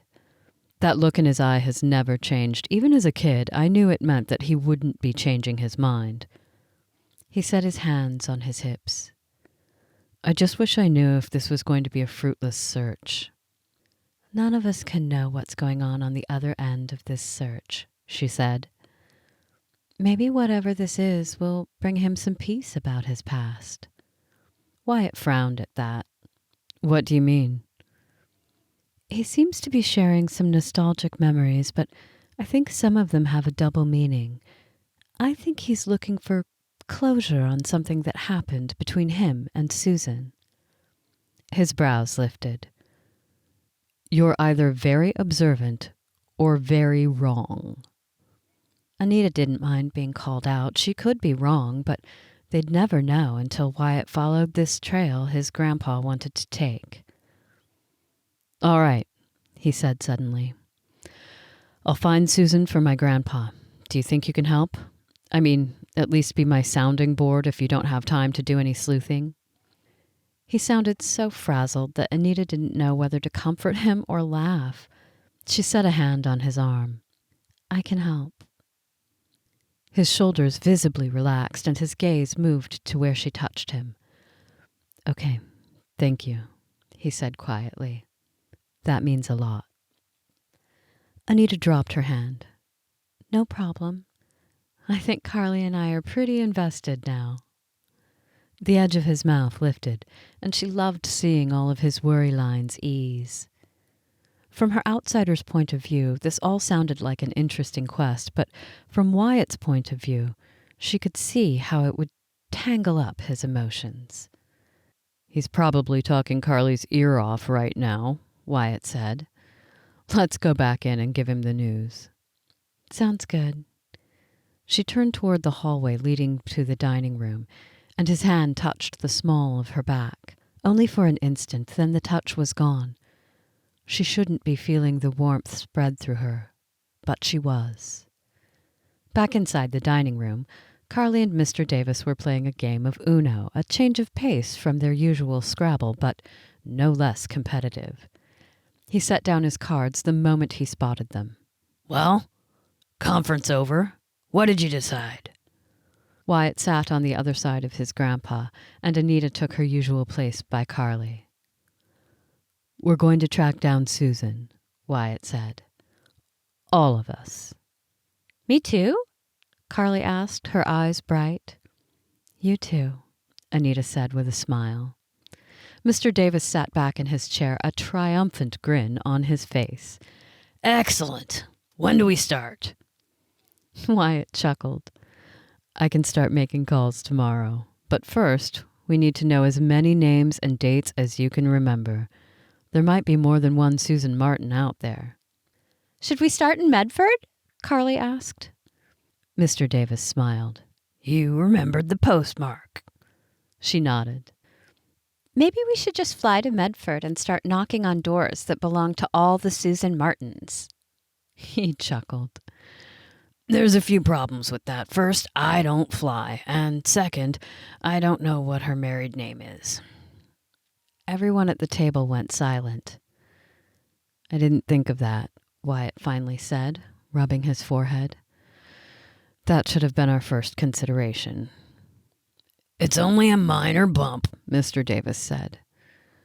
We'll just have to find out when she was married so we can find out who she married. Anita didn't know what was going through Wyatt's mind, but everything just got a lot more complicated. Instead of this project maybe taking a few nights of phone calls, this could stretch into weeks of phone calls, writing letters and requesting records that they may or may not be given access to. Got something to write on? Mr. Davis asked his grandson. I'll give you the names of her family members, although her mother died about a year after they moved. Wyatt was empty-handed, so Anita pulled out a small notebook from her purse that she used to jot down her grocery list. I've got something. Mr. Davis rattled off the names of Susan's parents and siblings, as well as the name of the uncle that they went to live with when they first moved. Then he picked up his Uno cards. I'll let the two of you percolate over the details while I beat Carly in Uno. Hey, Carly said. You're putting your cart before the horse. Anita chuckled. I haven't heard that saying in years, probably decades. Carly shrugged, and Mr. Davis only smiled. In moments they were enmeshed in their game. Wyatt rose and moved to sit next to Anita. Well, any idea of where to start? She turned the notebook toward him so that he could see all the names. We should probably start with the uncle's name. Find out the name of the company he owned in Nevada. Then we can see if we can get a list of former employees. Good idea. Wyatt tapped the paper with the names. We could call the city hall of the town and find out if we can access any marriage records. Okay, I like it. She paused. He looked at her expectantly. Do you want to get together tomorrow afternoon? Join forces with our phone calls? What time do you get off? She asked. Most businesses will close by 5. At least Nevada is in the same time zone as we are. I'll go into work a little extra early so that I can leave close to 3. Then I'll head over to your place unless you and Carly want to come to mine. My place will be faster, Anita said. I won't have to wait for Carly to get home from school. Just the thought of Wyatt walking into her house had her thinking of all the things that she should probably straighten up or clean. Not that she intended to deep clean or anything, but she wanted things to be more decent than what they were. All right, he said in a low voice. I'll plan on being to your place no later than 3:30 tomorrow. If anything changes, I'll give you a call. Anita bit her lip and nodded. It was a plan. Her week was definitely turning out to be much different than she could have predicted.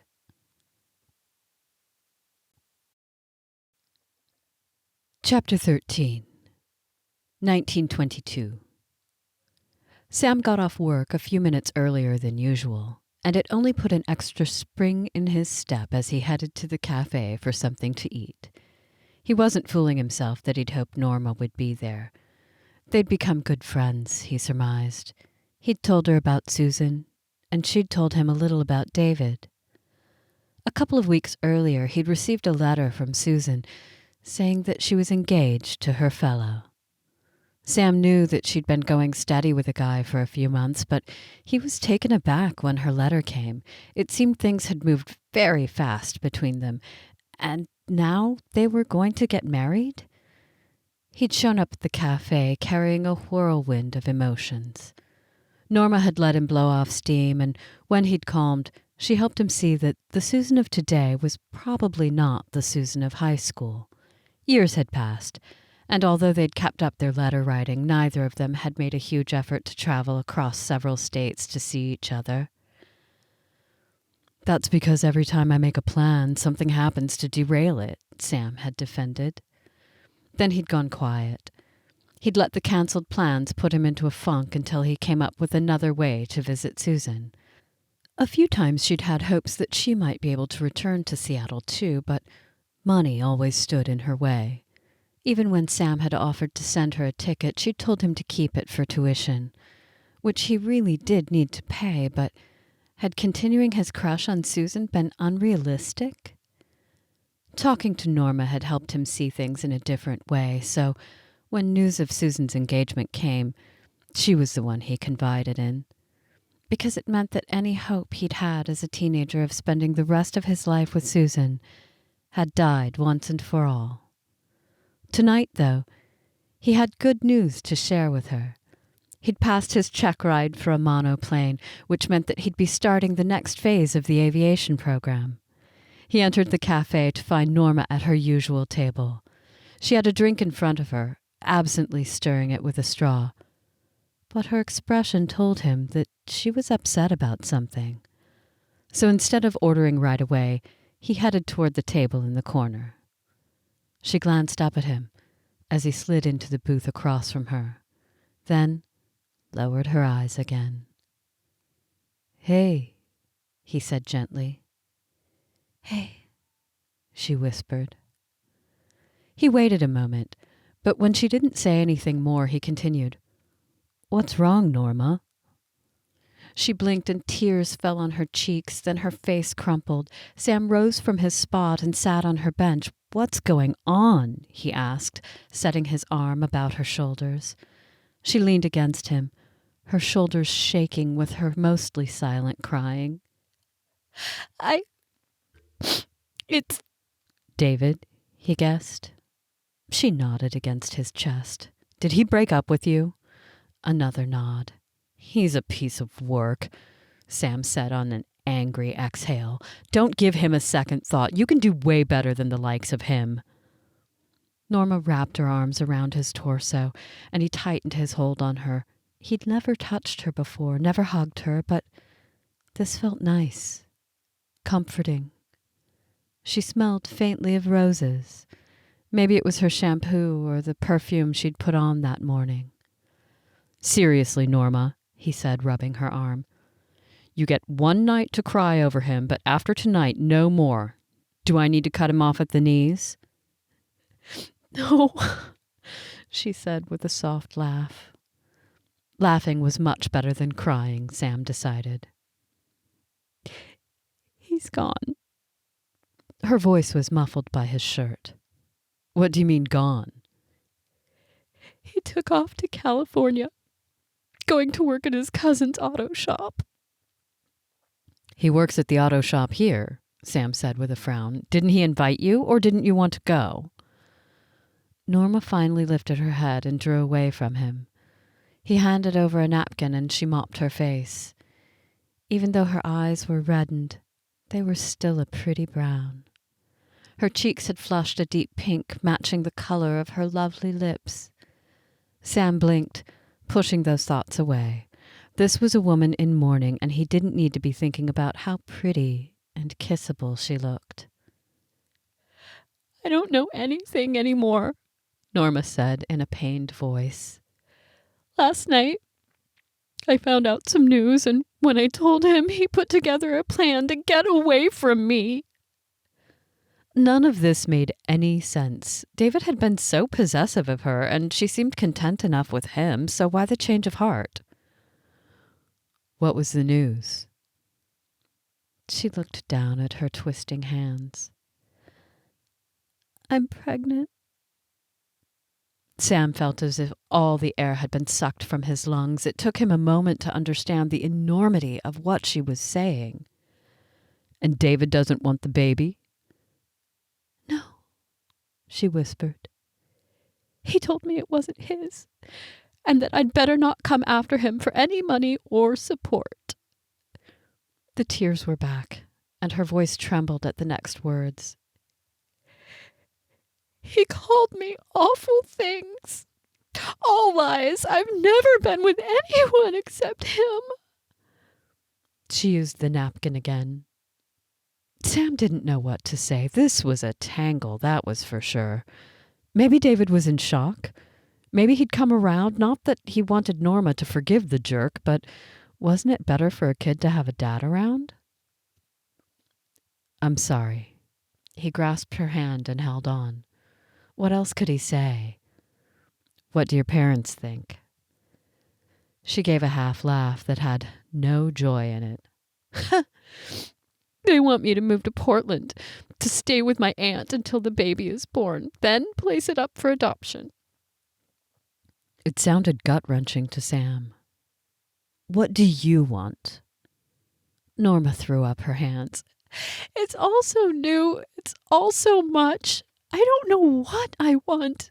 I thought that David would She covered her mouth with her hand and closed her eyes. "Want to marry you?" Sam finished. She nodded, the pain etching lines about her eyes. "I want the baby, I do. Even with David's rejection, I still can't imagine giving my baby up, but I don't have a choice." She folded her arms against her chest. "It's not fair for me to bring this child into the world with only one parent, and a parent who'd have to be dependent on her own parents."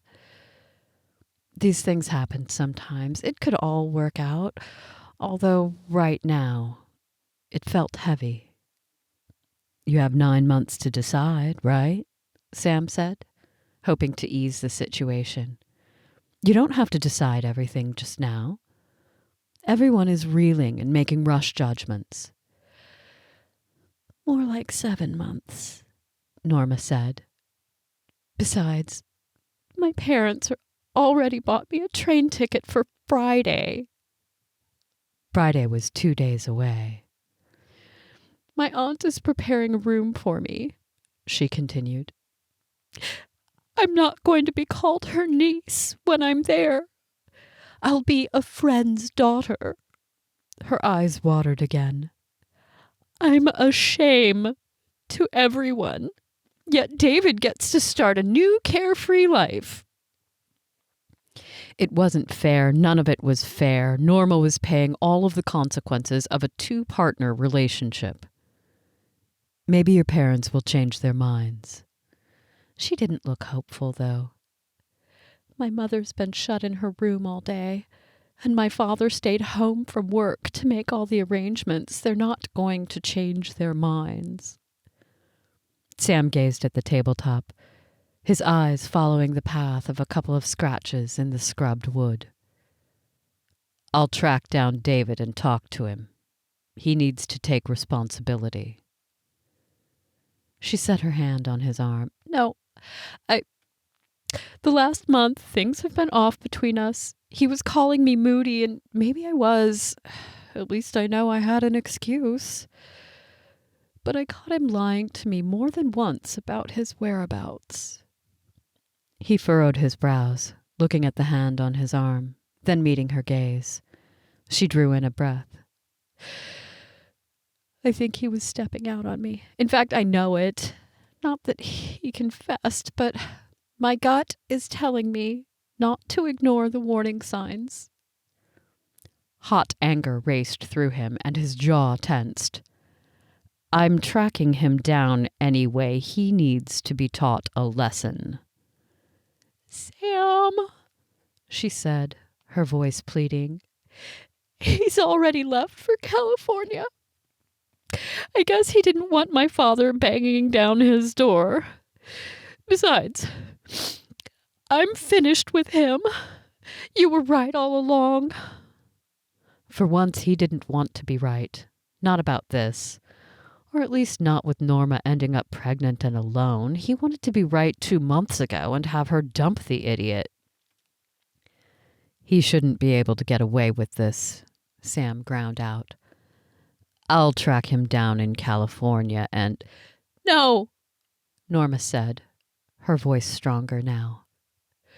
"You're my best friend, Sam. I need you here with me. I need you to be my friend for the next 2 days before I'm shipped off to my aunt's. Then I need you to continue with your own life. Live your dreams for me while I'm gone. And then maybe someday when I'm back, we can have our late-night talks at this cafe again. It will give me something to look forward to." She was crying again, and Sam rubbed at his jaw, his own tears starting. With Norma going away, he'd be losing his best friend too. Again. How had it all come to this? "Now listen to me," she said with a steadying breath. "I'm starving. Can you order some food? I don't want to waste our last couple of days together with sad stuff.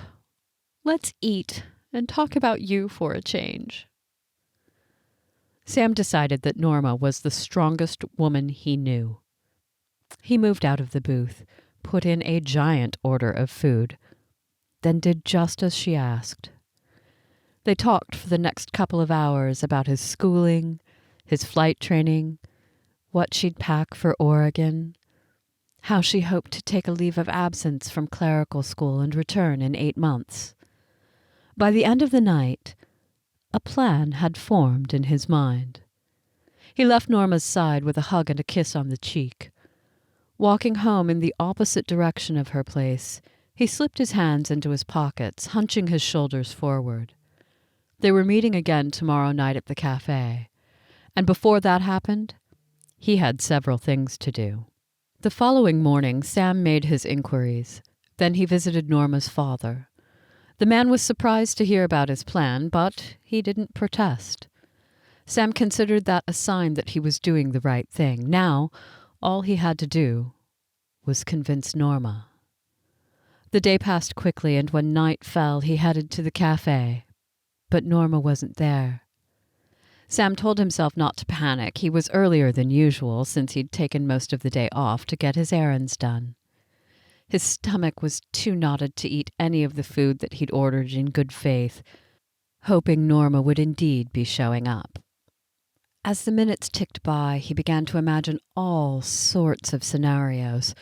Her father had changed his mind, or Norma had fallen ill with her pregnancy, or David had turned back around and swept her off her feet. "Sam?" He snapped his head up. There stood Norma, her brow puckered in concern.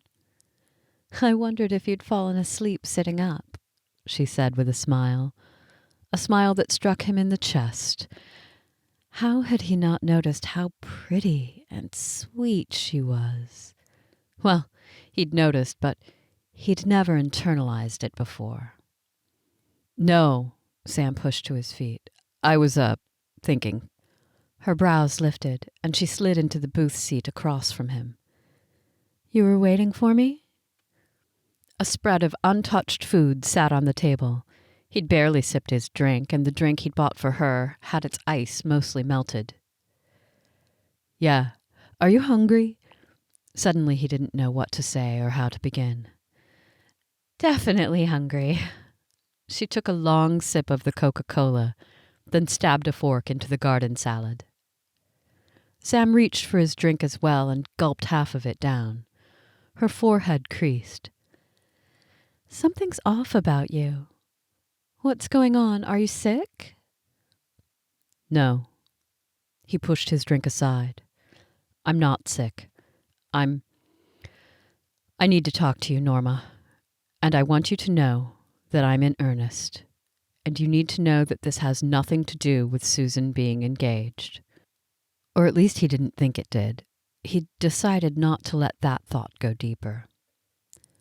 "I visited your father this afternoon." "What? Why?" Her eyes widened. "Did you try and talk him out of sending me to Portland? He was probably furious." "Not exactly," Sam said. "I mean, I did talk him out of sending you to Portland, but it's not what you think." Her mouth opened, then shut. Sam reached for her hand. "Norma, I'm sorry for all that's been happening in your life. You must know that you're my best friend, too, and the best part of my week is sitting with you at this cafe. You make me laugh. You encourage me. You give me hope for a good future. You're a bright, talented woman, and you're drop-dead beautiful." Her cheeks went from pink to red. "I know that you cared for David, and you know that I cared for Susan," he said. "Both of them have moved on, and here we are." She tilted her head, watching him carefully. "You're going to be a mother in a few months, and everything's going to change for you," he continued. I've been thinking all about it, considering all the angles, and only one thing makes sense." He drew in a breath. "I don't want to lose you, and I don't want to see you lose something precious to you. So I spoke to your father to get his blessing to ask you to marry me." Norma stared at him for a second, then she tugged her hand from his and covered her mouth. Tears filled her eyes, and his heart sank. She was angry, hurt, or shocked. Whatever it was, she wasn't pleased. It wasn't happy or relieved. She didn't love him. And that was okay. He didn't love her in the way that he'd loved Susan. But there was potential, though, right? Or at least he thought there was. Yet Norma had started to cry. "Look," Sam said, his voice trembling. "I know that I'm still in school. I talked to the housing department and we can get on the waiting list for married housing. It would be small, but it would be ours. Or we could live with your parents if you'd like. It's up to you. Whatever you want." Tears coursed down her cheeks. Would she say something? Had he just decimated their friendship? "I know I'm not David, and you'll probably never feel for me what you did for him." Sam offered up his last line of reasoning. "But we're compatible, and I think that's a good start. Maybe down the road we'll fall in love with each other. I don't think it would be too hard on my part." Norma lowered her hand and swiped at her cheeks. "Are you serious, Sam? You'd marry me? I don't need you to feel sorry for me." "I'd only be sorry if you left for Portland tomorrow," he said, the truth vibrating through him. "If you stayed, then I'd honestly be the luckiest man in Seattle." She blinked several times, gazing at him, as if waiting for him to laugh and say that he was joking about all of it. But he wasn't joking. He'd never been so serious in all his life.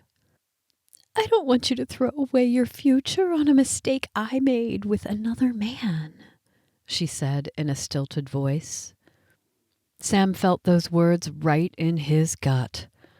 The circumstances weren't ideal, that he knew. "We all make mistakes," he said. "It doesn't mean we have to keep making them. Marry me, Norma. Love me or not, but don't leave me." He had one more card to play. Sliding off the bench, he knelt on the floor facing her. Then he pulled out the ring he'd stored in his pocket. It had been his grandmother's ring, and he thought he'd be giving it to Susan one day.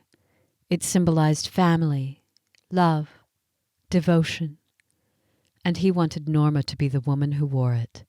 Holding up the ring, he said, "Let's share our future."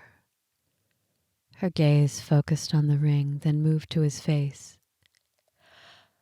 "I don't want to let you down," she whispered.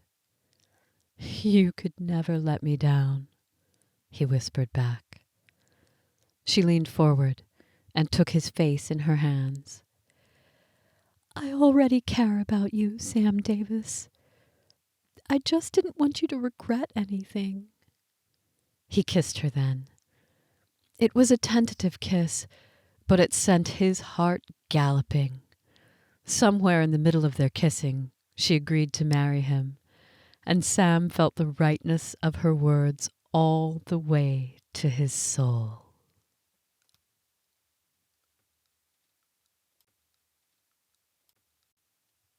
Chapter 14, 1981. Anita scanned the front room that she'd vacuumed and dusted. There wasn't much else to do in preparation for her guests unless she decided to completely redecorate.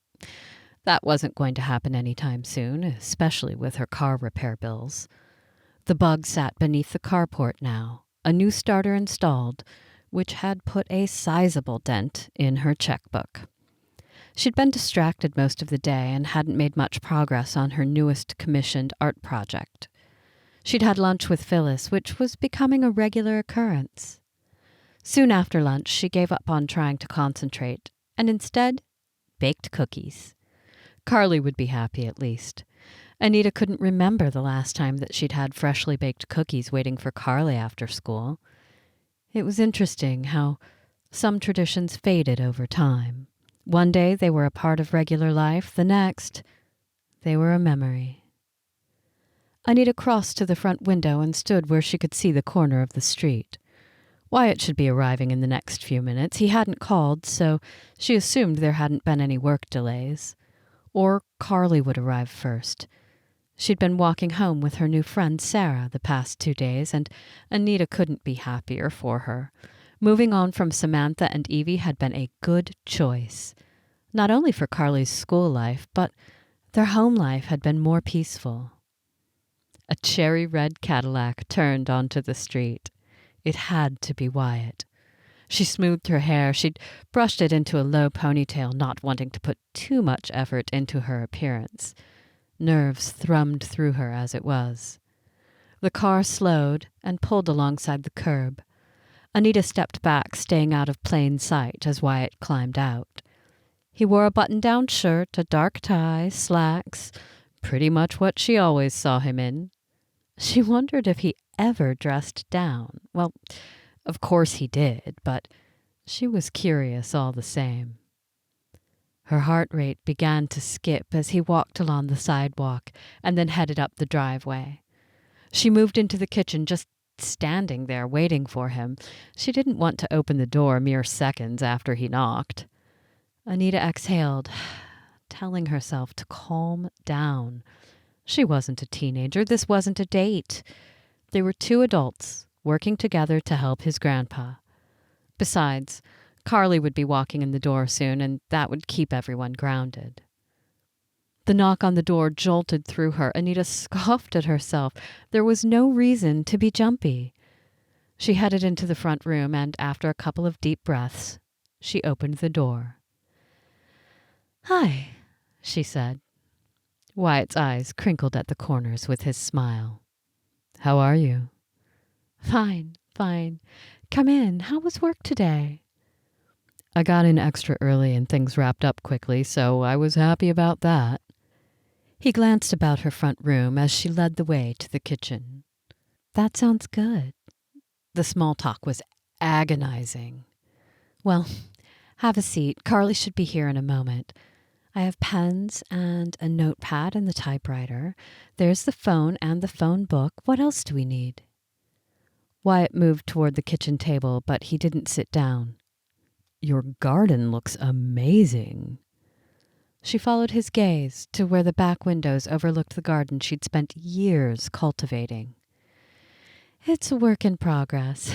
Carly used to help me a lot, but now school and homework are a lot busier, so there are places that I've fallen behind on." Wyatt moved toward the back door. "Can you give me a tour?" Anita had thought they'd start right away with making phone calls. They only had a couple of hours before businesses would shut down. But the lighting really was better now, and she could show him more things. "Sure." Wyatt noticed her hesitation. "Or not. I don't want to be nosy." "It's fine." Anita flashed him a smile and wished her pulse weren't jumping around so much. Her garden was like a second child. She was proud to show it off. Yet it was also very personal. But it wasn't like he was going to criticize anything. "Come on through." Wyatt stepped out the back door after her, and Sassy showed up, apparently from a reprieve in the garden. "Oh, hello," he said. "This your cat?" Sassy answered, rubbing against his legs. "Sorry about the cat fur," Anita said. "It's fine." He reached down to give Sassy a scratch. "Friendly cat." "Yeah, I think she spends more time at the neighbors than here. You're not allergic?" "Nope." Sassy got distracted and bounded off after something. Anita led Wyatt to the work table. "This is where you work?" he asked. "Most of the time," Anita said. "When the weather cooperates, of course. Today the clouds blocked most of the sun, but the rain had held off." Wyatt touched the edge of the table. "What's this project?" "Oh, it's Three Sisters," she said. The canvas was a large square, and she'd started the dresses on 2 of the girls, using dark green and deep burgundy leaves for the skirts, and a third one was outlined. Their mother wants this done before they all become teenagers. Wyatt studied it for so long that Anita felt antsy. You have a remarkable talent, he said at last. I didn't even know this type of art existed. She gave a small shrug. It's all around us, in the trees, the bushes, the flowers, shapes that resemble people. He nodded. Then his green gaze cut to hers. Out here in her garden space, her mind started to sort through the leaves and plants she'd choose to create his image. She'd have to mix 2 greens to get the right shade of his eyes. I don't think that stuff has ever crossed my mind. His mouth lifted to a smile. Like I said, you have a unique talent. All right, then. Anita could stare into his eyes longer, or she could get moving to show him around before Carly arrived. Mom! Carly's voice echoed through the house. Then a door slammed. Too late. She was here. We're in the garden, Anita called, breaking her gaze from Wyatt's scrutiny. Seconds later, she appeared, backpack slung over her shoulder, face flushed as if she'd run the whole way home from school. And perhaps she had. The cat appeared again and trotted to Carly, who picked it up. Oh, hi, Mr. Davis, she said. Wyatt, he corrected. How was school? Boring, Carly said, petting the cat. The only good thing about it was the brownie at lunch. Anita frowned at her daughter. Don't tell me you only had a brownie.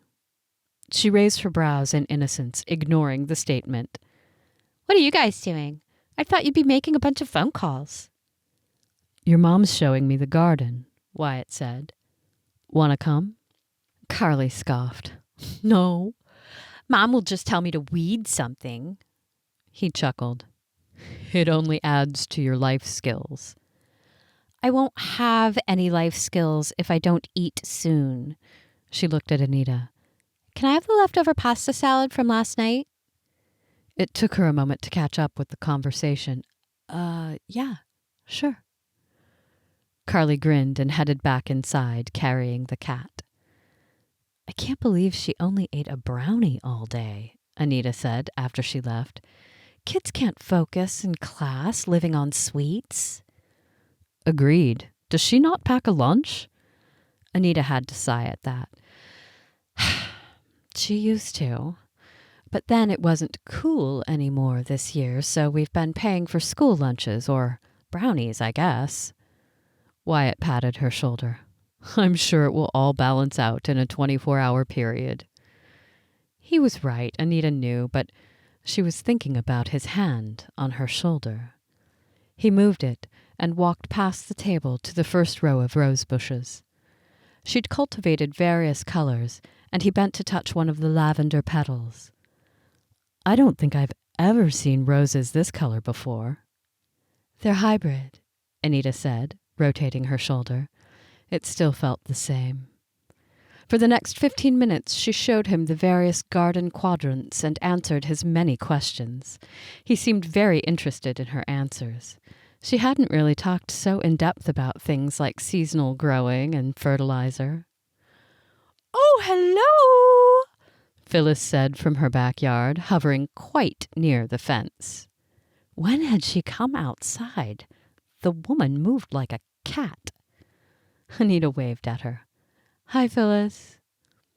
Who's this, your brother? Phyllis knew very well that she didn't have any siblings.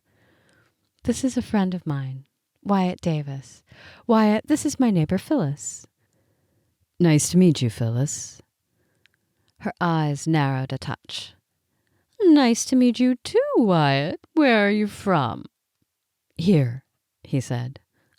Oh, that's nice. And what do you do? I'm an accountant. Phyllis's eyes went wide. How lovely. Do you do personal taxes? Corporate. She frowned then. Very interesting.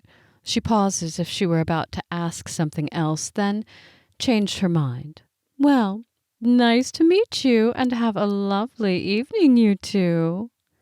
In seconds, Phyllis was back inside her house. Wyatt looked over at Anita, his brows raised. She's sweet, but quite nosy, Anita said with a shrug. I've no doubt that she's still watching us from one of her windows. He snapped his gaze back over to the neighbor's house. Don't look, she laughed. Come on, we'll finish the tour.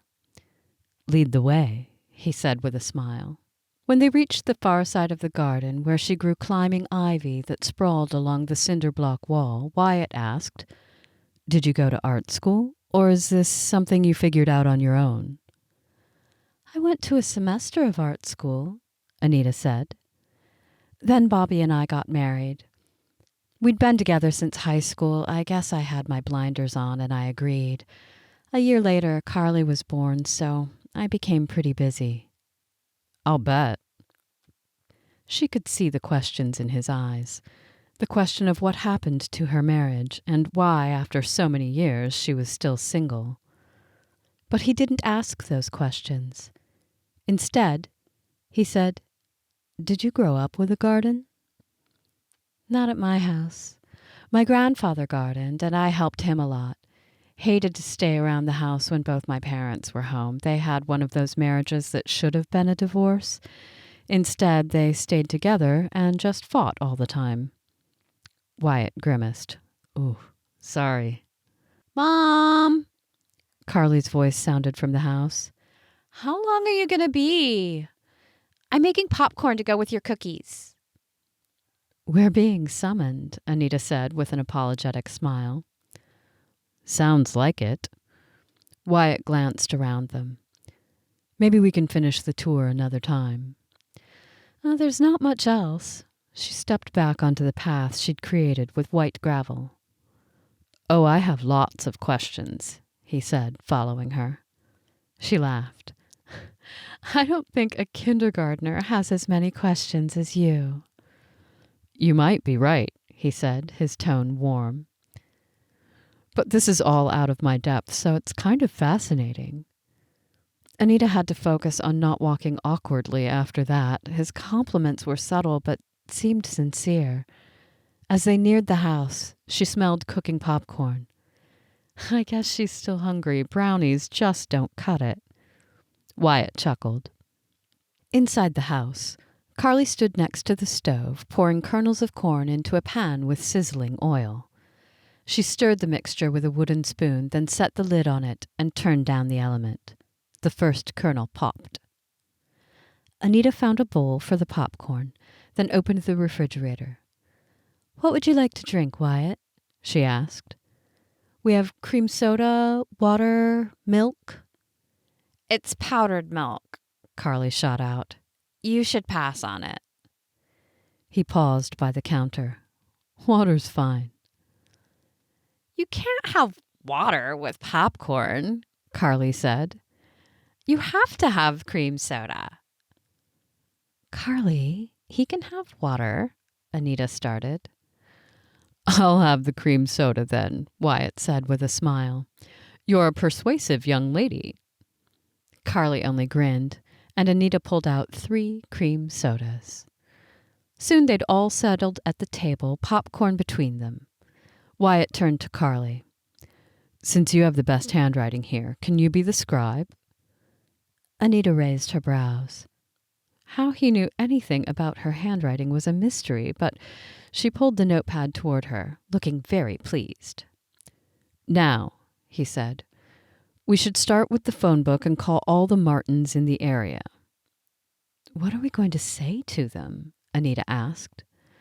What if no one wants to give out information? Carly added. We hope they'll want to help an elderly man find his old high school friend, Wyatt said. The next hour they took turns making phone calls. Even Carly made one of the calls. But they kept hitting dead ends. The sky outside darkened with rain clouds, and soon it started to drizzle, making the world turn gray. Anita turned on a couple of lights. Do you think we could ask the city office where Susan lived in Nevada to mail phone records of any Martins they have? It's worth a try. Wyatt dialed information, then asked for the number. Next, he called the city office. Through the receiver, Anita could hear a woman's voice answer. Wyatt explained why he was calling. Anything would help. My grandfather is hoping to reconnect with Susan Martin. She'd be about 83 right now. He paused, then said, They dated, yes. Anita decided that his side of the conversation was getting interesting. I believe they were in love, he continued, a small smile appearing on his face. Carly drew a heart in the notepad. Yeah, I suppose it's a sweet story. Gramps is very eager. That's all I know. He chuckled and glanced over at Anita. Great, that would be excellent. Thank you so much. He rattled off his home address, then hung up a moment later. When his gaze again met Anita's, he said, Well, she's intrigued and will mail us whatever she can find about any Martins in that city. Wow, that's great, she said. She was very helpful. Carly's eyes glowed. She's excited about the romance. When you told her about that, she wanted to help more. Wyatt nodded, his smile growing. I believe you're right. His gaze again connected with Anita, and she wondered if it was time to get everyone more drinks, with ice. Now what do we do? Carly asked, tapping her pencil against the notepad. We wait for Ms. Anderson to send over what she finds. Wyatt folded his hands on the table. Unless there's something else you can think of. We should type up form letters, Carly suggested. So that when we get names and if some of the people don't want to talk on the phone, we can send them letters. Anita's brows popped up. That's a great idea, Carly. I agree, Wyatt said. What should the letters say? Anita guessed he was including Carly in the process as much as possible because surely he could compose a letter. Over the next hour, they put together a letter they were all happy with. Anita typed up a few versions and only had to use whiteout a few times to correct the errors. You should stay for dinner, Carly said. My mom's a good cook, and I always help too. Anita's mouth nearly fell open. First, that she was inviting Wyatt to dinner, and next, that Carly thought she was a good cook. She hadn't really planned out a meal, and now her mind raced with what to say. I don't want to impose, Wyatt said, but he was looking at Anita. What could she say? It's no problem. Don't expect anything fancy. We can have spaghetti, Carly declared. Do we have everything for that? Yes, we do. She exhaled. It's easy enough, and we'd be happy to have you. Only if you let me make the sauce, Wyatt said. I have a special recipe. His smile was easy, and suddenly she felt nervous. Working together on finding Susan was one thing, but sharing a meal in her home made everything feel a lot more domestic. It's a deal, Carly said. I'll do the salad. I make them a lot. Sounds great, he said. Carly pushed up from the table and headed to the refrigerator. Are you sure this is okay? Wyatt asked in a quiet voice, his gaze not letting her look anywhere else. It's fine, Anita replied. Like Carly said, spaghetti is easy, and it's nice to have company. Nice for me, too. She wasn't sure how to read into that, and she only grew more curious about his life and relationships. I'm just glad Carly likes you so much. Less butting heads. I'm glad, too. Wyatt stood and headed to the row of cupboards. Can you show me where the spices are? He asked Carly. Anita watched him for a moment, interacting with her daughter in the kitchen. It all seemed so foreign yet normal at the same time. She felt like she was looking through a window at some other family that wasn't hers as a man and his daughter bantered in the kitchen while they cooked. Anita gave a small shake of her head. She couldn't let those thoughts enter her mind right now. She wasn't looking for a relationship, and Carly didn't need the complication of more than what she was already dealing with. Anita stood and joined them in the kitchen, pulling out the pots. One for the sauce, one for the pasta. In the next little while, she found out that Wyatt liked to whistle, that he was particular about spaghetti sauce, and that his presence somehow made her home full of bright sunshine, despite the rain outside.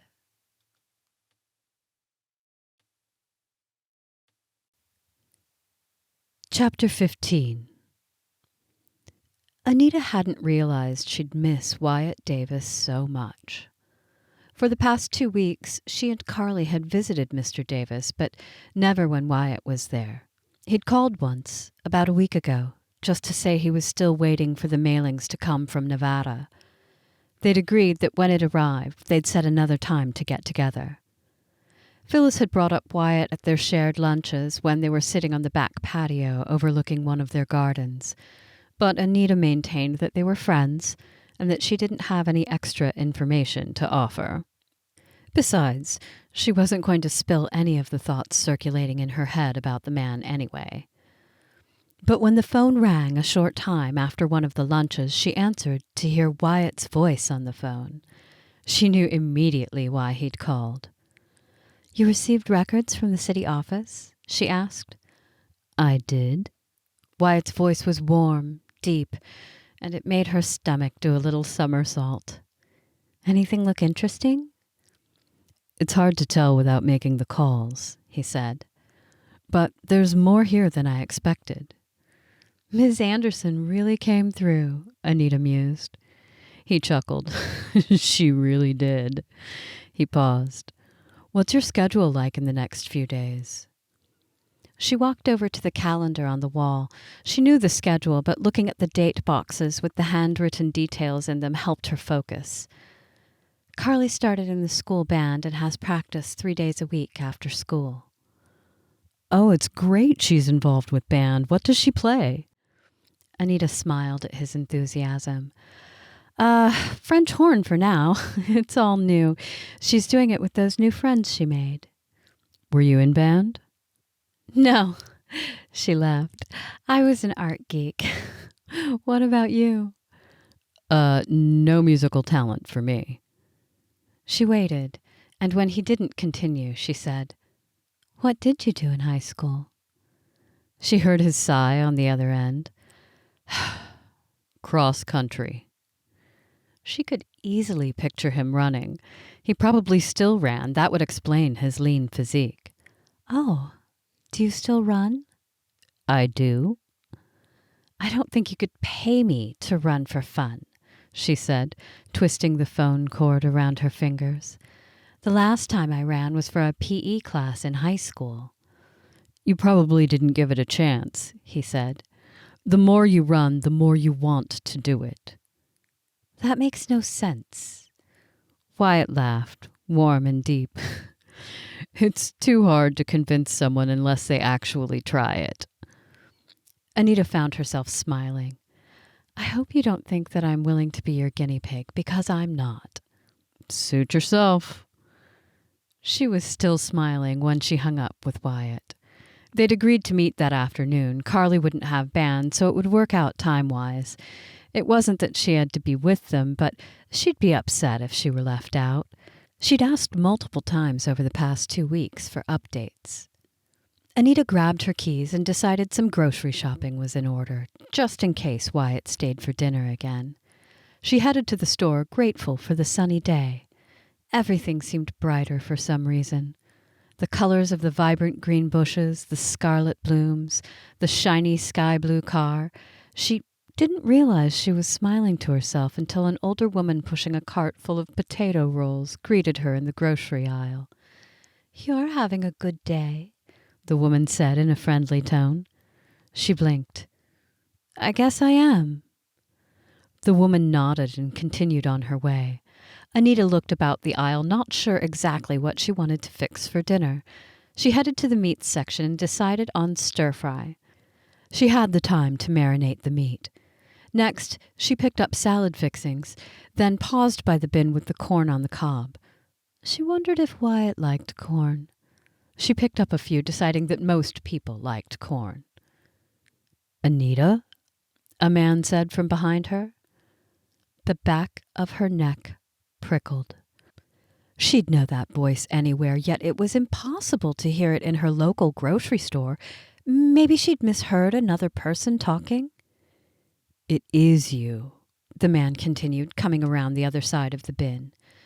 Anita's heart sank as she looked into the brown eyes of her ex-husband. Bobby? Robert. I go by Robert now. His brows pulled together as he studied her. She studied him right back. His dark brown hair was short, with a hint of gray at the temples. He wore a brand-name golf shirt that sat snug around his stomach paunch, revealing the weight he'd gained over the years, but clearly he'd never changed his shirt size. A gold chain winked at his neck, and he wore one of those watches that looked expensive. Even from here, she could smell his dose of cologne. It had been a long time since she'd seen this man. How long exactly? 10 years. What are you doing in Seattle? She managed to ask. You're looking really good, Anita. Bobby's open gaze perused her as if he had all the time in the world to be staring at her in a grocery store.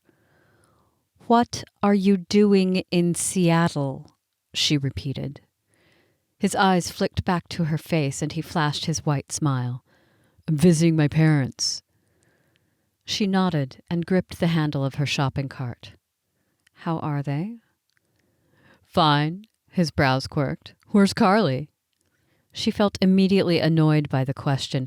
She's at school, Bobby, with all the other kids her age. Right. He rubbed a hand over his chin, which had some stubble. She'd forgotten him always saying his little catchphrase of right. Are you single? Anita opened her mouth, then closed it. This man had no right to any information about her personal life, especially not after completely disappearing from Carly's life. Instead of answering, she said, Are you still married? His gaze flicked with something unreadable. Gloria and I are separated. Gloria. Had Anita ever known his second wife's name? Sorry to hear that, she said stiffly. How else was she supposed to reply? You didn't answer my question. He gave that white smile again, the one in which he expected to always get his way. Why couldn't there be some sort of interruption, maybe another person needing to pick out corn, or an announcement about a sale on cucumbers coming over the PA system? Or maybe she could have arrived at the store 15 minutes later and avoided all of this. I'm still single, she said. He nodded as if he weren't surprised at all. That makes things easier, he said, moving a few steps around the corn bin. Makes what easier? Visiting Carly, Bobby said. I miss her. Anita wanted to laugh or cry. How long has that been going on? He cocked his head. What? Missing my daughter? I've missed her since the day we parted ways. Anita folded her arms. Carly hasn't seen you in 10 years, Bobby. And don't tell me a couple of cruddy birthday cards count. For the first time, he looked uncomfortable. His brows tugged together as he rubbed the back of his neck. Things have been very busy and complicated. I'm sure you understand.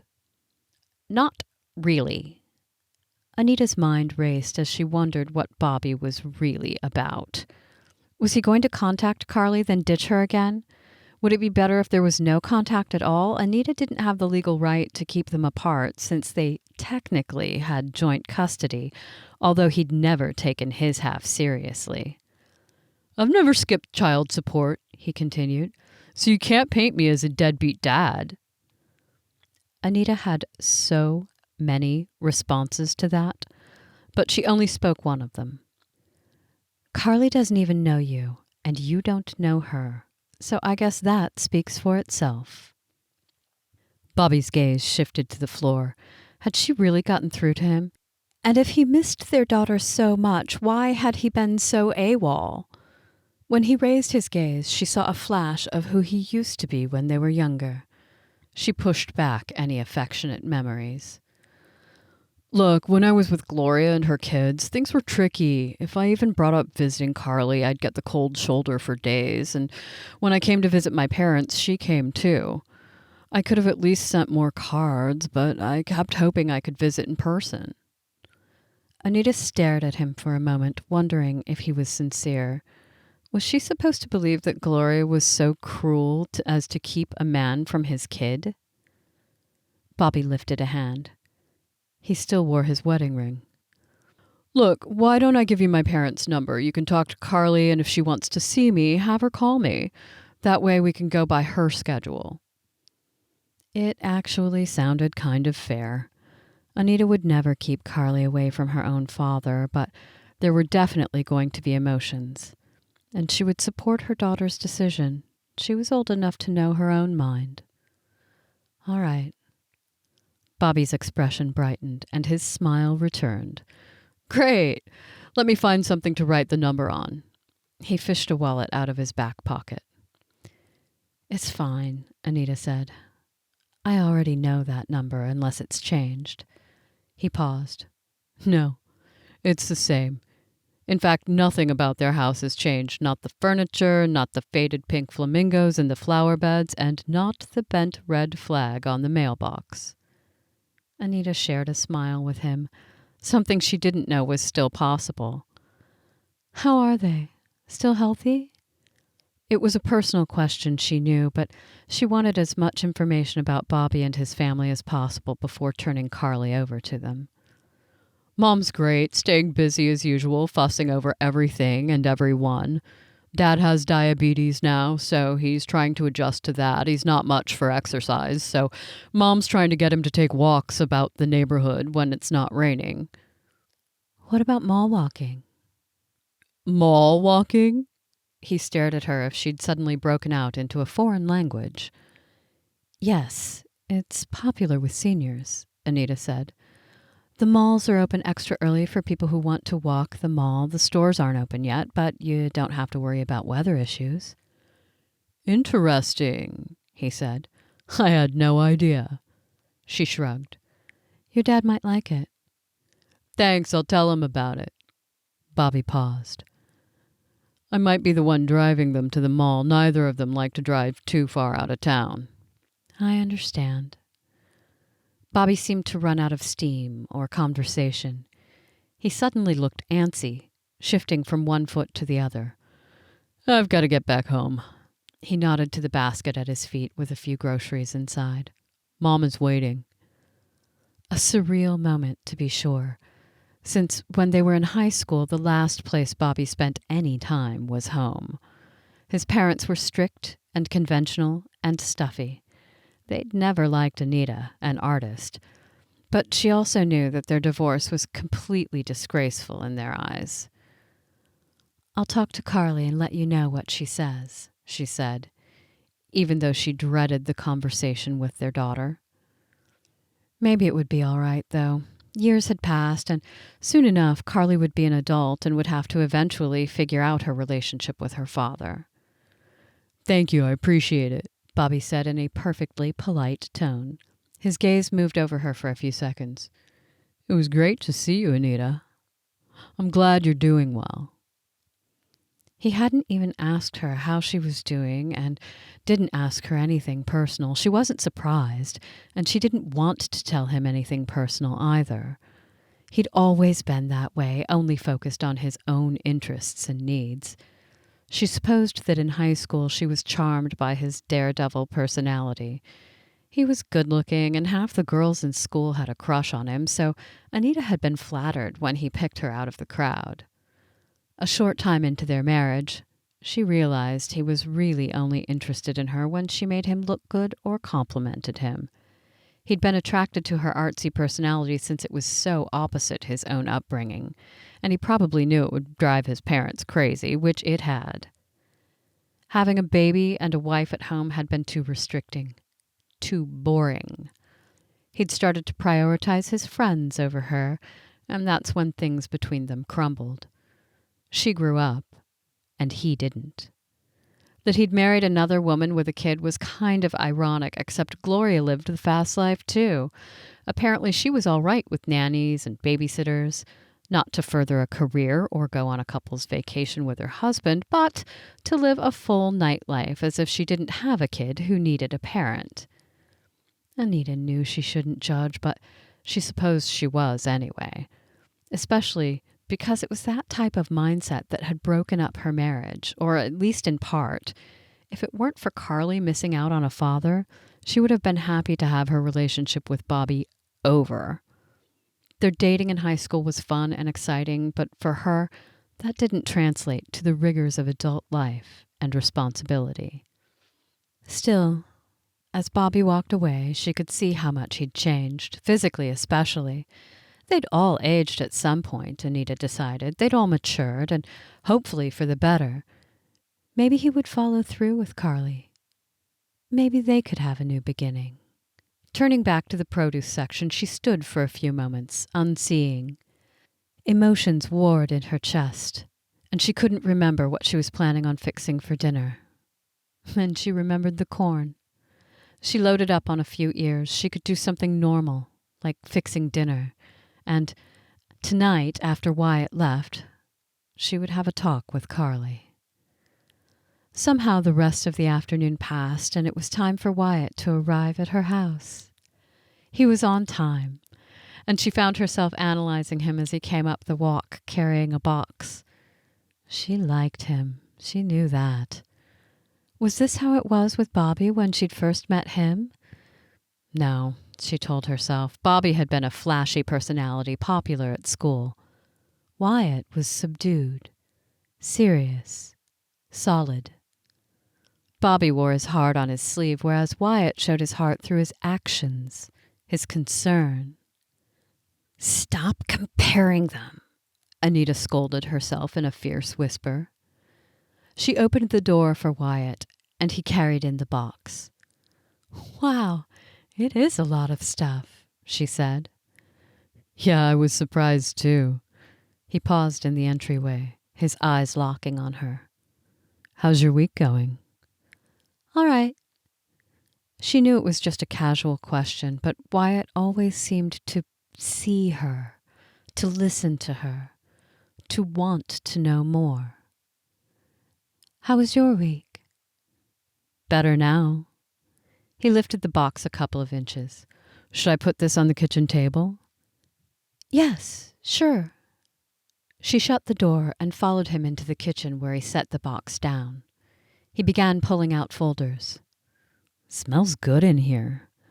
Oh, Anita moved to the other side of the table. I have some meat marinating, so you're probably smelling the sauce. It's pretty strong. Ah, he fished out another folder. And you're welcome to stay for dinner, she said. Carly will probably ask you. Wyatt set the folder down he held, the edge of his mouth lifting. You don't have to feed me. She gave a small shrug. I don't mind. The more the merrier. I should have brought something, dessert at least. It's fine. I'm actually making a new recipe, something I've wanted to try for a while, and the portion is too much for 2 people. Wyatt's brows raised. I'm happy to be your taste tester any time. Anita might be blushing, even though she knew he wasn't teasing her that way. Hey, is everything all right? He asked suddenly. If tonight's not a good time, we can reschedule. Oh, yeah, things are fine. Are you all right? He pressed. You seem stressed. She folded her arms because her hands felt shaky and her heart was beating too hard. Would it be terrible to tell Wyatt what happened today? Maybe it would be good to have an outsider's opinion. It wasn't something she'd discuss with any of her neighbors or clients. I ran into Carly's dad today. We haven't seen or heard from him in years. He's back in town staying at his parents'. Wow, that's a lot. Yeah, and he wants to see Carly. So I'm telling her tonight. Anita didn't mean for the tears to fall. She hadn't cried over Bobby in a long time. Hey, Wyatt said in a soft voice. He walked around the table and pulled her into his arms. She hadn't expected him to hug her, and she hadn't known how badly she needed a hug. Someone's arms holding her, someone caring about how she felt, someone comforting her. It was nice. "Sorry," she whispered, wiping at her eyes. "I didn't expect to blubber about it." He gave a soft chuckle. "You can blubber on me any time." Anita drew away and met his gaze. "I'm sure you don't mean that, but you're very gallant for offering." Wyatt released her, smoothing a bit of her hair from her face before stepping away. "Gallantry has nothing to do with my offer. I've been heartbroken before, so I want you to know there's no judgment on my part. These things take time."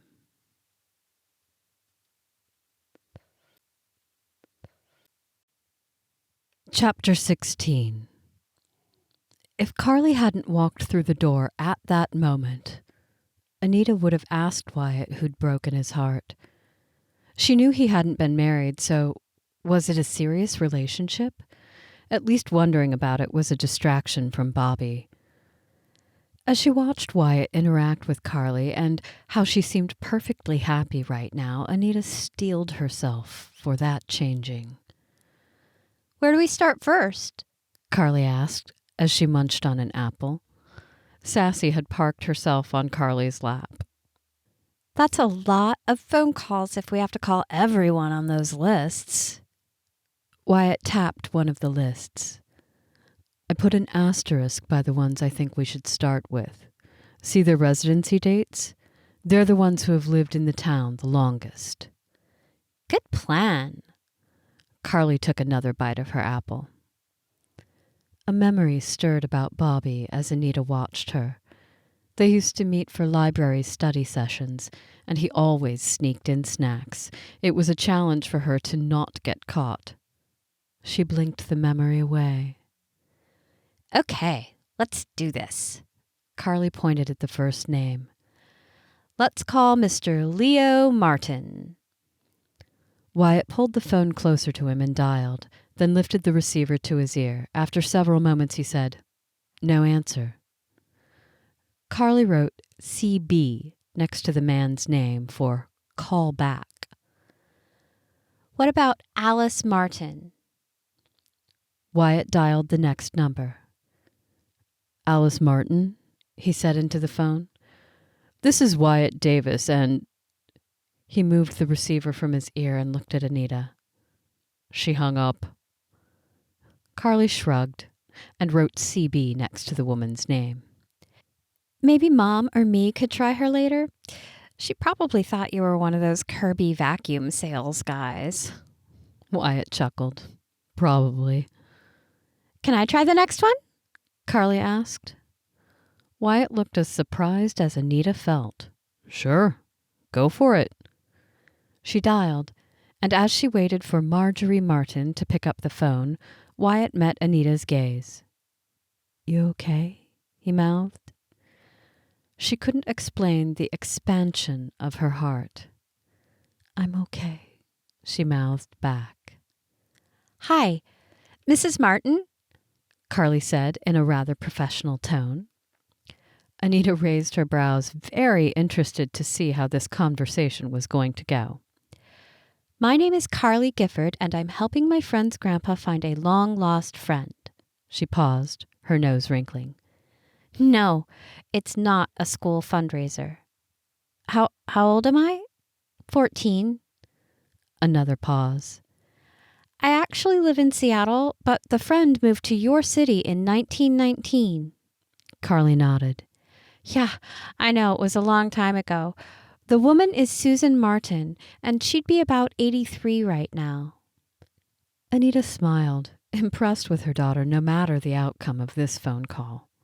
Wyatt reached over and squeezed her hand, his smile wide too. "Oh, you do?" Carly said, reaching for a pencil. "Oh, but she moved away?"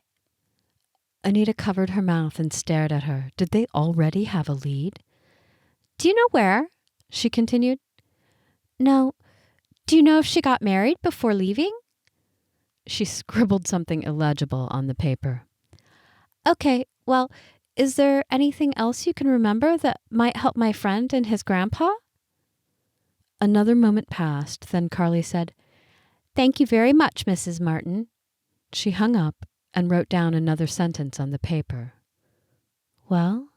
Anita asked, too impatient to wait. What did she say? Carly lifted her gaze.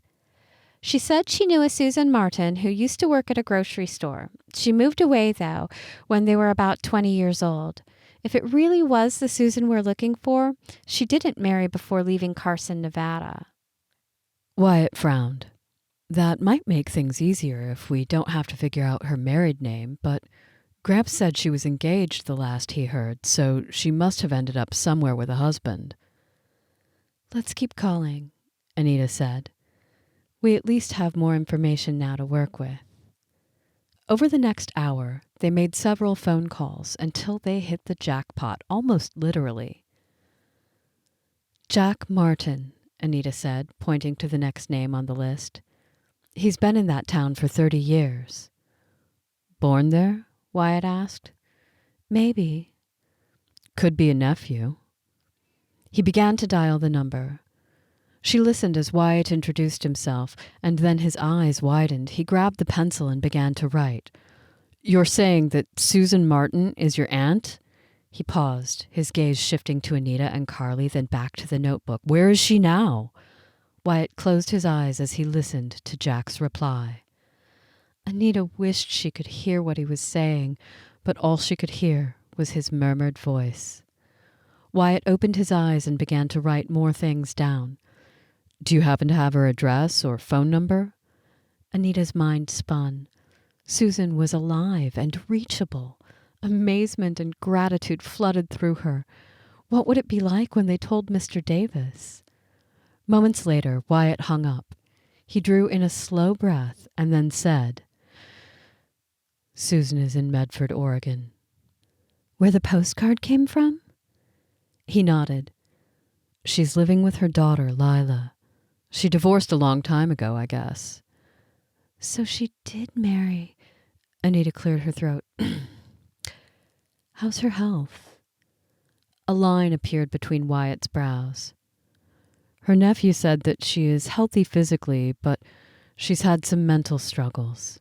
She's basically a recluse. She's agoraphobic and doesn't leave the house. Anita said nothing, but Carly's brows popped up. Why won't she leave the house? It's part of a mental illness, Wyatt said. Maybe something bad happened to her, Carly suggested, to make her afraid? I honestly don't know a lot about agoraphobia, he said. I don't either, Anita said. Did her nephew say anything else? Yeah, Wyatt tapped the paper. He said I could call her, maybe introduce myself before I give any information to Gramps. Test the waters, so to speak. Do you think she wants to be contacted? Anita asked. It's hard to say. He retraced the phone number with his pencil. She did send that postcard. With no return address, Anita hesitated. Does she have any other issues, like dementia? Not that Jack knows of, Wyatt said. He spoke to her a couple of months ago. Anita nodded and stared at the number and address he had written down. Well? What are you thinking? He asked in a tentative tone. We should call her right now, Carly said. Wyatt rubbed his forehead. I'm thinking that too. If we're all ready to do this... Carly raised her hand into the air. I'm ready. Anita smiled and Wyatt chuckled. All right. Here we go. He linked his fingers and stretched out his hands, then picked up the receiver. Anita moved over a seat to be right next to him, and Carly scooted her chair closer. They could hear the ringing of the phone, and then a woman answered it. Lyla Martin, he said. This is Wyatt Davis. I'm the grandson of Sam Davis, an old friend of your mother's. My grandpa has been hoping to get in touch with her. The woman didn't say anything for a moment, and Wyatt moved the receiver out a few inches from his ear so Carly and Anita could listen in. Finally, the woman spoke, her voice sounding sharp through the receiver. Sam Davis, from Seattle? Yes, that's right. Wyatt gave Carly a thumbs up. I guess your mother sent him a postcard a few months ago, and hearing from her brought back a lot of memories. The woman took a long moment to answer again. I told her not to send that postcard, but I guess she found a way to without me knowing it. Wyatt blinked. I'm sorry, is there a reason you don't want her to get in touch with my grandpa? Lyla didn't hesitate this time. Yes, he broke her heart decades ago and she never got over it. She has to move on, needs to move on. It's been over 60 years, as you know. It has been a long time, Wyatt agreed. But she moved from Seattle with her family. From what I heard, there was no other option, so I don't see how she can say that my grandpa broke her heart. That's her story to tell, Lyla said, but I don't want her upset all over again. I understand. Wyatt drew in a breath. Would it be possible to speak with her? Maybe it would actually be healing. Lyla scoffed. Her life has been far from easy. All those promises made to her by Sam Davis were broken, and I'm not going to watch her suffer over it one more day. I'm really sorry for all of her pain, Wyatt said. Do you think it will help her to talk through all of this? I can have my grandpa call her. No, Lyla said. I don't know how you got this number, but I don't want to ever hear from your grandpa. Anita touched his arm. Give her your number, she whispered. He nodded. I got this number from Jack Martin. I didn't mean to stir up painful feelings or memories. Could you please write down my number in case you do happen to change your mind and speak to her? He paused. Then finally he recited his phone number. When he hung up, he rubbed at both temples. What happened that Gramps isn't telling us? Anita laid a hand on his arm. I don't know, but it sounds like Susan was very hurt by it. Wyatt nodded. Yeah, I don't know either. Gramps made everything sound like they wanted to see each other again, but circumstances never worked out. Then they both married and fell out of touch. Do you think your grandpa forgot what happened between them? Carly asked. Possibly, he acknowledged, but obviously Susan hasn't. Maybe it's better we tell Gramps that we couldn't find her. The truth might hurt too much. Or be healing, Carly said. Isn't that what you told Lyla? It is, Wyatt said. And I know we can't keep this from Gramps, but it worries me too. He met Anita's gaze. Are we opening a can of worms by doing this? Carly rose from the table. I vote we call Susan's house again another night. Maybe she'll answer. Maybe her daughter is protecting her for a reason that doesn't matter anymore. Susan wrote to your grandpa after all. Wyatt's brows shot up. Are you sure you're only 14? She smiled. Yep, and I'm starving. Let's get dinner ready. I'm in. Wyatt rose from the table too, and as Carly headed into the kitchen, he turned to Anita. What do you think? Should we continue down this path? She drew in a breath.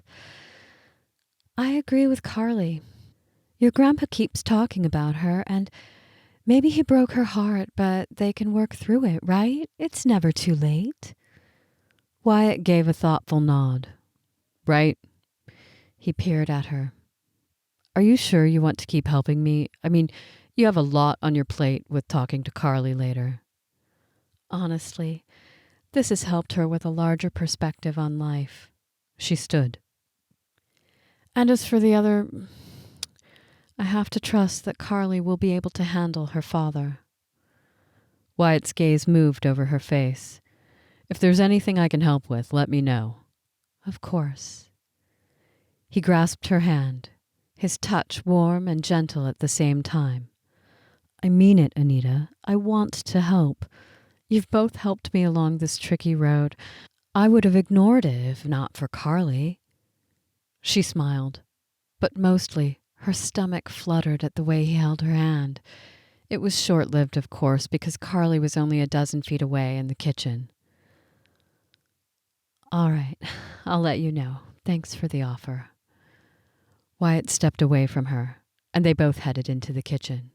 What can I do? He asked. Cut these up. Carly handed over a couple of peppers. Orange peppers? They're sweet, Anita said. Do you think you can handle an onion, too? Bring it on, Wyatt smiled. I can't promise not to cry, though. Once the meat and veggies were sizzling in the wok, Carly said, I think we should tell your grandpa all about what Lyla said. Then we'll see what his answer is. Wyatt paused where he was setting napkins on the table. You're right. The more I think about it, the more curious I am. Don't you think it's odd that Susan would claim he broke her heart? Or maybe Lyla is just dramatic, Carly offered. Like some of my friends. That's a long time to hold on to a heartbreak, though, Anita said. Carly shrugged and sat down at the kitchen table. Not so long. I mean, divorced couples hate each other for the rest of their lives. Anita stilled. Where did you hear that? Carly looked up. No one. It's just what I observed. You hate Dad. And my friend Becky said that her parents have been divorced for 5 years and they still hate each other.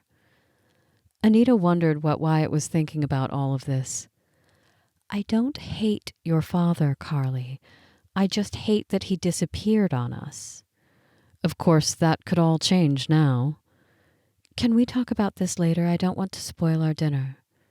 Maybe putting off a teenager's caustic remarks wasn't the best parenting move, but she couldn't keep up with the conversation with Wyatt here. There was too much to talk to Carly about, and it needed to be done in private. Anyone want some rice? Anita scooped rice from the pan into a serving bowl. I do, both Wyatt and Carly said. The next half hour was spent eating and chatting, with Anita steering the conversation to things like school band and her newest art client. Wyatt even talked a little about his day at work. All too soon, dinner was over. They all agreed to meet at the assisted living center the following night and talk to Mr. Davis. Wyatt gathered up his files and headed to the door, and Carly disappeared into her bedroom to call one of her new friends. Wyatt paused at the front door. I guess we didn't need so much information after all when Jack Martin turned out to be a direct link. We got lucky, Anita said. For some reason, she didn't want him to leave yet, because when he did, she'd have no more excuses to put off talking to Carly about her dad. Call me later, Wyatt said, his green eyes on her. She hesitated, and he rushed to say, or not, but I'll be hoping for the best for your talk with Carly. I'll call you. Her pulse sped up. I don't want you home alone dying to know what's going on. His mouth lifted. That perfectly describes what I'll be going through if you don't call. Anita folded her arms. So, you mentioned that you've been through heartbreak. What happened? Surprise crossed his expression. You remember? I do. He glanced away for a second, then said, Her name was Cynthia. She basically left me at the altar. Well, I did get a few hours' notice, so I wasn't actually standing at the altar. Oh, I'm sorry, she winced. How long ago did that happen? 3 years. He shifted the box in his hands. Long enough to be over the rejection, but not long enough to completely forget it.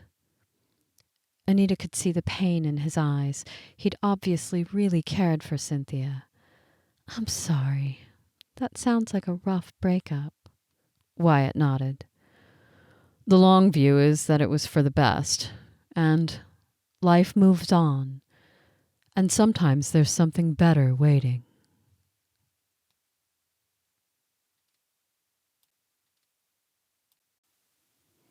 Chapter 17. Anita awakened the following morning after a restless night. She hadn't slept much, and it wasn't because of her talk with Carly. That had actually gone much better than she could have predicted. Carly was both curious and wary about her father being in town and wanting to connect with her. In fact, she'd called him last night, and they chatted for about 10 minutes. Anita heard her half of the conversation, and after it was over, Carly simply said, "He's going to visit on Friday. I'm not ready to go do anything with him, but I told him he could come over for a visit." Anita thought that was a good idea, a baby step. Not that she was looking forward to having Bobby in her home looking things over, but this was about her daughter, and she had to focus on that. What surprised her, though, was the phone call she received around lunchtime from Wyatt. Thankfully, Phyllis wasn't over that day. His warm voice coming through the phone somehow settled her circling thoughts. "How are you?" he asked. It was a common enough question, but coming from Wyatt, she knew it was genuine. "I'm doing all right," she said. "Are you on a lunch break?" "I am, and I guess I was too curious to wait for when you were going to call me." "Oh, I was going to call you, huh?" He chuckled. "Am I being too transparent?" She sat at the kitchen table. "I think you need to be more transparent after a statement like that." She could hear the smile in his voice when he replied, "You're a taskmaster, Anita. I'm sure that comes with being a parent, but also being both an artist and a businesswoman." "Ah, starting out with the compliments, I see. Is it working?" She smiled to herself. "I won't turn any down." "Good." Wyatt paused. "I don't want to pull any punches, Anita. I like you, and I've enjoyed spending time together." Anita wondered at the depth of his words, but goosebumps broke out on her arms anyway. "I like you too, Wyatt." "I think you just made my day." She touched her cheek. Sure enough, it was plenty hot. "How did the talk with Carly go?" he asked. "Surprisingly well." Anita didn't mind questions, so she updated him on the conversation and the outcome. "He's coming to visit Carly tomorrow night at our house." "How do you feel about that?" She winced. "Ugh, can I plead the fifth?" Wyatt laughed. "You certainly can, although pleading the fifth pretty much makes your opinion clear." "Well, I'm telling myself it's all good and that it won't turn out to be too good to be true." "Do you think your ex will flake out?" "He could. Or maybe he will later, visit a handful of times, then disappear again." She wrapped the phone cord around her fingers. "I just don't want to see Carly disappointed." "Yeah, I get it. She's a great kid, and I think any man would be proud to have her as a daughter." Anita's heart twisted at his kind words. "Thank you. I believe that as well. But I also know that not all people are wired to be attentive parents." She cut off her words, hoping that she wasn't crossing the line. "Yeah, I know that firsthand," he said softly. "I'm sorry, Wyatt. I didn't mean to bring that up." "It's fine. I shared about my mom with you and Carly, and I'm glad I did. I wanted her to know that there are a lot of people out there who are dealing with hard things." Anita still felt bad about bringing up something that must be painful. "I've made peace with my parentless life because I've realized how blessed I've been with such steadfast grandparents." "Your grandpa is a sweet man," Anita said, glad that she'd sidestepped a landmine. "And I'm sure your grandma was wonderful too." She really was. Wyatt's tone remained subdued. "Are we still on for meeting at the center tonight? I'd love to have you and Carly there, to ease him into the news about Susan." "We wouldn't miss it for the world. 6:30, right?" "Right, soon after dinner." "Okay." "Hey, should I pick you two up? It's not much out of the way." She didn't hesitate. "Sure, that would be great. I've become fond of the red Cadillac." Wyatt laughed. "Me too." She was tempted to ask him to come earlier and have dinner, but maybe that would be too much. "It's a plan, then," he said, his low voice rumbling through the phone. "I'll see you in a few hours." After hanging up with Wyatt, Anita remained at the kitchen table for several moments, sorting through all the things in her head. Complications for sure, but new hope, too. Wyatt had brought in that hope, as well as his grandpa. She was determined that tonight would be a good night. She'd enjoy being with Wyatt and her daughter and finding some answers for Mr. Davis. To pass the time, she headed into the backyard to do some mindless gardening. She saw Phyllis in her yard before the woman noticed her. "Hi, Phyllis. How are you?" Her neighbor didn't turn to greet her, so Anita moved closer to the fence. "Phyllis?" she said loudly. The woman spun, reaching for the headphones that she had on her ears. "Oh, I'm sorry that I didn't hear you. I'm trying out this new Walkman that my son sent me for my birthday. He sent me 3 cassette tapes. Do you want to try it out?" Anita reached for the Walkman over the fence. "It's your birthday?" "Next week," Phyllis said. "But he's not going to be able to visit. I suppose that's why he was sure to send this in advance. Pretty fancy, don't you think?" "It's a very nice gift," Anita agreed. She pushed play on the Walkman and slipped on the headphones. "Great sound, too," Phyllis beamed. "I love it. I feel so hip. You should tell Carly to come and listen when she has some extra time." "She has one," Anita said, "but I'm sure she'd love to try yours out." She handed the Walkman back to Phyllis, and the woman proudly set it back on her ears. Anita smiled to herself, then got busy with gardening, but it did nothing to keep her mind off Wyatt. By the time 6:30 rolled around, she was a bundle of nerves. She found Carly bouncing on her toes, waiting for the red car to pull up. "He's finally here," she said. Wyatt turned into the driveway, and Carly pushed out the door. "Hang on," Anita said with a laugh. But Carly was already halfway to the car. Anita grabbed her jacket, then closed the door and locked it. Wyatt had stepped out of the car and opened the back door for Carly, then the passenger door, waiting for Anita. His gaze scanned her as she approached. Maybe she'd dressed up a little more than usual. She wore a lightweight denim jumpsuit with a wide leather belt along with kitten heels. "Good evening," he said as she neared. She smirked at his formality. "Good evening, Mr. Davis." His smile appeared, and she stepped past him and slid into the passenger seat. He closed the door and walked around to the other side of the car. Carly leaned close and propped her arms on the upholstery between Anita and Wyatt. "Guess what, Wyatt?" "What?" he asked in a cheerful tone as he backed out of the driveway. "My dad's in town, and I'm seeing him tomorrow night." Wyatt cut a glance to Anita, but didn't reveal that he already knew the information. She realized they hadn't discussed this possibility. "Are you excited?" he asked. Yes and no." This caught Anita's attention. "Nervous, then?" Wyatt continued, his glance moving from the road to the rearview mirror. "It's been a while since you've seen him, right?" Carly sighed. "Yeah, 10 years. He's probably all gray now." Wyatt's brows popped up.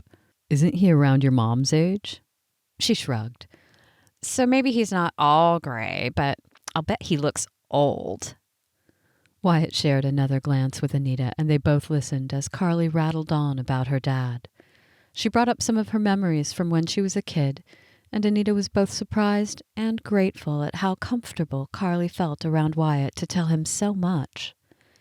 In no time at all, they were turning into the parking lot of the assisted living center. "I'm really glad that you will have a chance to get to know your dad again," Wyatt said. "Family is so important, no matter how complicated." Carly scrunched her nose. "That sounds like something your grandpa would say." He laughed. "I'll take it as a compliment, then." When they walked into the dining room where Mr. Davis waited at a table, Anita's heart tugged to see him. In moments, he'd learned that they'd been in contact with Susan, but that things hadn't gone so well. "Gramps," Wyatt said, reaching him first. He leaned down and gave him a hug. Mr. Davis patted his back with a shaky hand, and then his gaze moved to see Anita and Carly. "What a surprise! You brought friends!" Wyatt smiled. "I'm sure I don't have to introduce them." Mr. Davis held out his hand and Anita grasped it. Then Carly did.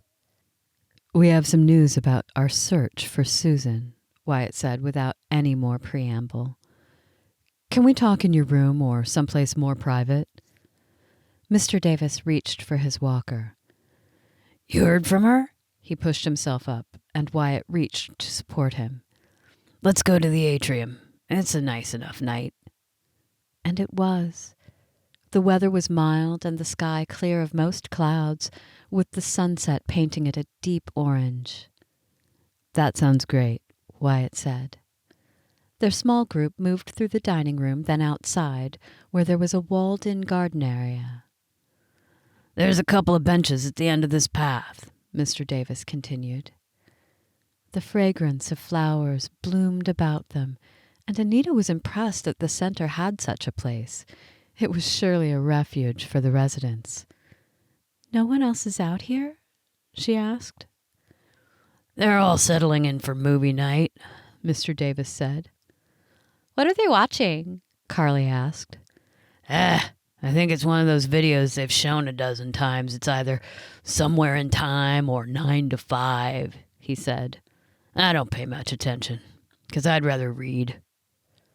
Carly moved ahead and found the open circle with a couple of benches. She sat at the end of one, and Anita settled next to her. "We have good news and not so good news, Gramps," Wyatt said. Mr. Davis frowned. "I want it all. Is she still alive?" Anita shouldn't have been surprised at the question, but it caught her off guard. Of course he'd wonder about that. "She's alive and fairly healthy," Wyatt said. "I spoke to her daughter last night in Medford, where she's living now." "Medford?" Mr. Davis nodded. "What do you mean by fairly healthy? Why didn't you talk to Susan?" Wyatt cleared his throat. "Susan's daughter is named Lyla, and she wouldn't let us speak to Susan. Lyla has heard about you, and she doesn't have a very favorable opinion." Mr. Davis looked confused at this. "What does that mean?" "I'm not sure exactly." Lyla says that you broke Susan's heart. Carly interjected, clearly too eager to let Wyatt beat around the bush. Mr. Davis looked over at her, his brows pinched. "Broke her heart?" His voice was quiet. "Her daughter said this?" Carly nodded, and Wyatt said, "Yeah." She made it sound like it was devastating, and that Susan's still not over it after all these years. Mr. Davis rocked back on the bench. "I don't understand. Susan and I were the best of friends. We dated, we were in love, yes, but life happened. We wrote to each other for years, and she completely stopped after getting engaged. I'm the one who was heartbroken." His voice trembled at the end of his speech, and he raised a shaky hand to wipe his eyes. Anita found a tissue pack in her purse and crossed to hand him one over. "I'm sorry," she said. "We didn't know what to make of Lila's comments, so we were hoping that you could tell us what happened." Mr. Davis used the tissue, then raised both hands in surrender. "I honestly don't know. I don't have that final letter anymore. When Norma and I married, we both purged our things of old girlfriends and old boyfriends. We started with a clean slate. She knew about Susan, of course, and I knew about Norma's former beau." His voice trailed off, and he closed his eyes. "Gramps?" Wyatt set a hand on his shoulder. "Are you all right?" Mr. Davis released a long breath. "I need to talk to her. I need to find out what Susan told her daughter." Wyatt exchanged glances with Anita. She didn't have any answers. Lyla had made her stance pretty clear. Mr. Davis turned to his grandson. Can you call again? Give them the number here. Ask if Susan can call me, or her daughter is welcome to as well. Wyatt dipped his chin. I can try again, Gramps, but I don't know if that will just make things worse. It's already at its worst. Mr. Davis raised a trembling hand and rubbed his forehead. I know my memory isn't what it used to be, but what in the world does she mean? Wyatt rested a hand on his grandpa's shoulder. I don't know, Gramps. Anita's stomach twisted into knots at the obvious distress Mr. Davis was feeling. He looked at Carly. Can you help me write a letter to Susan? My handwriting is no longer steady. She straightened and looked at Anita, who gave her a nod of approval. I'd be happy to, she said to him. When should we write it? Tonight, he said in a determined voice. Then one of you can mail it. The mail service here is slower than a snail's pace. Wyatt's forehead creased, but he said, All right, I can mail it tomorrow, no problem, Gramps. So they headed inside, and Anita located some paper, an envelope, and a pen. As Mr. Davis dictated his letter to Carly, Anita sat near Wyatt. What do you think? She asked quietly, so they wouldn't be overheard. I think a letter has a better chance than a phone call, Wyatt said. But it still might not get past Lyla. That's true, she sighed. I wish Lyla would have told us a little bit more. He leaned back in his chair, folding his arms. It's hard to know if this is a case of lost memories or something that Gramps didn't realize he had done, a miscommunication or something, or maybe he's not admitting to it? Anita bit her lip. Maybe. Although it would be strange for your grandpa to forget something that obviously really hurt Susan. Wyatt nodded, and they both watched and waited as Carly finished the letter writing. After Mr. Davis had dictated his last words, he reached for his walker. I'm ready to turn in for the night. Already? Wyatt moved to his feet. Are you feeling all right? I'm tired, son, Mr. Davis said. I appreciate all you've done and that you were able to track down Susan. Now, we just have to pray that she'll be willing to talk to me. Let me know the moment you get in touch with her daughter again. I will. Wyatt reached his side and grasped his elbow. Do you need help to your room? Nah, it looks like Ginny has taken me. The aide arrived just then. Everything all right?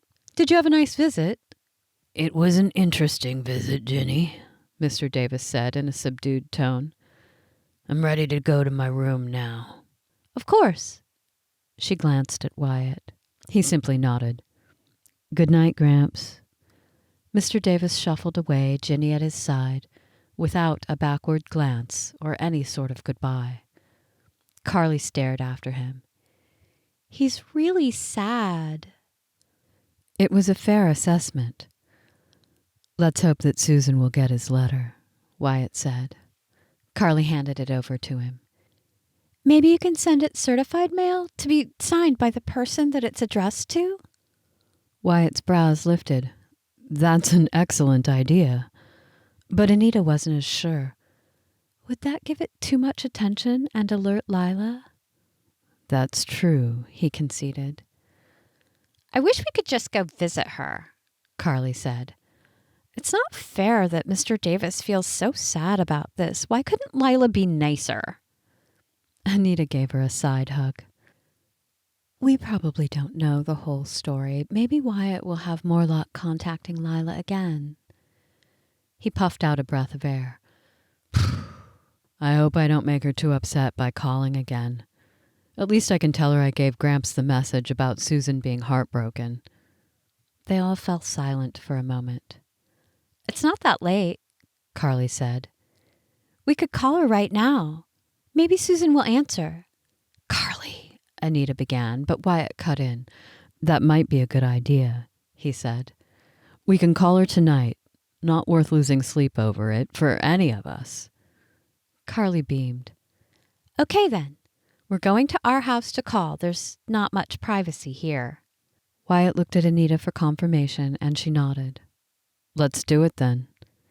He walked with them out of the center, and they loaded into his car.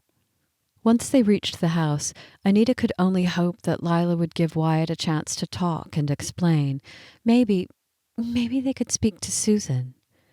They settled at the kitchen table, and he called the number from the night before. Again, Anita and Carly scooted close to hear as much as possible. Is this Lyla?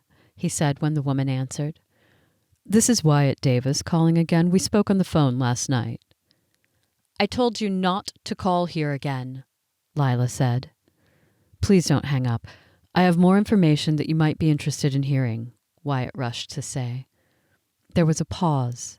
Then Lyla spoke. What could you possibly have to say? I already told you. We spoke to my grandpa tonight and told him what you said. Wyatt's gaze connected with Anita, and she nodded for encouragement. He doesn't have any memory of doing something that would break Susan's heart. To get to the point, he's devastated about it. He'd love more information, either from you or Susan. He doesn't want there to be any misunderstandings. He dragged in a breath and waited. They all waited. Lila's words came loud and clear. Mr. Davis, unless my mother walks over my dead body to get to the phone, she'll not be speaking with you or your grandfather. The line clicked, and Wyatt moved the receiver from his ear. She hung up on me. The three of them sat in silence for a long moment. Finally, Anita said, We'll mail the letter and cross our fingers. He nodded. Exactly. Maybe Mr. Davis can call, Carly suggested. Maybe Lyla will listen to him. Wyatt patted her shoulder. I think that's a great idea. We'll see if anything comes of the letter first. Wait a week or two. Okay. Carly stood from the table. Well, if you're done making phone calls, I'm going to call my friend Sarah. She'll want an update. Wyatt pushed the phone toward her. I wish you had better news. Yeah, we all do. Carly picked up the phone and headed out of the kitchen, the cord trailing behind her. That kid is going places, Wyatt said with a soft smile, his gaze connecting with Anita's. She's so invested in this. I worry that she's being pushy. Anita brushed an errant crumb from the table that had escaped dinner cleanup. She's not being pushy, he said. I like that she's invested, too. It makes me feel like I'm not trying to come up with all the solutions for Gramps. Yeah. Are you okay? Lyla was pretty rude on the phone. She's upset, that's all, Wyatt said. I don't know the whole story, but if I did, maybe we'd have more sympathy. True. He rose from the table. Well, I've hogged enough of your evening. I'm sure you have other things to do. Not really. Anita laughed and stood. Well, I guess I do, but all this intrigue is so much more entertaining than starting laundry or going through bills. Wyatt reached for her hand and squeezed it. Thanks again, to both you and Carly. He let go of her hand, but the warmth remained. Anita wished he'd stay, but what excuse could she come up with? She could at least walk with him to his car, so she did. And good luck with the ex tomorrow night, he said once they were outside. Oh, Anita had forgotten about that. Spending time with Wyatt and his grandpa had been a nice distraction for that reason alone. Her mind now spun with Carly's upcoming visit with her dad. Thanks. And if you want to call me and talk, I'll answer the phone. She smiled up at him, finding his eyes on her. Okay, I might just do that. Be careful what you ask for. I am being careful. His words were cryptic enough that she wasn't sure if he was flirting. All right, Mr. Careful. Again, sorry about the Lyla disappointment. Crossing my fingers that the letter reaches Susan. Thanks, Anita. Really. He held up the letter. How many times are we going to say thanks tonight? He chuckled. Then he stepped close and pulled her into his arms. She wasn't expecting a hug, but she was all for it. It took her a couple of seconds to get over her surprise, then she wrapped her arms around his waist. He smelled like fresh air, and she didn't mind his arms around her either. When he drew away, it was much too soon, and her mind was spinning for completely different reasons.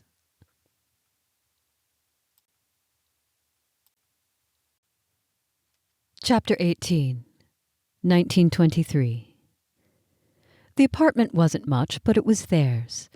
The married housing portion of the college apartments only had the bare minimum, with a couch that filled most of the tiny living room. A single row of cupboards and a small icebox in the kitchen, a full-sized bed that had become very crowded with a baby who preferred to sleep snuggled against one of her parents, and a shower that a person could barely turn around in. But Sam and Norma both loved it. They'd been married a year now, and baby Olivia was nearly 6 months old. Sam was absolutely besotted by her. It might have started when Norma was several months into her pregnancy, and the baby responded to his voice by kicking inside Norma's stomach. Or it might have been when he first held the infant, and Olivia stared at him as if he were the moon and the stars. Or it might have been the night when she was a week old and wouldn't settle down. Sam had walked the floor with her for hours until they both fell asleep on the couch, Olivia cradled in his arms. Currently, Sam was walking the floor with her relaxed against his shoulder.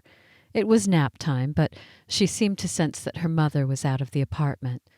On Saturdays, Sam took over baby care for a few hours while his wife caught up on errands that were made complicated with a baby. She'd gone to the library to return books. When Olivia squirmed and lifted her head, Sam patted her back. "Shh, baby girl. Time to sleep now." Her little body relaxed as he continued to pat her back. He began to hum, knowing that the vibrations of his chest would soothe her even more. Soon, her breathing deepened, and her fingers loosened from where they had been gripping his shirt sleeve. Now for the transfer. He walked slowly into the bedroom where they'd set the bassinet on the other side of the bed.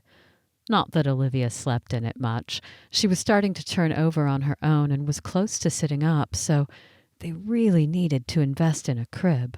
Or maybe borrow one? The last expense they could afford was furniture pieces. Carefully, Sam transferred Olivia to the bassinet. She stirred, but thankfully didn't awaken. A missed nap would mess up her night schedule because she'd fall asleep way too early. Then the vicious cycle would begin.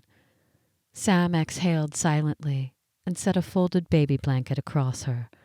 Her eyelashes fluttered, and he was struck with how much she looked like Norma. Honey-colored hair and green eyes. Sam gazed at Olivia for a long moment. He didn't know if he could love this baby any more than he did, not even if she were his own flesh and blood. Watching Norma in her motherhood had been a tender and sweet experience. It had brought him closer to her, and he could honestly say that he loved his wife. Whatever collision path they'd taken to get to this moment didn't matter in the long run. What mattered was that they were together now. Someone knocked on the front door, and Sam moved out of the bedroom, shutting the door behind him. He hoped the sound wouldn't wake up Olivia. Maybe Norma had forgotten her keys. She was back earlier than he'd expected, but it would be nice to spend some quiet time together during Olivia's nap. When the child was awake, she took full attention from both of them. Sam swung open the front door, fully prepared to see Norma. But a man stood on the porch, framed by the gray clouds beyond, a man who Sam recognized immediately. His skin went cold and his stomach felt like he'd just plummeted off a 3-story building. David? I didn't believe it when everyone told me." David wore a pressed dress shirt and black slacks. His dark hair was slicked back, shoes shined. In his hand he carried a bouquet of flowers. It didn't take much deduction to decipher who he was here to see, and why. "I couldn't figure out why another man would take on a pregnant woman," David continued, his tone tight, his eyes perusing Sam. "But after working in California for a while, I began to miss her. I went out with a few gals, but no one was as sweet or as beautiful as my Norma. I asked around, and it seems that I was the only fella in her life, so that baby is mine, and Norma asked to make a life with me. And I turned her down." Sam's blood simmered. He stepped onto the front stoop and pulled the door tightly closed behind him. Folding his arms, he said, "Don't speak about my wife like that, David." The man had the gall to laugh. "Ha! Wife! "Yeah, you really did marry her, legal and everything. I checked at the courthouse." Sam tilted his head. "What do you want?" David's lip curled. "I'm back for good, and I'm back to get what's rightfully mine. I don't care if you married her. That's my kid in there, and Norma's my girl." It was Sam's turn to laugh, although he sounded bitter. "You signed away your parental rights. Norma showed me, and I've legally adopted Olivia." Whoops. David's brows lifted. "Olivia? That's her name?" "Norma is my wife, not your girl." Sam took a step closer. "You'd better leave now, or you'll get what's coming to you." Again, David sized him up. "You think you can take me? I can take you." He might be a college student, and David might have the physique of a mechanic, but Sam was defending his own. There was no way he'd be the one to go down. David's chuckle was low. "As much as I'd love to get into a brawl with you, I'd rather hear what Norma has to say when she sees me." Sam had never been so glad of his wife going on an errand. "She's not available right now." A line appeared between David's brows, and he shifted his stance. "I can wait." Sam wished he could contact Norma and give her a fair warning. Maybe he could track her down at the library. Maybe... A familiar figure came into view at the end of the parking area. Sam's heart rate spiked. Norma was already coming home. There was no way to send David on his way without her noticing him. He exhaled a thready breath. This was it, the moment he hoped would never come. David returning with an apology and a changed heart, begging for forgiveness.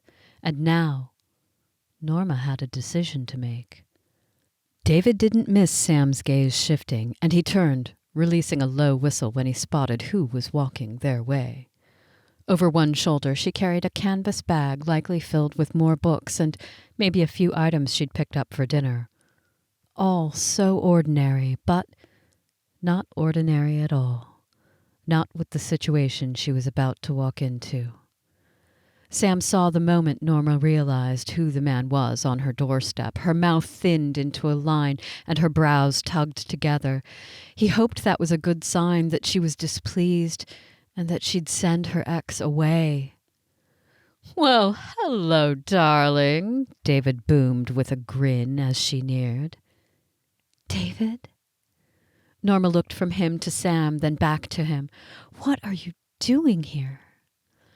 "I'm having a nice chat with Sam here," David continued in a voice that was unnecessarily loud.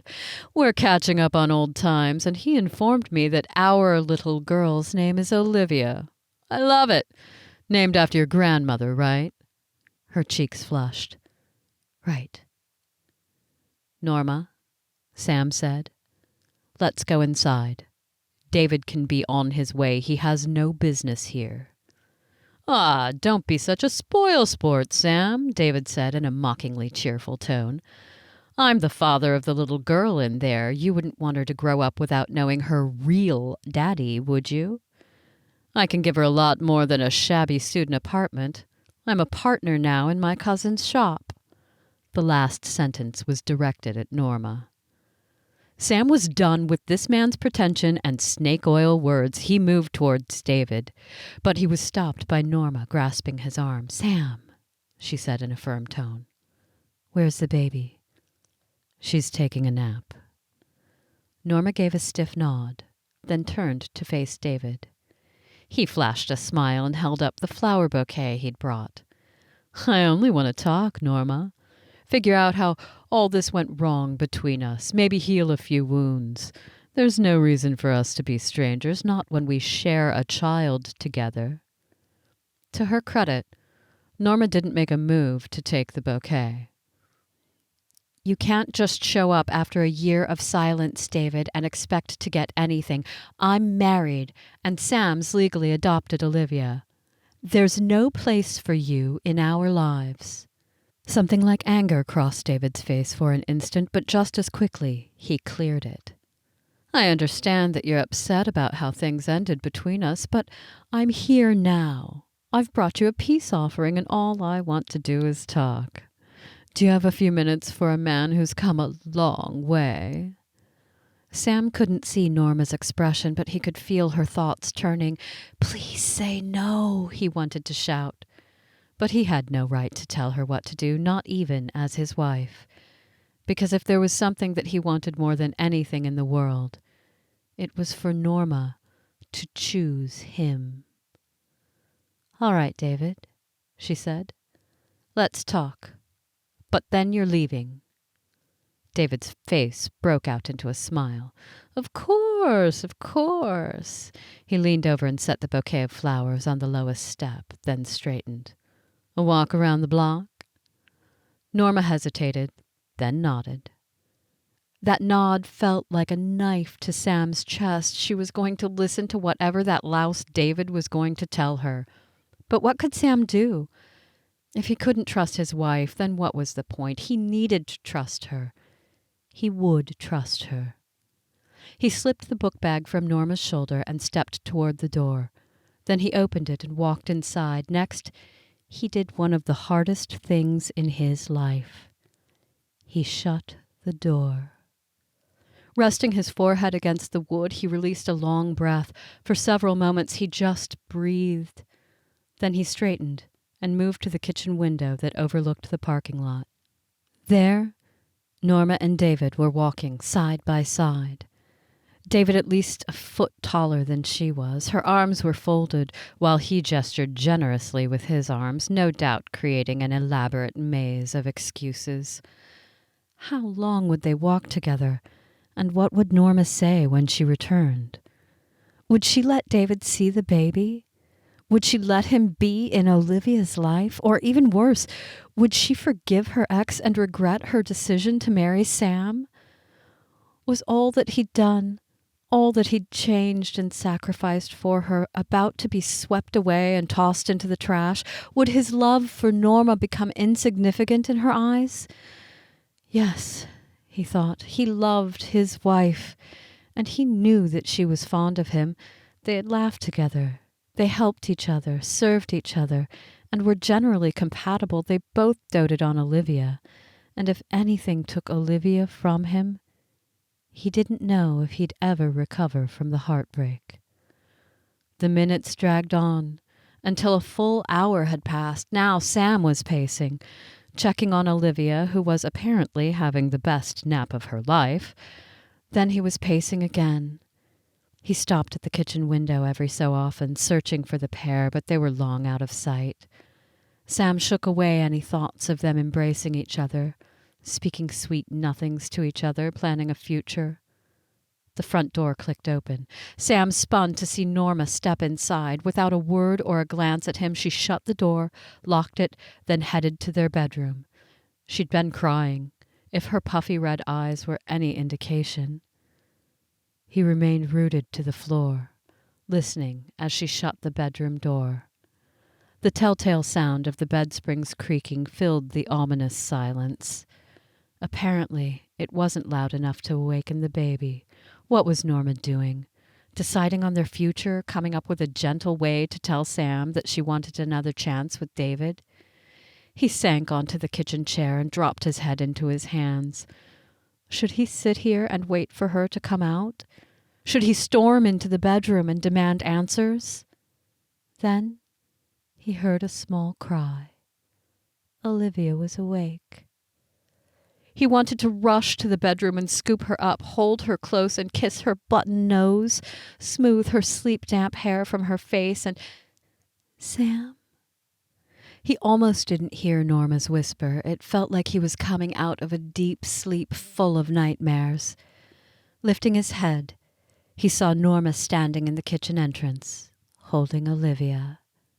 He scraped his chair back and stood. "Are you all right?"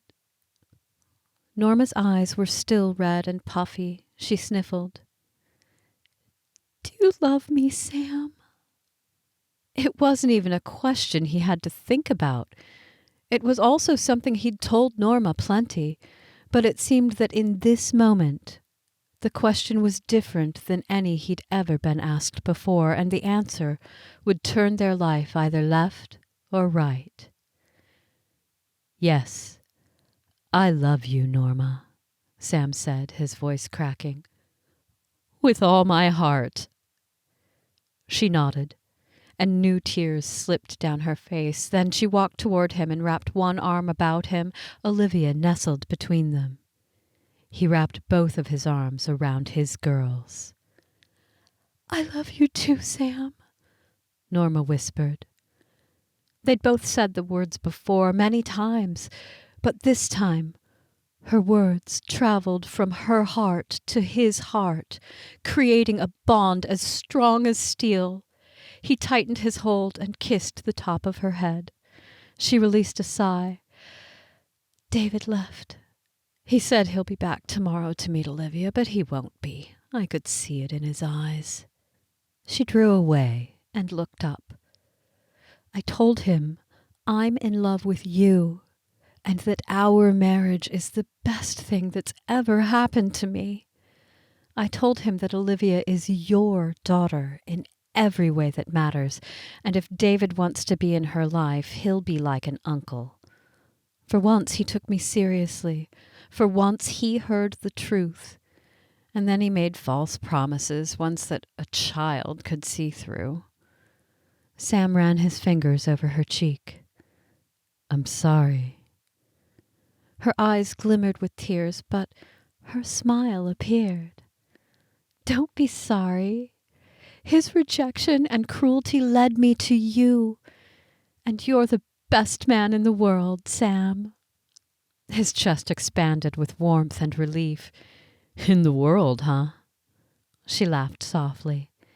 "In my world." He met her smile with a kiss, reveling in the sweetness that was everything Norma. "I think we need to celebrate," he said when he drew away. One of her brows lifted. "Celebrate?" "Yes, we're celebrating our little family," Sam declared. "We're going out to eat." Norma's forehead crinkled. "I don't think Olivia's ready for that. She's not going to sit still at a restaurant table." "We'll take her to the diner," Sam said. "Introduce her to the place where it all started. If she can't keep her manners, then we'll box up the food and bring it home, have a picnic, and she can babble to her heart's content." Norma's smile widened. "I love you, Sam Davis." "And I love you, dear Norma."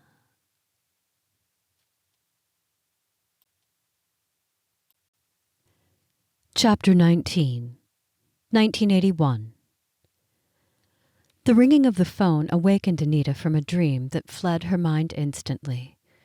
She sat up, disoriented, trying to figure out why it was still dark. The clock radio next to her bed said that it was only 5:30 in the morning. So that's why it was dark, but who was calling? She scrambled to get out of bed to answer the phone before its ringing awakened Carly. "Hello?" she said, her voice a scratch. "Anita?" the man said on the other end of the line. "I'm glad I caught you. I know it's early, but..." Every word of Bobby's was like an ice cube down her back. "Don't you dare cancel on Carly," she broke in. "Look," he said with a heavy sigh, "I don't have a choice. It's a work thing, but I'll be back in a few days, so I'll call you up and put together another time."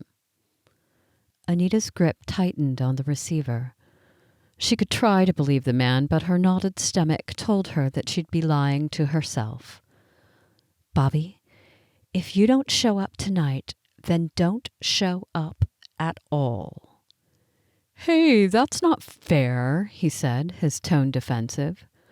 "We're turning over a new leaf, remember? Things happen and we have to adjust." "You're getting back together with Gloria, aren't you?" "Well, we've been talking." Anita closed her eyes, hating this, hating everything right now. "One more day," she ground out. "You can delay.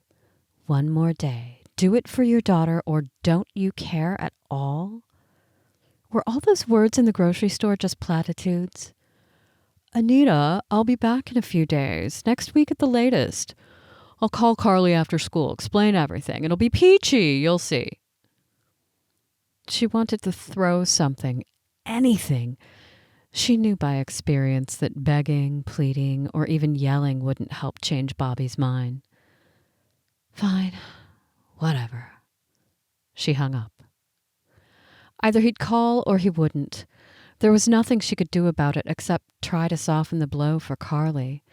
But first, she needed to get out of the house, out of these four walls before she combusted.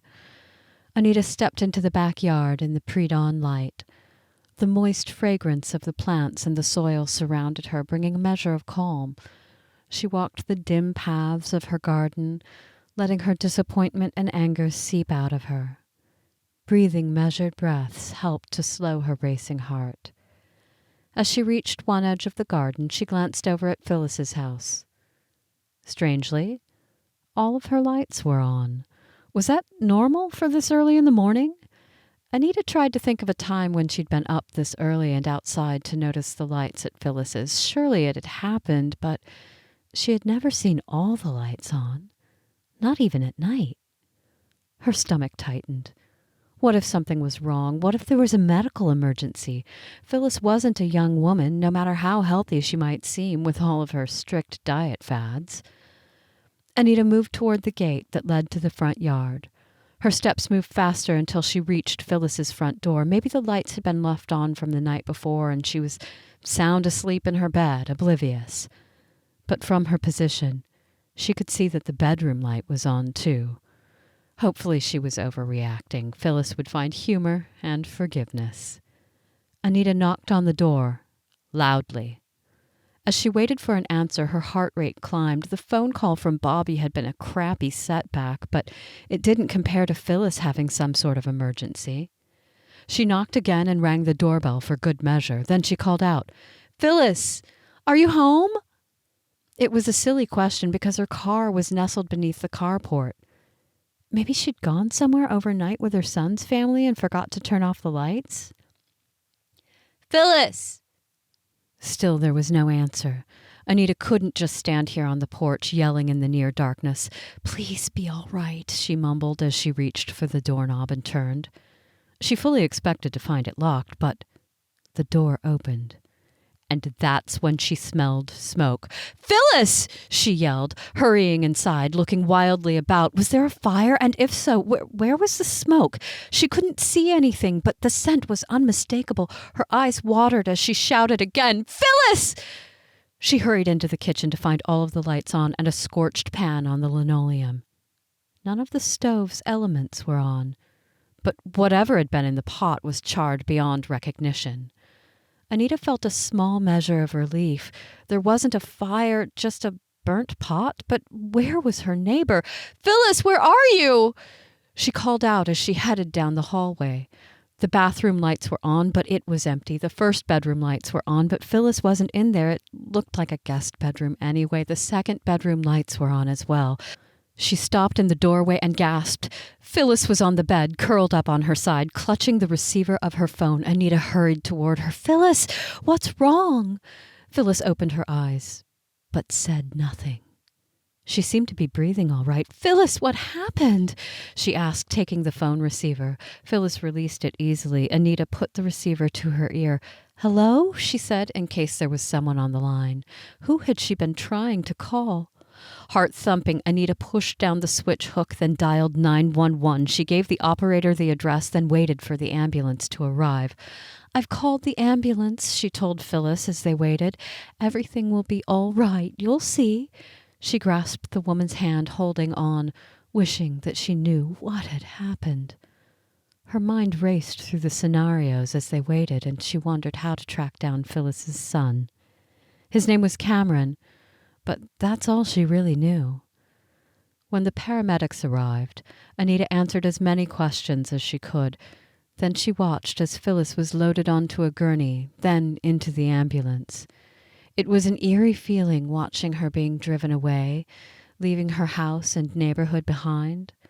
A few neighbors came out of their houses, and Anita could only tell them the basics. "Mom?"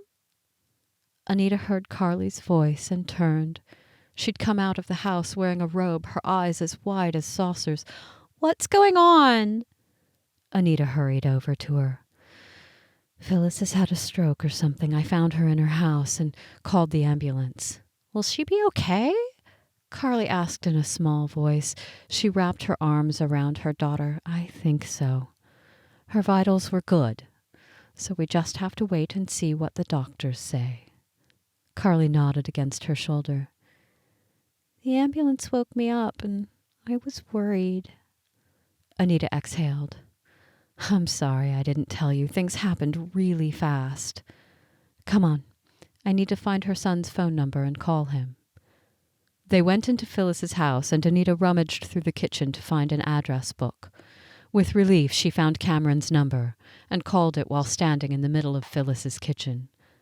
Carly sat at the small kitchen table, looking as dazed as Anita felt. "Cameron," she said when he answered. "This is Anita Gifford, your mother's neighbor. She had a medical incident and was just taken to the hospital." After the phone call with Cameron, she looked about the kitchen. "It's weird being here without Phyllis," Carly said. "It is," she agreed. "How did you know to come over? Did she call you?" "No." Anita told Carly about seeing all the lights on, but she didn't bring up the early morning phone call from Bobby yet. "It looks like she burned whatever she was cooking." She picked up the burnt pot from the floor and set it in the sink. "Let's turn off the lights." Once they'd turned out the lights throughout the house, they headed back home. "Can we go visit her in the hospital?" Carly asked. "I think so," Anita said, "unless they restrict it to family members." She looked over at her daughter and her worried expression. "If you want to skip school today, we can go over in a couple of hours, see if they'll let us visit." "All right." Carly stepped into the house. "Can we make hot chocolate? I'm not really hungry, but I'm cold." Anita understood perfectly. Once they had their hot chocolate made, Carly decided to go back to bed. So, Anita found herself alone once again in her kitchen, which felt strange in its familiarity. Perhaps her adrenaline was finally wearing off, but the tears started as the house became silent again. She stood for a long moment, looking out the back windows to the garden that was beginning to come to life with the first hints of dawn. The deep lavender of the sky gradually lightened, promising to be a beautiful day. A day of uncertainty, though, for Phyllis. How was she doing? What had the medical staff discovered? Anita reached for the phone and settled in a kitchen chair with the phone book. She looked up the hospital number and called, hoping to find any updates, but the person who answered wouldn't give out any information to a non-family member. She sighed and hung up the phone. Dropping her head into her hands, she closed her eyes. The argument with Bobby flooded her mind, and she pushed it aside. He could be dealt with later. Phyllis's life was more important. Anita stood from the table and paced the kitchen, folding her arms against her torso as the kitchen gradually lightened with the sunrise. At least Carly had gone back to sleep, and she could wake her in a couple of hours. She thought through the times when she'd been impatient with her neighbor, and now guilt slammed her chest. Phyllis was a sweet woman, nosy, yes, but that was probably a good thing in a neighbor who cared. Anita moved back to the phone and called another number. When Wyatt answered, she felt another rise of emotion in her chest. "Hi, Wyatt. I hope I didn't wake you." "Not exactly," he said. "I just returned from my run."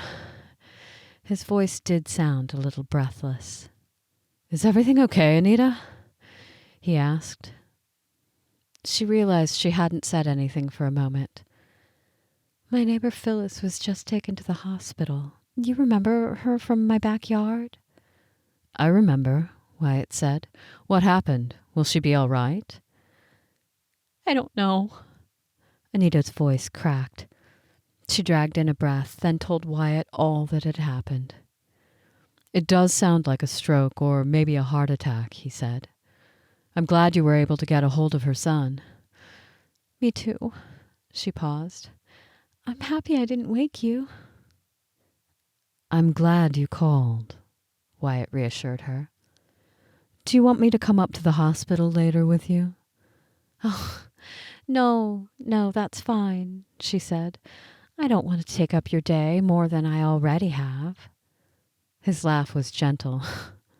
"Anita, you can take up my day. There are more important things than meetings and accounts." She exhaled and closed her eyes. "Thanks for listening." "Anytime," Wyatt said. "And I mean it." "I know you do." And she did. She could hear the sincerity in his tone. She could feel it. "So, if I'm not going with you to the hospital, can you keep me updated? I'll give you my office phone number." Anita agreed, and a few minutes later, when she hung up with Wyatt, she felt much better. Just sharing what had happened with him made everything feel more manageable. Phyllis was getting the care that she needed, and she had aided in that. She had to let herself be relieved and happy about that. When the phone rang, cutting through the silence, Anita startled. She picked it up, wondering if it was Wyatt calling back. Or even Bobby. "Ms. Gifford?" the man on the other end said. "It's Cameron. I'm at the hospital with my mom, and she told me to call you." "She's talking?" Relief rushed through her. "She's talking a little," Cameron said. "She's had a stroke, and the doctors are still running tests to figure out the severity of the damage. She can't move much of the left side right now. Her speech is slow, but understandable." Anita gripped the receiver tighter. "That's good, that she can communicate at least." "Yes," Cameron said, relief in his own tone. "She keeps telling me to tell Anita thank you." She closed her eyes, the tears starting. "Does she understand what happened?" "I'm not sure how fully she understands, but she remembers you finding her and calling the ambulance." Anita nodded to herself. The more time passed, the more of a miracle it seemed that she saw the lights on at Phyllis's house. If Bobby hadn't called, not that she wanted to give him any credit, but there it was. "What did the doctors say about her recovery?" she asked. "It's too early for answers right now," Cameron said. "There will definitely be some big changes, though. Probably physical therapy for a while, maybe a home health nurse, or we'll bring her to live with us." Those would all be big changes indeed. "Is it okay for me and my daughter to come and visit today?" "I think she'd love that," Cameron said. "I can't thank you enough for finding her and getting her help." Anita's throat tightened. "I'm grateful it all worked out. She's been a dear neighbor." And it was true.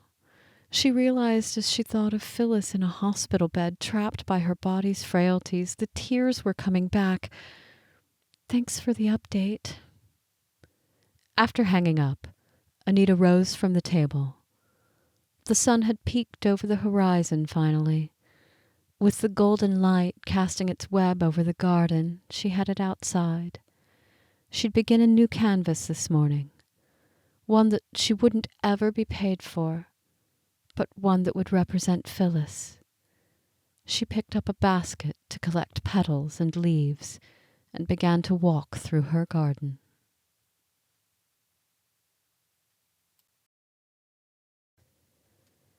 Chapter 20.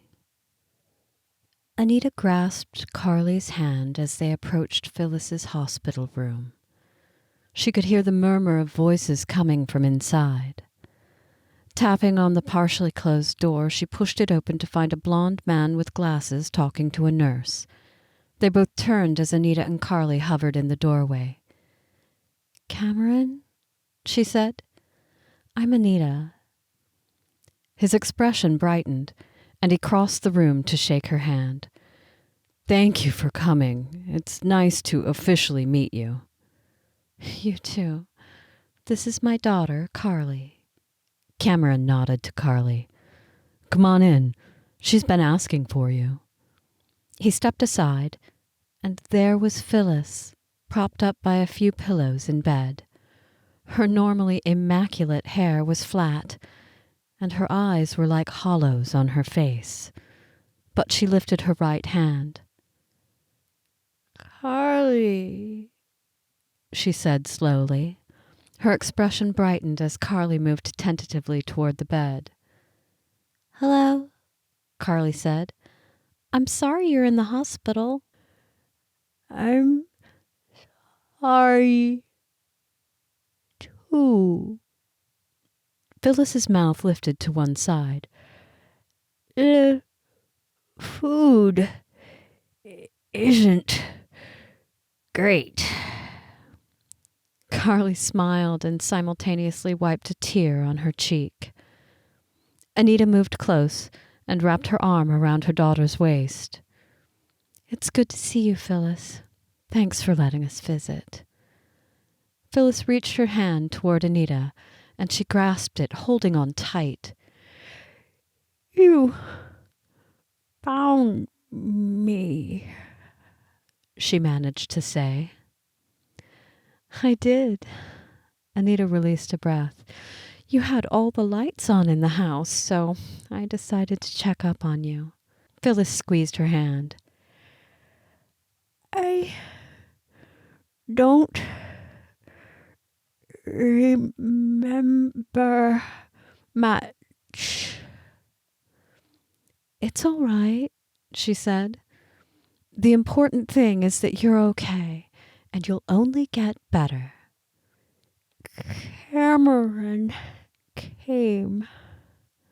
"Anita called me Mother," he said, moving into view on the other side of the bed. "Remember? And of course I came to the hospital." Tears filled Phyllis's eyes.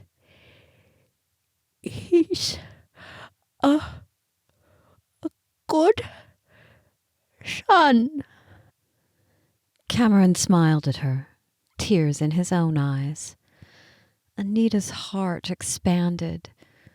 She knew that Phyllis was in good hands with her son. They kept the visit short, and when they left the hospital, her step felt much lighter. She'd watch over the house for her neighbor and stay in touch with Cameron.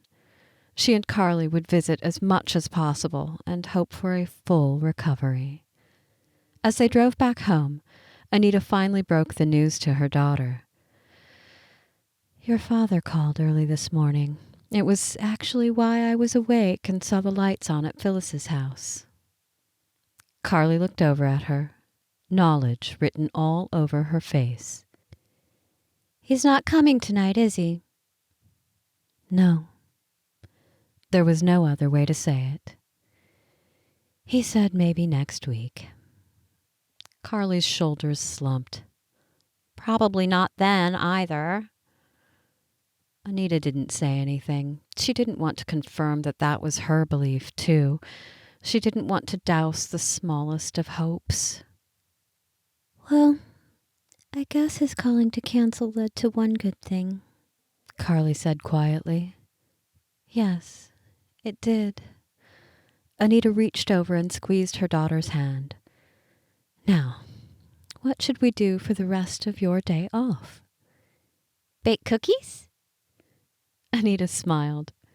Who knew such a simple thing with her daughter sounded like the best thing in the world? It's a deal. But when they turned onto their street, a red Cadillac sat parked in front of their house. Wyatt's here, Carly said. Anita's heart beat double time. It looked like the man had just arrived or was waiting for them. As she pulled into the driveway, he climbed out of his car. "This is a surprise," she said, wondering if this was a good visit or something to be worried about. It was the middle of the day. Had Wyatt come over on a lunch break?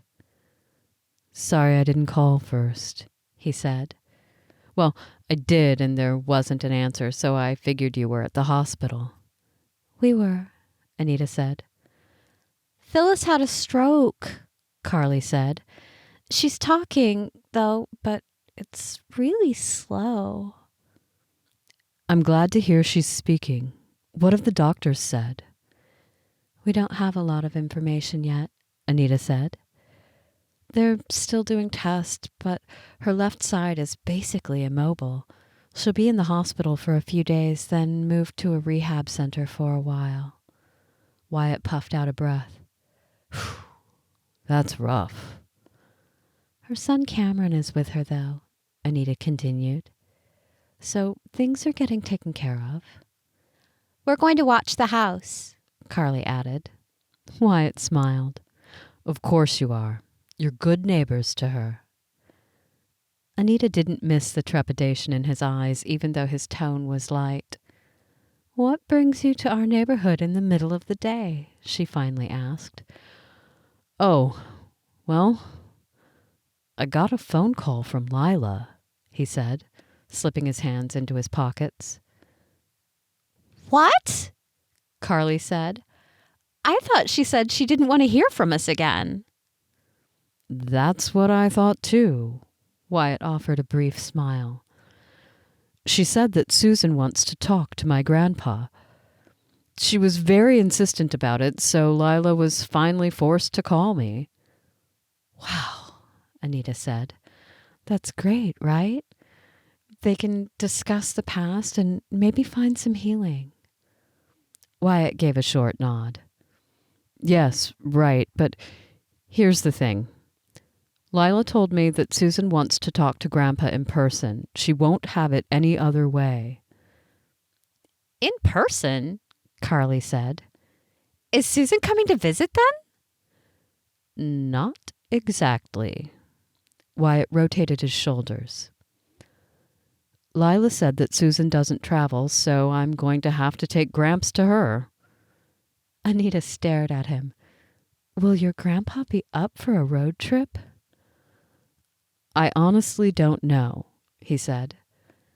"I need to talk to the medical director at the center, find out if he's under any traveling restrictions. I don't think he is, though. I just have to be updated on his medication schedule and his general routine." Anita watched the worry flit across his face. "That's a lot of responsibility to take him by yourself." "Yeah, I thought so too," Wyatt continued. "I talked to my sister about an hour ago, and there's no way she can get any days off work right now. She took a vacation just last month." Anita didn't know if he was asking directly or indirectly, but he had driven out to her house in the middle of the day to talk about this. "When are you thinking of going?" "This weekend, if possible." Wyatt folded his arms. "I mean, waiting only drags everything out." "How long of a trip?" Wyatt's gaze focused on her. He knew where this was leading. 3 days, driving one day, the second day for the visit, then returning on the third. Carly and I can come with you if you want extra help. Carly squealed. Really, Mom? Really, she said, but she kept her gaze on Wyatt. His expression was one of gratitude and relief. Are you sure? I mean, I wouldn't ask if it weren't important, because I know you have your own lives. She touched his arm. I'm sure. It will be a fun adventure, and as you can see, Carly is ready to pack. Carly laughed and hugged Anita, and then she hugged Wyatt. He gave a surprised laugh and patted her back. I still have to get clearance from the center, but it's a go if we do. Well, call them right now, Carly said. We have a phone, you know. Carly, Anita said in a warning tone, but she just grinned and ran toward the house. I'm going to look for the suitcase. Anita set her hands on her hips as she watched her daughter go. This trip might be more than you're bargaining for. I'll take that chance, Wyatt said, his eyes smiling. I think I will call right now if you don't mind me borrowing your phone. I don't mind. 20 minutes later, they had the beginnings of a road trip plan in place. Wyatt had received permission from the center to pack up his grandfather, and of course Mr. Davis was on board. Now, Anita just had to make lists of the to-dos and get ready for the trip. Carly had her bedroom in disarray as she tried to decide what to pack. It's only 2 nights, Anita told her when she came out of her bedroom for the 10th time to ask a question, Sassy trailing behind her. Anita and Wyatt were sitting at the kitchen table, writing down details. Will there be a pool at the hotel? Carly asked, looking between the two of them. I don't know because Wyatt hasn't called to book one yet. I'll get on that as soon as possible, he said with a chuckle. Carly scrunched her face, then disappeared back into her bedroom. Sorry, Anita winced. She's excited, to say the least. It's a good distraction for her, though, after the disappointment from her dad. Wyatt's brows furrowed. What disappointment? Oh, Anita exhaled. This morning, Bobby called early and canceled. Said he was leaving town for work, but I think that's just an excuse. Wyatt's jaw clenched. He couldn't wait one more day? That's what I asked. Anita lifted a shoulder. I can't control his actions, and I'll go crazy if I try. Carly's actually doing pretty okay with it. Better than me. Wyatt covered her hand with his own. I'm sorry he did that to you, the both of you. He's missing out on a great kid. Tears pricked, and Anita blinked them away. Thanks, Wyatt, she said in a quiet voice. You showing up here today of all days was kind of fortuitous. He tightened his hold on her hand, and she appreciated the touch, the connection. I'm glad everything is coming together, then. She nodded, but didn't say anything. She'll be all right, Anita, Wyatt continued. Carly's a great girl who has an amazing mom. You've been there for her through everything, and you need to be kinder to yourself. To myself? Yeah, you're too hard on yourself, Wyatt said, his thumb tracing over her hand. From where I'm sitting, you've provided your daughter a safe and loving home. She's talented, intelligent, and has a good heart, just like her mom. She stared at him for a moment. It's okay to accept a compliment, he said, the edge of his mouth lifting. Just say thank you. Anita smiled. Thank you. Then she leaned forward and hugged him. It was just a hug, a friendship hug. But something deep inside of her wished it were more. Sassy interrupted. Anita drew away from Wyatt, grateful but also disappointed in the interruption. She could focus on the cat without him seeing how much she was probably blushing. Are you hungry, Sassy? She answered with another meow, and Anita rose from the table and crossed to the pantry to get the cat food. I should probably get going, Wyatt said, standing too. I need to go to the office for a couple of hours and reschedule some things, book a hotel, see if I need to pick up anything for my grandpa for the trip. Do you need anything else? Anita looked over at him. His steady green gaze made things inside of her melt. The atmosphere in the room had changed. His holding her hand, then his kind words and their shared hug. Was she doing the right thing by agreeing to this road trip? It went beyond casual friendship. It was involving her daughter, and it was involving both of their hearts. I don't think so, she said. If I need something, I can run to the store. I'm just going to talk with one of the neighbors about feeding Sassy. Usually Phyllis does it when we go out of town. Wyatt nodded, his gaze still on her. Okay. Call me if you need my help. I'll be doing errands tonight and can get whatever you need. He moved a couple of steps closer. Thanks again for coming. It means a lot to me. Anita's throat felt dry. Her cheeks warmed again.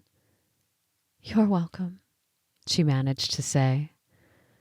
Then Wyatt moved another step closer and kissed her cheek. See you tomorrow morning. He stepped away, and before she could figure out what her reaction should be, he headed out of the kitchen. She remained in her spot by the pantry as she listened to the front door open, then close. Moments later, she heard the sound of his car engine start. Anita touched her cheek where Wyatt had kissed her. Was this happening? It was happening. What did she think about it? What was she feeling? Her heart was racing, her pulse was pounding, and she was smiling. She wanted to run outside and demand a real kiss. She also wanted to run to her bedroom and burrow under the covers until the sun came up again. You're blushing, Carly said in a matter-of-fact tone. Anita flinched. Oh, I didn't hear you. Carly smirked. You like him, Mom. You might as well admit it. Like who? Carly tugged open the refrigerator door and pulled out the pitcher of orange juice. It's okay, she said nonchalantly. I like him too. And it's all right with me if you want to date him. Anita opened her mouth and then shut it as she watched her daughter walk down the hallway carrying her cup of juice with her. Apparently, Carly was getting the last word.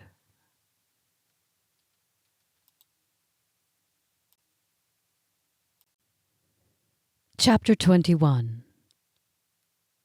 Where's Mr. Davis? Carly asked as they loaded their bags into the trunk of the Cadillac. When I stopped by, he wasn't quite ready, Wyatt said. I thought I'd come here and pick you up, and then we can go back to the center. I guess he had a rough night. Anita's gaze connected with his over the hood of the car. Is everything all right? They assured me it was, he said, but she didn't miss the concern etched on his face. They slid into the seats and Wyatt started the engine.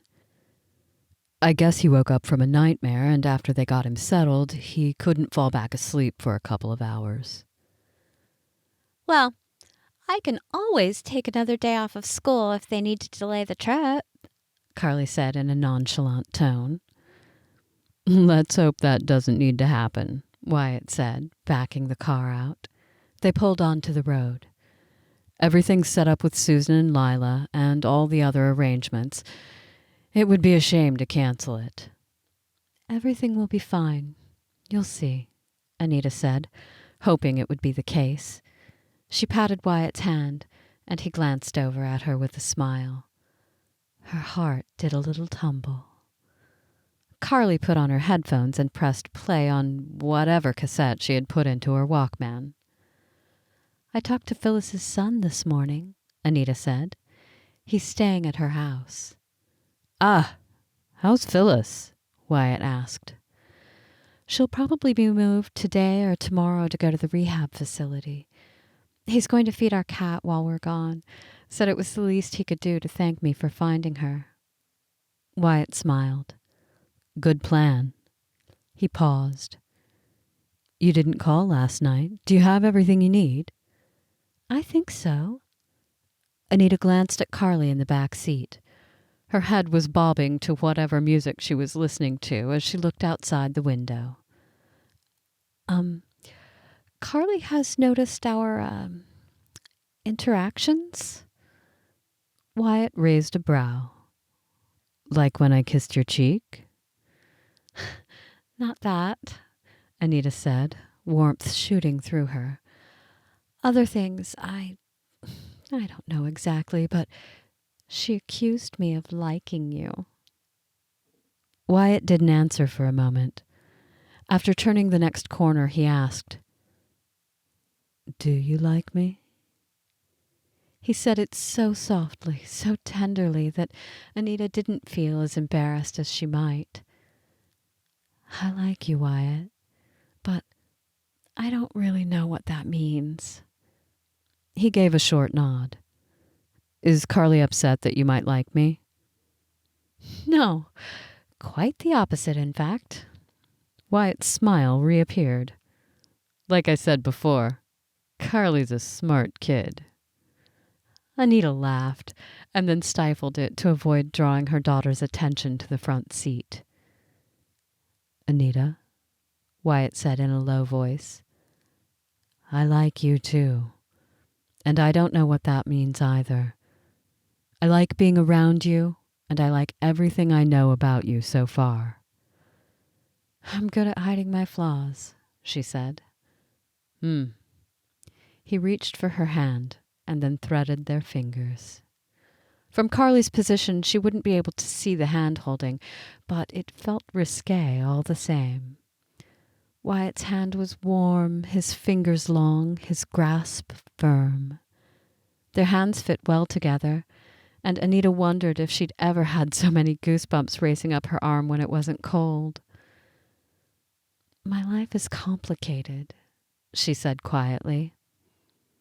Wyatt glanced over at her, his green eyes intense.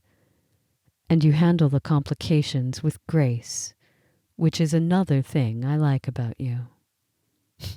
My head is getting pretty big by now. As it should. He moved his thumb slowly over her skin. All too soon they arrived at the center, and he released her hand, which was a good thing because the longer he held it, the more she wanted from him. And she hadn't been glib when she told Wyatt that her life was complicated. Dating a man didn't just involve her, it would involve Carly. And her last choice, Glenn, had proved to Anita that she didn't always make the best choices. She didn't want that to become a pattern. He's ready, Carly announced from the back seat in a too loud voice. She tugged off her headphones. Inside voice, Anita said with a laugh. Sorry, she said, not sounding sorry at all. Sure enough, Mr. Davis sat in a wheelchair situated in front of the glass doors of the center. A small suitcase stood off to one side, and a nurse was fussing with getting a sweater on him. Looks like he's pretty anxious to get going, Wyatt said, both humor and relief in his voice. Our road trip is back on, Anita added. They all climbed out of the car and greeted Mr. Davis. He beamed at them. Ready for our adventure? We're ready, Gramps, Wyatt said. How are you feeling? Oh, I'm fine. The nurses here are just fussy. He smiled over at Ginny, who shook her head good-naturedly. See? I have an entire army to help me. That you do, Mr. Davis, Ginny said, squeezing his shoulder. Now, let's get you settled. Are we taking the wheelchair? Wyatt asked. No, his grandpa said. This is just for show. Giving me the 5-star treatment to get into my own car. I told him I'll do just fine with my regular old walker." When Wyatt opened the passenger side door, Mr. Davis said, "Oh, no. I'll sit in back with Carly." "I'm all right in the back," Anita protested. "We want to make sure that you're comfortable." But Mr. Davis waved her off. "I've already made up my mind. You're up front." She glanced at Wyatt, and he shrugged. "All right," she conceded. Once Mr. Davis was settled into the back seat with a lap blanket that he claimed he didn't need, Anita climbed into the front seat. She was both excited and nervous about this trip, excited to find out the full story about Susan and Mr. Davis, but nervous about it bringing up previous sadness and regret. "How long is this drive?" he said as they pulled out of the parking lot. 8 or 9 hours at least, Wyatt said. "We have some planned stops on the way." "That sounds fine. Did you give Susan and her daughter a time when we'd arrive?" "Yes, they're expecting us for a brunch tomorrow," Wyatt said. "We'll stop at a grocery store so that we can contribute a few items. Lyla thought a brunch would be best in case we need to sleep in." Anita glanced back at Mr. Davis when Carly asked, Are you nervous? "I'm as nervous as a turkey in November," he said, but his eyes twinkled. "I'm happy her daughter is allowing the visit. I hate to think about Susan being upset with me." Carly reached over and patted his hand. It's probably just a misunderstanding. "How old are you?" he asked. She grinned. Teenagers are more mature these days than back in your time. He chuckled. "Maybe. And smarter, too. You have all those newfangled gadgets to figure out." Like this? Carly held up her Walkman. It's great when Mom wants to listen to the news and I want to listen to my music. Do you want to try it? And the conversation between the pair of them continued. Anita's heart soared at their friendship. Since her own parents were long gone, Carly didn't have grandparents she saw. Wyatt glanced over at her. "Everything okay?" he asked in a quiet voice. "Yeah, I love their banter." "Me too." He smiled and reached for her hand. Wyatt holding her hand felt strange and wonderful at the same time. Anita could get used to this. Expanding her relationships, living richer moments, going on interesting quests into the past. "Speaking of news," Mr. Davis said in a louder voice from the back seat, "how about we put the radio on? I've been living in a land of 3 square meals and board games. I don't know what's going on in the outside world." So, Wyatt put the radio on a news station, and for the next part of their journey, the news updates blared through. At one point, Carly tapped Anita on her shoulder. She looked back to see that Mr. Davis had fallen asleep, his head resting on Carly's shoulder. Carly smiled, and Anita reached over to turn down the radio volume. "Your grandpa is asleep," she told Wyatt. He looked in the rearview mirror. "I think we'll continue past this next town, and when he wakes up, we can stop for lunch." "Will that take you off your plan too much?" "We're making good time," he said. "Besides, part of the fun is getting to drive this more than about town." Anita ran her hand over the smooth leather upholstery. "No complaints here." Within the next few minutes, Carly had closed her eyes too, her headphones on. "If you're tired, you can sleep," Wyatt said in a teasing tone. "Then who will watch the road for you?" "Ha! Right, I do need you awake." He squeezed her hand because he was currently holding it. It was a soaring feeling to be holding hands with this man, a man she hadn't even kissed yet. She hoped that would change, and fairly soon. But for now, she could wait. The hours passed by surprisingly quickly, and when they pulled up to the hotel that Wyatt had booked, Anita should have been tired, but she wasn't. They ate a simple meal at a nearby restaurant, then split up to their rooms, Wyatt and his grandpa in one room, and Anita and Carly sharing another. "Are you going to be able to sleep, Sam?" Carly asked Mr. Davis. It felt a bit odd to hear her daughter call him by his first name, but he kept insisting that they both just call him Sam. "I'll be sleeping fine," Sam said. "I just need to be sure to fall asleep first so that Wyatt's snoring doesn't keep me awake." "Hey, I don't snore," he protested. Then he mouthed to Anita, "It's true." She laughed. "In the morning you can tell us who snored." "Huh," Sam said, and then he threw a smile at Carly. "I hope you sleep well. You'll need to be on your toes tomorrow. History is about to be made."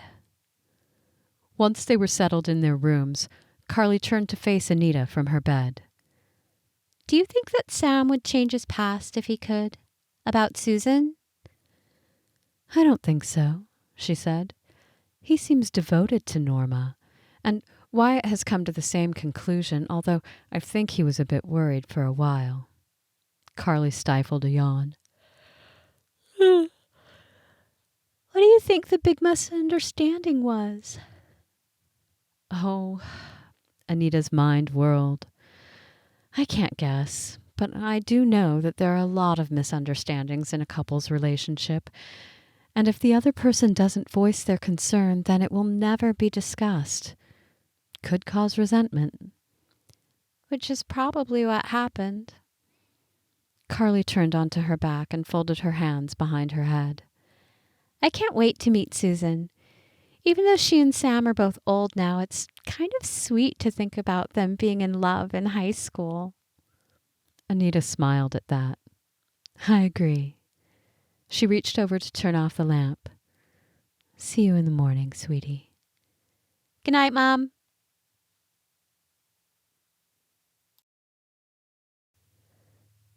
Chapter 22. It turned out that Anita was the one who didn't sleep much. She lay awake until at least midnight, then seemed to stir every hour. "Sleep well?" Wyatt asked when she covered her mouth to stifle a second yawn as they walked to the car the following morning. "Oh, sorry," she said, with a sheepish smile. "I feel like I was awake all night. Have you ever had that happen?" "Sure," he said. "Good thing I'm driving." "Yeah, and thanks for that. I'll have to get something caffeinated later on."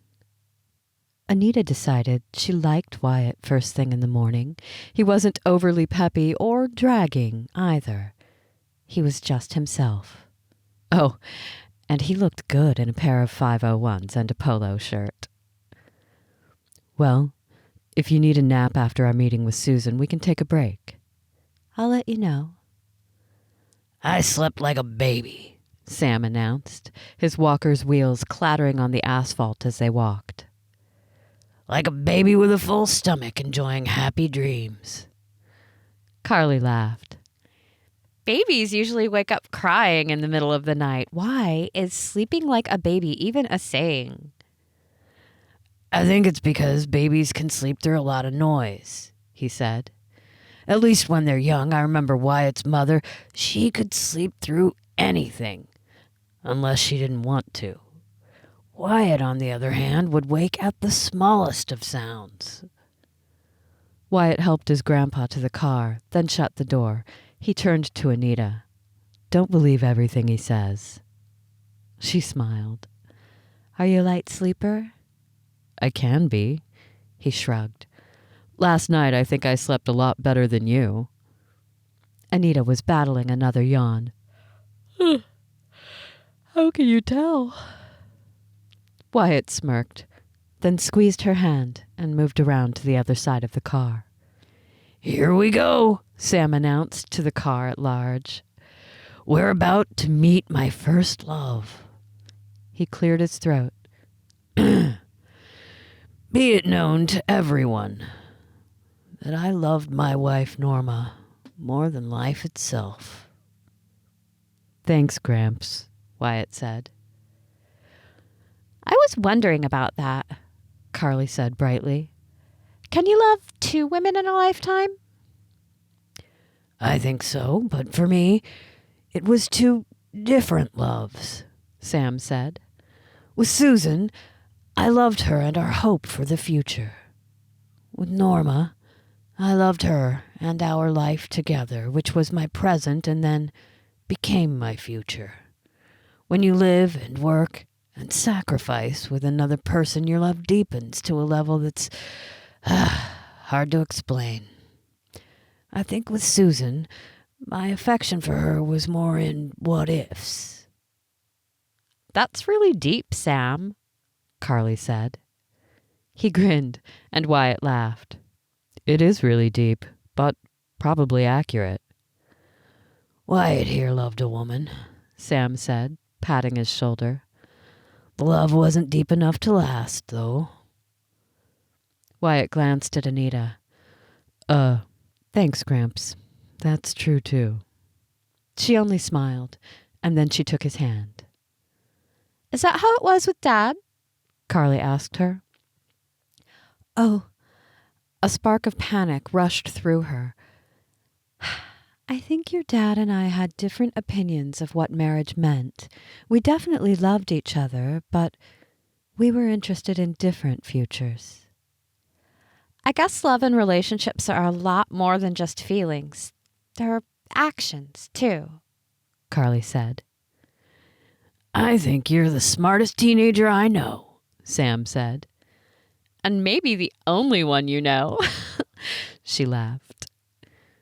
Wyatt slowed the car and stopped at a curb of a small house with white shutters and planters filled with flowers on the front porch. "This must be it."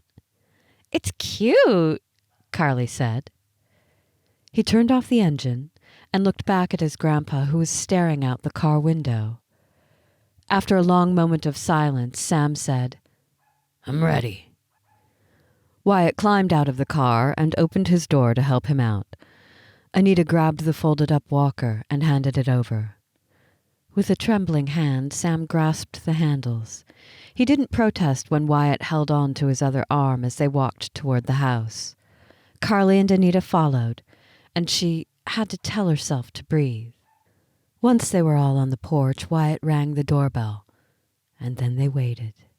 Any moment now, the door finally creaked open, and there stood a woman who had to be Susan's daughter. Anita guessed the blonde woman to be around 50 years old, with some silver threaded through her short hairstyle. "Lyla?" Wyatt asked.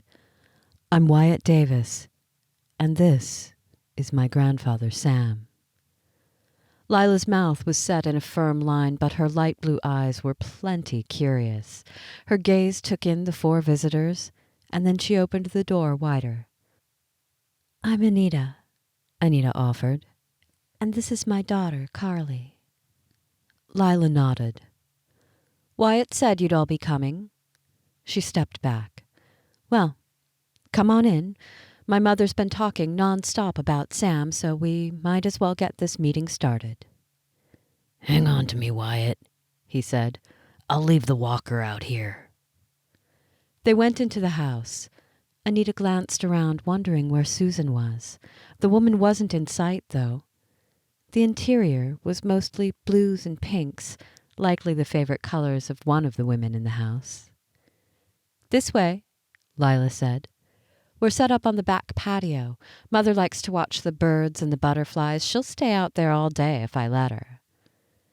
They continued through the kitchen, where a couple of crock pots were steaming away. They smelled delicious. But at this moment, Anita didn't think she could eat a thing, not when her stomach was in knots of anticipation. Lyla stepped onto the back patio first, followed by Wyatt and Sam. A round table had been set with bowls, glasses, and utensils. In the middle of the table was a flower arrangement that nearly blocked the view of a petite, elderly lady sitting in a chair.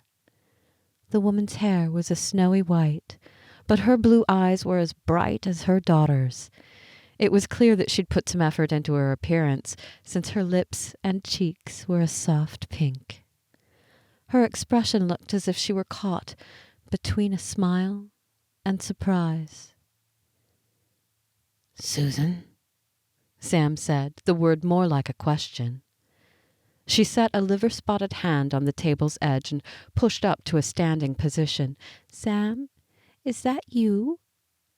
Sam broke away from Wyatt's grasp and moved around the table toward her. He reached out a hand, and Susan grasped it, hers trembling and his more steady. I can't believe you look the same, she said. Sam chuckled. "I've changed quite a bit. It's you who looks the same." Susan's cheeks flushed and she touched her white hair. This has changed. He lifted his gaze to her hair. "I always knew you were blonde." Susan tightened her hold on his hand because they were still clasped. You always teased me. I see that hasn't changed. He shook his head slowly. "I got your postcard." I was hoping you would, Susan said. I waited, until the obituary came out. "Norma's?" Surprise was clear in his tone. She nodded, and then her eyes filled with tears. "Oh, Susan." Still holding her hand, Sam guided her to sit back down, and he settled into the chair next to her. It was like no one else was around, and they were having a private conversation. I know I shouldn't have been pining all these years, she said, taking a napkin from the table and dabbing at her eyes. I tried to move on and let you go. I really did. Sam's forehead creased into a frown. "I thought you were in love and that you were happy to marry your sweetheart. Your announcement was the last letter I ever received from you." He drew in a breath. "I kept writing, just to wish you all the best and ask for any updates. No more letters came, though, and once I married Norma, I decided that was that." She nodded, looking down at their clasped hands. I was too late. I waited too long. "What are you talking about?" Sam asked. "What were you too late for?" Suddenly, Susan seemed to notice that they weren't alone and had rather a captive audience. She looked across the table. Who do we have here? Wyatt cleared his throat. My name is Wyatt, and I'm Sam's grandson. These are our friends, Anita, and her daughter, Carly. Welcome, Susan said with a gracious smile, as if she hadn't just been tearful. Make yourselves at home and have a seat. Lyla can bring in the soups. We know you've had a long drive. Oh, I can help Lyla, Anita said immediately, although she kind of wanted to stay and hear any conversation between Susan and Sam. Lyla waved her off, though. You stay and hear what Susan has to say. Maybe you can help with cleanup. She hesitated. If you're sure. Lyla gave her a brief smile and then nodded. Of course I'm sure, or I wouldn't have suggested it. She hurried away before Anita could reply. Wyatt held out a chair for her to sit down.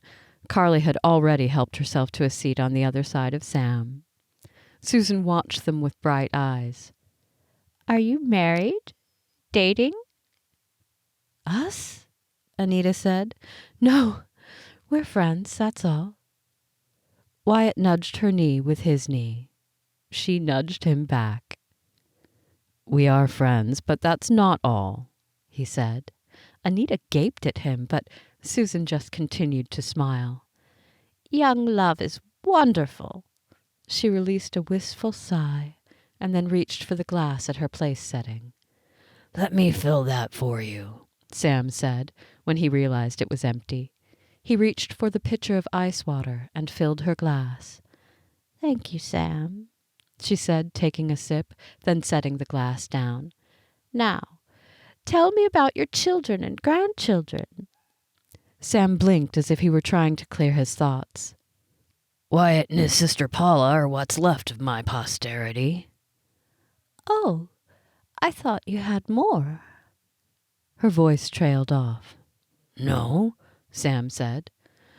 Norma couldn't have any more children after our daughter was born. Susan gave a slow nod. I'm sorry to hear that. The town was gossipy about that when I returned. Said you had to get married on account of knocking her up. She laughed, her cheeks flushed. But, knowing what kind of man you were, I was not surprised. You'd never run from your mistakes. It wasn't a mistake, Sam said in a quiet voice, but it resonated across the patio. Lyla stepped outside just then, carrying 2 bowls of steaming soup. Wyatt moved to his feet to take them from her. Lyla didn't return inside, though. Instead, she remained to listen. I didn't mean that, Sam, Susan corrected. I just meant that the gossip. He lifted a hand. The gossips didn't know anything. He cast a glance at Wyatt. Norma became pregnant by another man, her boyfriend at the time. He ditched her. And, well, I married her and adopted her daughter. Anita was pretty sure this was new information to not only Susan, but to Wyatt himself. His whole body stilled as he stared at his grandpa. Gramps? He said in a strained voice. What are you talking about? Sam turned his head to look at him. I married your grandmother so that her child would be legitimate. I cared for Norma very much, and over the months and years, I grew to love her deeply. Wyatt rubbed at his jaw. You're not my grandfather by blood?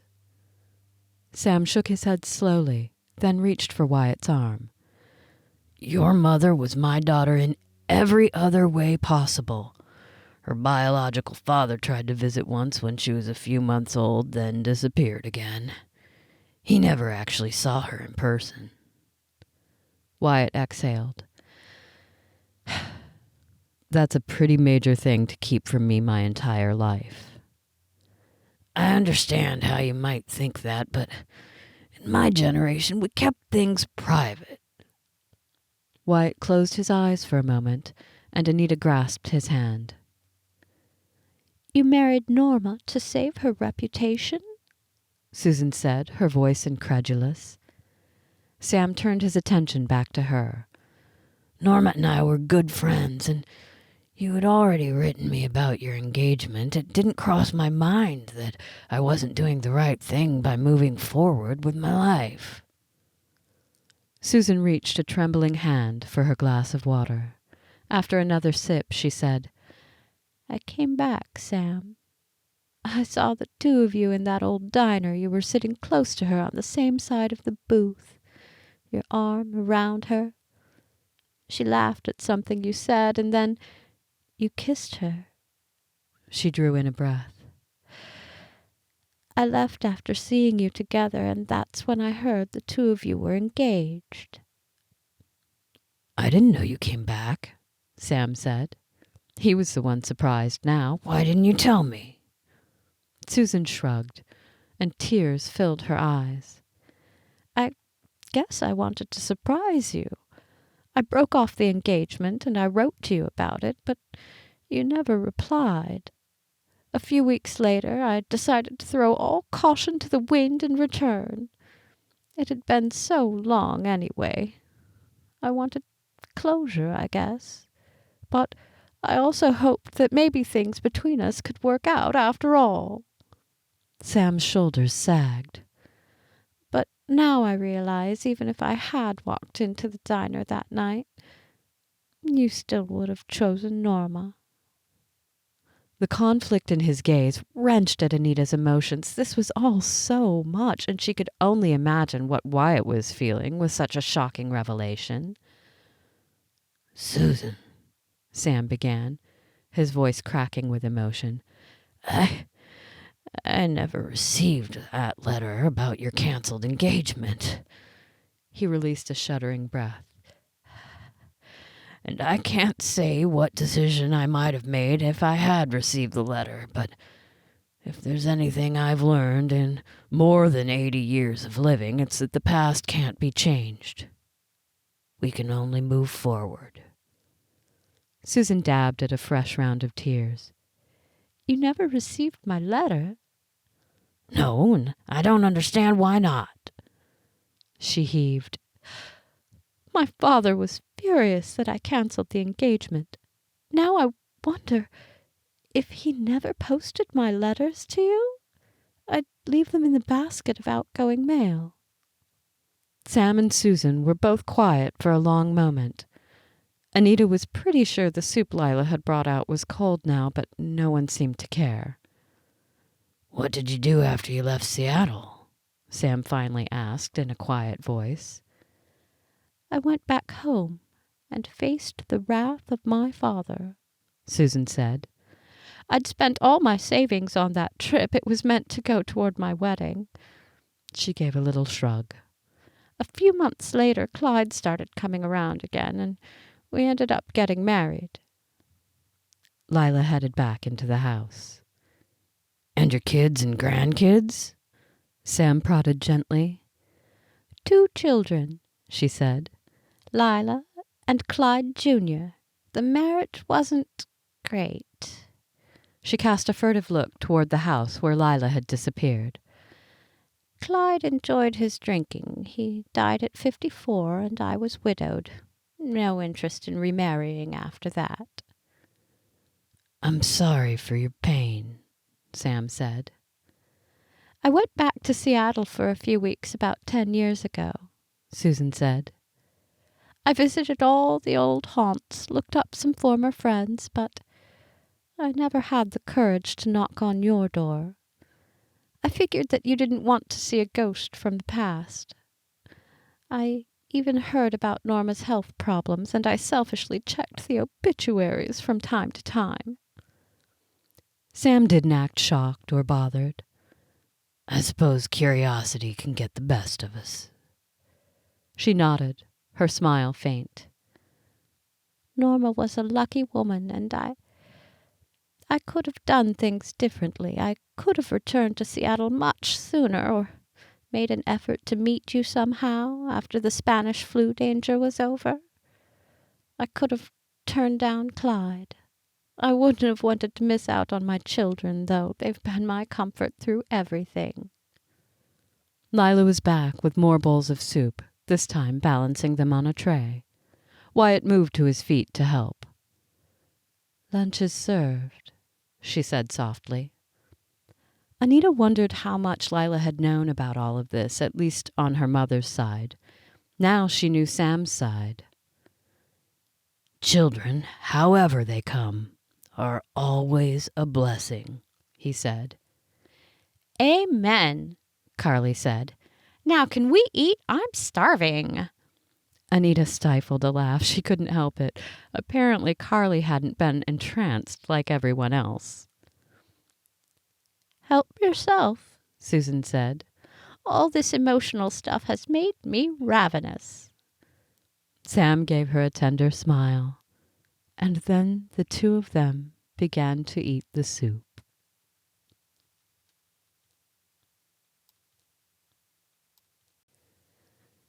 Chapter 23. This was my mother's recipe, Susan told Carly as a gentle breeze brought the fragrance of flowers from the yard. I thought Sam would appreciate something from our childhood. I think he does, Carly told the other woman. They both glanced over at Sam and Lyla, who were taking a tour of the garden. I used to garden, Susan said on a sigh. Lila's taken it over now, though. She does an excellent job. I miss it, but my bones aren't what they used to be. My mom uses her garden in her art, Carly said. Oh? Susan turned her bright gaze upon Anita. I do, in fact. She explained her artwork and process, and Susan seemed fascinated. I'd love to see your work, she said. Then her brow furrowed. Or Maybe you can send me a photo? I could do that, Anita said. Can you travel at all? Oh, not for a long time now. Susan's voice trailed off, and her attention redirected to where Sam stood with Lyla. They seemed to be deep in conversation about something. Wyatt came out of the house where he'd insisted on doing all of the cleanup so that the others could visit. His gaze held Anita's for a second as if to silently ask her if things were going all right. She nodded. She'd guessed he needed some time alone to process all that his grandpa had said about his mother not being biologically related to him. Wyatt moved past the table and walked into the yard on the opposite side of where Sam and Lyla stood. Since Carly seemed perfectly content to chat with Susan, Anita rose and followed Wyatt. She stopped near him where he stood by a fruit tree. "Are you all right?" she asked in a soft voice. "Your grandpa's news was a lot to take in." Wyatt nodded, then sighed. "I don't know why it was kept secret. Maybe in their era it was how things were done, but waiting this long, how do I tell my sister?" "Do you think she'll be upset?" "No idea. Shocked, of course." It might be a bold move, but Anita wrapped her arms around his waist. Wyatt didn't hesitate, pulling her into a tight hug. "I'm sorry for all of the hard things going on," she said. He rested his chin atop her head. "Thanks for commiserating. I think it's good to get everything out, to get the truth spoken. I can tell Susan has suffered because of the misunderstandings." Anita drew away and dropped her arms. "Maybe this trip will give them both the peace they're looking for." Wyatt's eyes were steady on hers. "I believe it will." He glanced over at his grandpa. "I don't know where everything will go from here, if they'll stay in touch, but I'm glad we came this weekend." His gaze returned to Anita. "And I'm glad you came with me." She lifted a shoulder. "It's been great for Carly. She's made a new best friend." Wyatt chuckled. "Looks like it." He reached for her hand and rubbed his thumb over her skin. Anita could stay in this spot all day among the fragrant trees holding Wyatt's hand. She could also kiss this man. But now wasn't the time or place. Every argument she'd thought up about dating him quickly died. Carly enjoyed him, and, well, Anita enjoyed him too. He'd received a hard blow today, but was handling it with grace. He was attentive and interested in her life. He wasn't put off by a teenager, and he seemed to genuinely like Carly. And he wanted what was best for his grandpa. "Looks like Gramps is taking his spot again next to Susan," Wyatt said. She looked over at the patio. Sam settled into a chair next to her, and they leaned toward each other. "I can almost imagine them as teenagers." Carly laughed at something Lyla said. "Maybe we're missing out on all the fun," Wyatt said. She nudged him. "I'm kind of having fun right here." He squeezed her hand. "Me too." They spent another hour at Susan's home, and by the time they headed back to the hotel, Anita could tell that Sam was exhausted. Wyatt aided him out of the car and into the hotel lobby, and they all shuffled along the hall to their rooms. "What are you going to do now, Sam?" Carly asked. "Visit each other once a month?" He chuckled. "We're going to be pen pals, and maybe have a few phone conversations, but I think we both know that we have our separate lives. Have had for a long time." Carly frowned. "But she came back for you." "She did," Sam said. "And as sweet and hopeful as that gesture was, I think she was just running from her decision about Clyde. She couldn't bring herself to not marry him unless she had some grand excuse, and She was going to use me as her escape, not because... When his voice trailed off, Carly asked, "Because what?" Not because she was in love with me the same way I'd been in love with her. He patted Carly's arm. Love is very complicated. And I know, or at least I hope I know, that I would still have chosen Norma. My relationship with Susan was important and full of light when we were together. But we let too many years and decisions come between us. Too many times we chose other things over each other. I discovered in my marriage that choosing each other should always come first. He paused. I didn't have that with Susan. Carly smiled, although it was a bit of a sad smile. "She's a nice lady." She is, Sam agreed. When they reached their hotel rooms across from each other, Carly asked, "Does anyone want to go swimming?" I'll let you youngsters enjoy the pool, Sam said. You should go with them, Wyatt. No use sitting in the hotel room listening to me sleep. He winked at Carly. "All right," he said. "I'll meet you at the pool in a little bit." Carly grinned and turned to their door to unlock it. "See you soon," Anita told the men.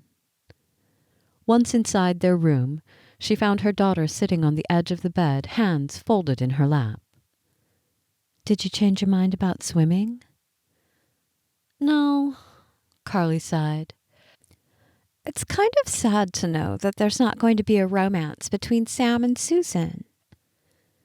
Anita gave a short laugh. "What? Was that what you were hoping for?" "Of course." Carly folded her arms. "But all the stuff he said seemed right. Is that how it was with you and Dad? You didn't choose each other, so things fell apart?" Anita should have expected this question after hearing what Sam had said. "I think Mr. Davis is a wise man, and although we can't compare relationships to each other, his words hold a lot of truth." She seemed to think about this. "I want to call Dad. Do you have his number?" Anita did, but she was surprised that Carly didn't have it. "I'll write it down," she said, picking up the hotel notepad. She wrote the number and handed it over. "I know it's long distance," Carly said, "but it will be a short phone call." "Take whatever time you need." Anita moved toward the door. "Do you want me to give you some privacy?" "Okay." She stepped out of the room. She decided this was a good thing on Carly's part, but that didn't make her any less nervous about her daughter having her feelings hurt. Again. After about 10 minutes, the door on the other side of the hallway opened. Wyatt came out wearing a swimsuit. He had a towel draped over one shoulder. Anita tried not to check him out too much. It was rude, right? But she couldn't help but notice that all his running had helped in the physique department. She wasn't one to ogle a man like some of her high school friends did back in the day, but that didn't mean she couldn't appreciate Wyatt. "Oh, hi," he said. "Are you locked out?" "No." She felt her skin heat, and she tried to keep her focus on his face. "Carly's speaking to Bobby, so I'm giving her some privacy." "Oh." His brow furrowed, and she loved that he was concerned with the news. "Everything okay?" "I think so." Anita shrugged. "Your grandpa's experience brought up some questions, I guess." Wyatt moved to her side of the hallway. "I think I was surprised. I wondered if this reunion would become a spark. I guess I was both worried and kind of happy for him. If, there was going to be a love story." "Yeah, but I think they both got a lot of answers." He nodded, his gaze perusing her. Still planning on swimming? As far as I know, Anita smiled. I'm not really a swimsuit person, since I'm not a runner like you. Wyatt's brows raised. What does that even mean? It means that when we go to the pool, I read and Carly swims, she said. It also means that I've worn the same swimsuit for like 10 years. He smirked. There's no swimsuit competition going on here. Then he paused. That's not how I meant it. What did you mean? She teased. I mean, his gaze captured hers. Whatever you wear, now or at the pool, you look beautiful. She waved a hand. You're just trying to butter me up to go on more road trips with you and your grandpa. Wyatt laughed. Yeah, that's totally it. He was closer now, and Anita could practically feel the warmth radiating off his bare torso. For the record, he said in a quieter tone, I just like being with you, road trip or not. But I would like to take you for dinner after this trip, the two of us, if that would be okay with Carly. I think that would be okay, she said, her stomach doing flips. Would this dinner have a purpose? Besides eating? Wyatt asked. It would. Anita waited. It would be the first of many, I hope. His mouth curved into a smile. I like you. And I think you like me too, and maybe... His fingers grasped hers. Maybe you'd let me kiss you. Her stomach did a full somersault. That's a possibility. She inched closer. But why wait? Wyatt's brows lifted, then his eyes grew intense. You don't mind a hotel hallway? I don't. It was the truth.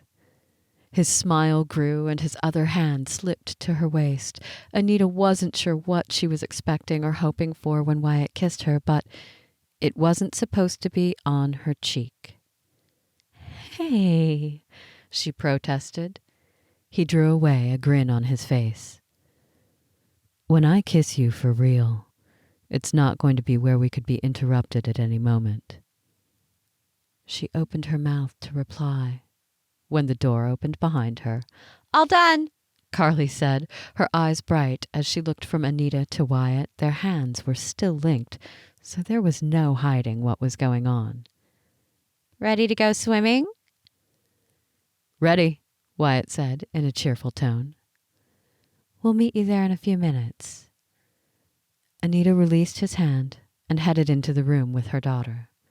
Shutting the door, Carly spun and asked, Were you guys kissing? No, she said immediately. We were talking about it, though. Carly laughed. Mom, you like him. I do, Anita replied. But she didn't really want this to be the topic of conversation when her head was buzzing with all that Wyatt had said. What happened with your phone call with your dad? How did it go? Carly shrugged. It was fine. He's not going to visit next week, which I'm not surprised about. But we agreed to talk on the phone every week. Are you okay with that? Yeah, she said. I don't really know him, and I don't want to all of a sudden be dealing with awkward visits. Anita blew out a breath.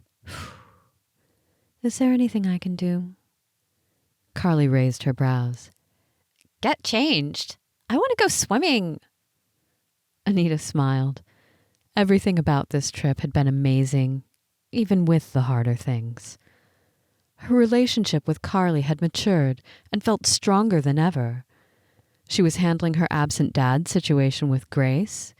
Sam and Susan had found closure, and Wyatt.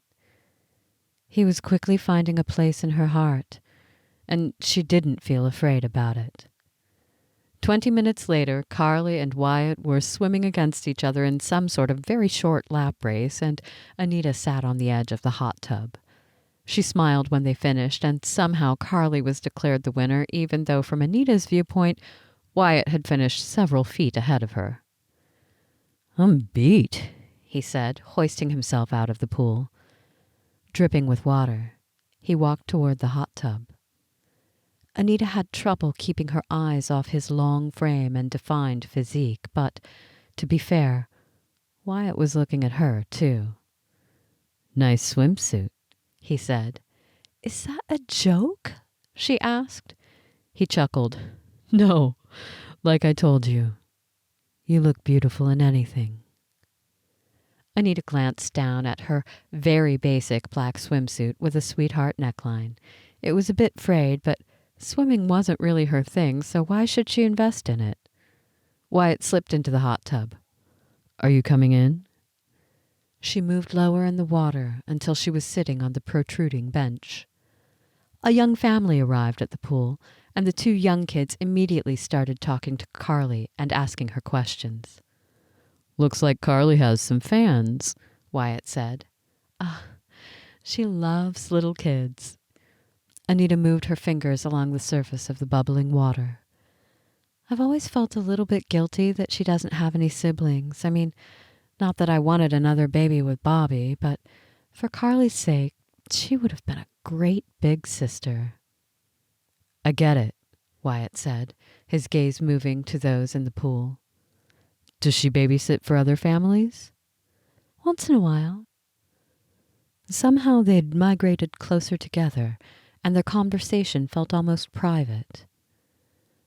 "I think a couple of kids would have been great, at least at one point," Wyatt said.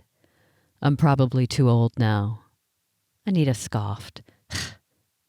"Men don't age out like women do." The edge of his mouth lifted. "True. Would you ever consider having more children, if you found the right man?" She knew her face had heated up, and not from the hot tub. "I don't think so. I mean, I'm 35 and it would be considered high risk." Wyatt didn't seem fazed at her reply, so she wasn't sure what all he meant. "So, tell me about the woman who broke your heart." He raised his arms and rested them on the edge of the hot tub. "Cynthia was a concert pianist. She also had an ex-husband that she was still in love with. After we broke up, she went back to him, or maybe it was the other way around." "Ouch," Anita said. "Yeah, ouch." He held her gaze. "It was rough, but I think you've had it a bit rougher." "Heartbreak can't be measured." She turned toward him more. "I'm sorry for what she put you through." "I always thought I'd meet someone a lot earlier in my life and marry, the traditional life." Anita smiled. "Nothing's really traditional in life, at least not for everyone." "True." Wyatt ran his fingers over her shoulder, and goosebumps dotted her skin. In this moment, she wished they weren't surrounded by other people at a hotel pool. She wished it were just the two of them. On the other hand, she wouldn't trade these moments of Carly enjoying herself on a weekend trip and Sam finding closure on his past.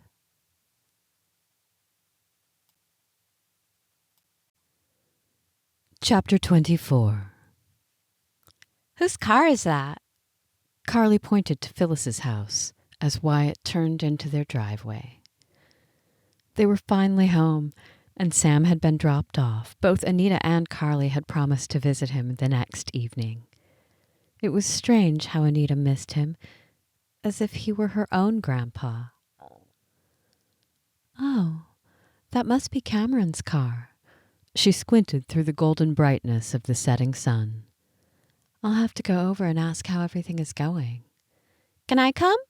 Carly asked, nearly hopping out of the car before it was fully stopped.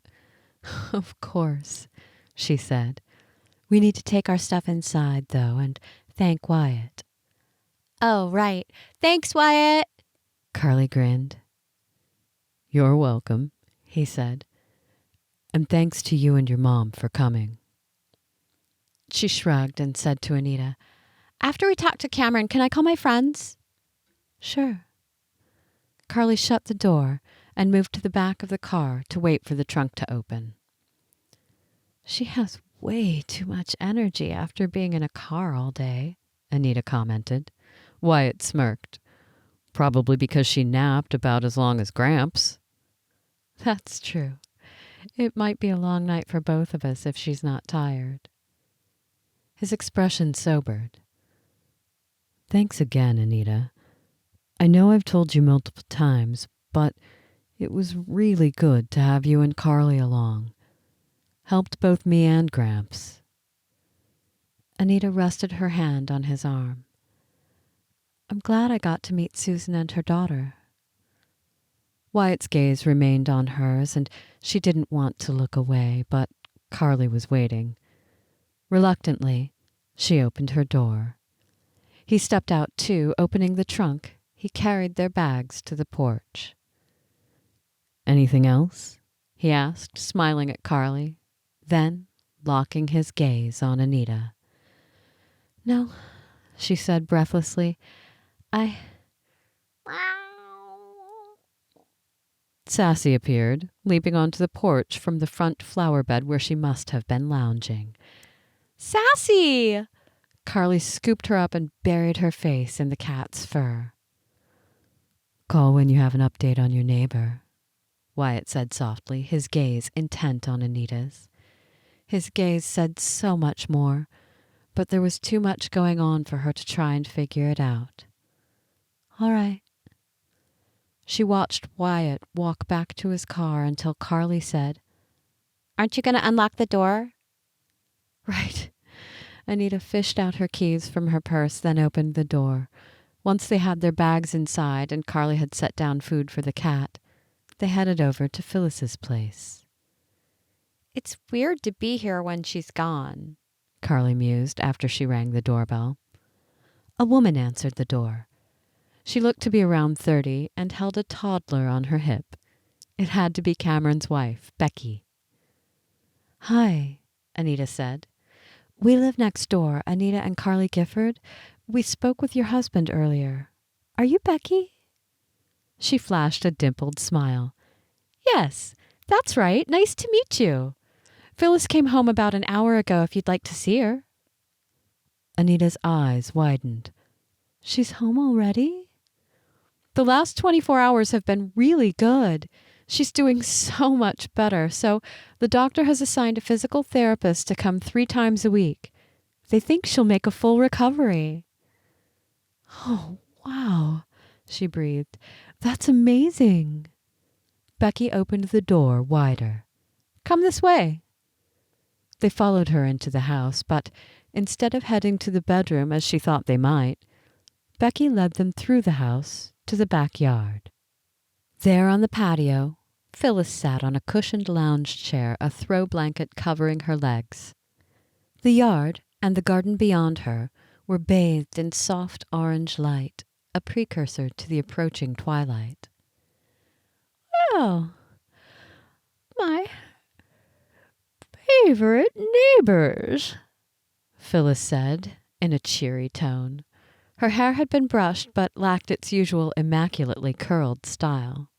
She didn't wear any lipstick or rouge, and the wrinkles in her skin seemed deeper. But it was still Phyllis. Dear Phyllis. "How wonderful to see you up and about," Anita said. Phyllis smiled and held out her hand. Carly stepped forward and took it, then kissed her cheek. Anita did the same. "I'll leave you 3 to visit," Becky said. "If you need anything, just holler." She walked back into the house. "Becky said you're improving by leaps and bounds," Anita told Phyllis. She sighed and adjusted her blanket. "I'm fortunate. You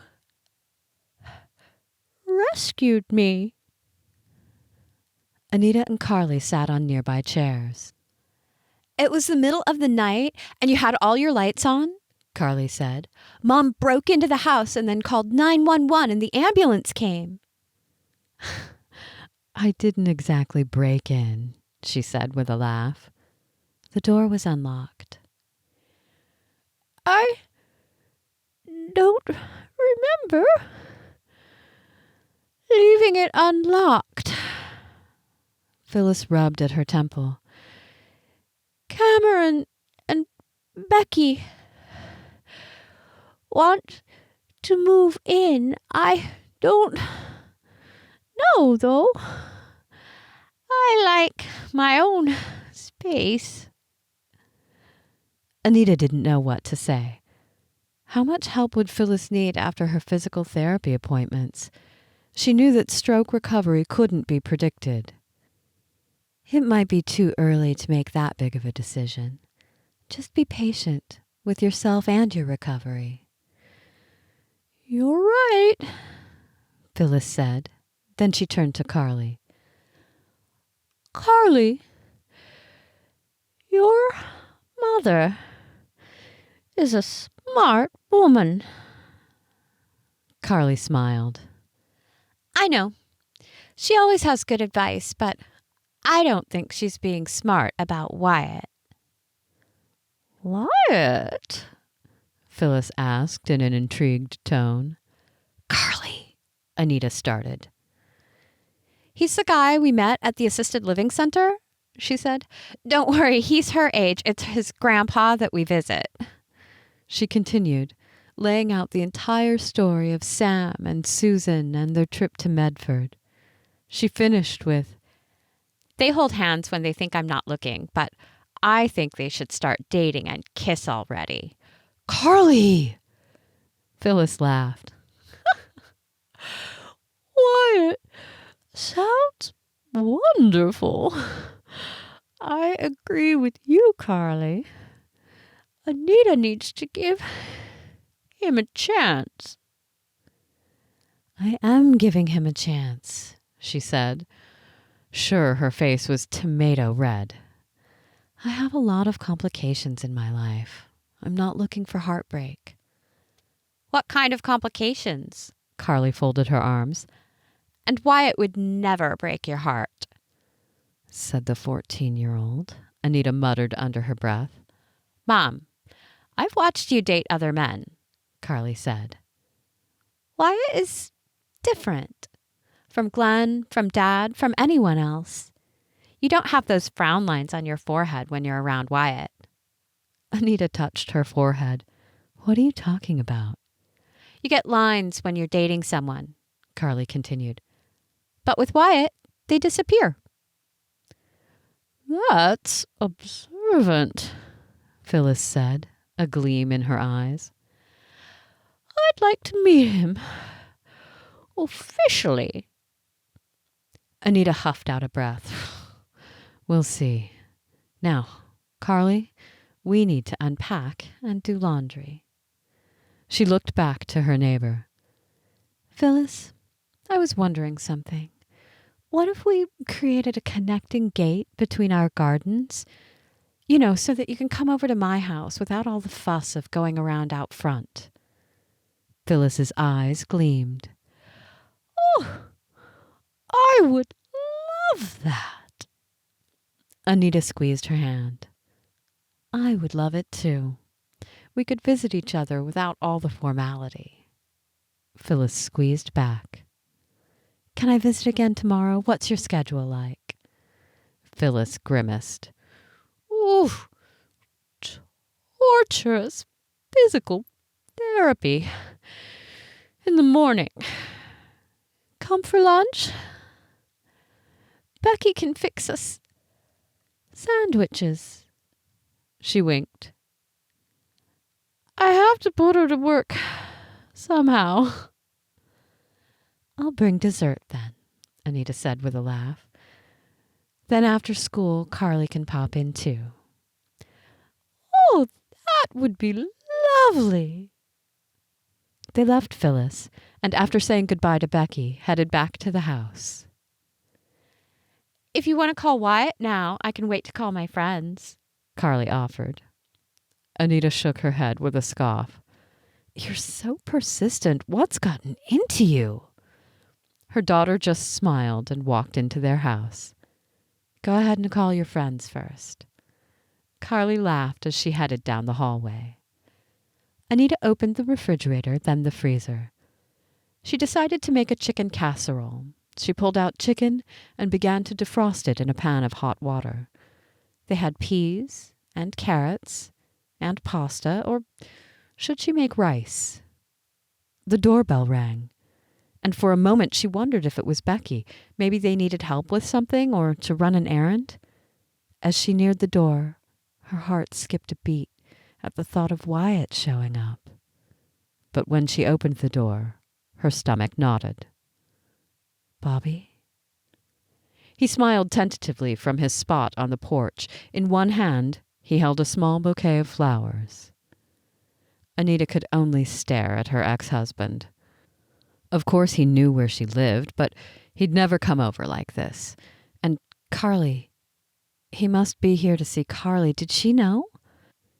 If so, why hadn't she said anything?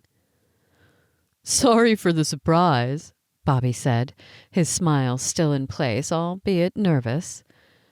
"I seem to have a problem with follow-through. I thought if I just showed up without making any promises I'd probably break, then I could see my daughter. You know, get those jitters out of the way." Anita blinked. She had no idea what to say or what to do. "Mom?" Carly's voice came from behind her. She'd probably heard the doorbell too. She closed her eyes, then felt Carly come to stand by her side. "Hi, Pumpkin," Bobby said. Anita opened her eyes. "Daddy?" Carly said in a quiet voice. Everything about her had gone still. "These are for you," he said, holding up the flowers.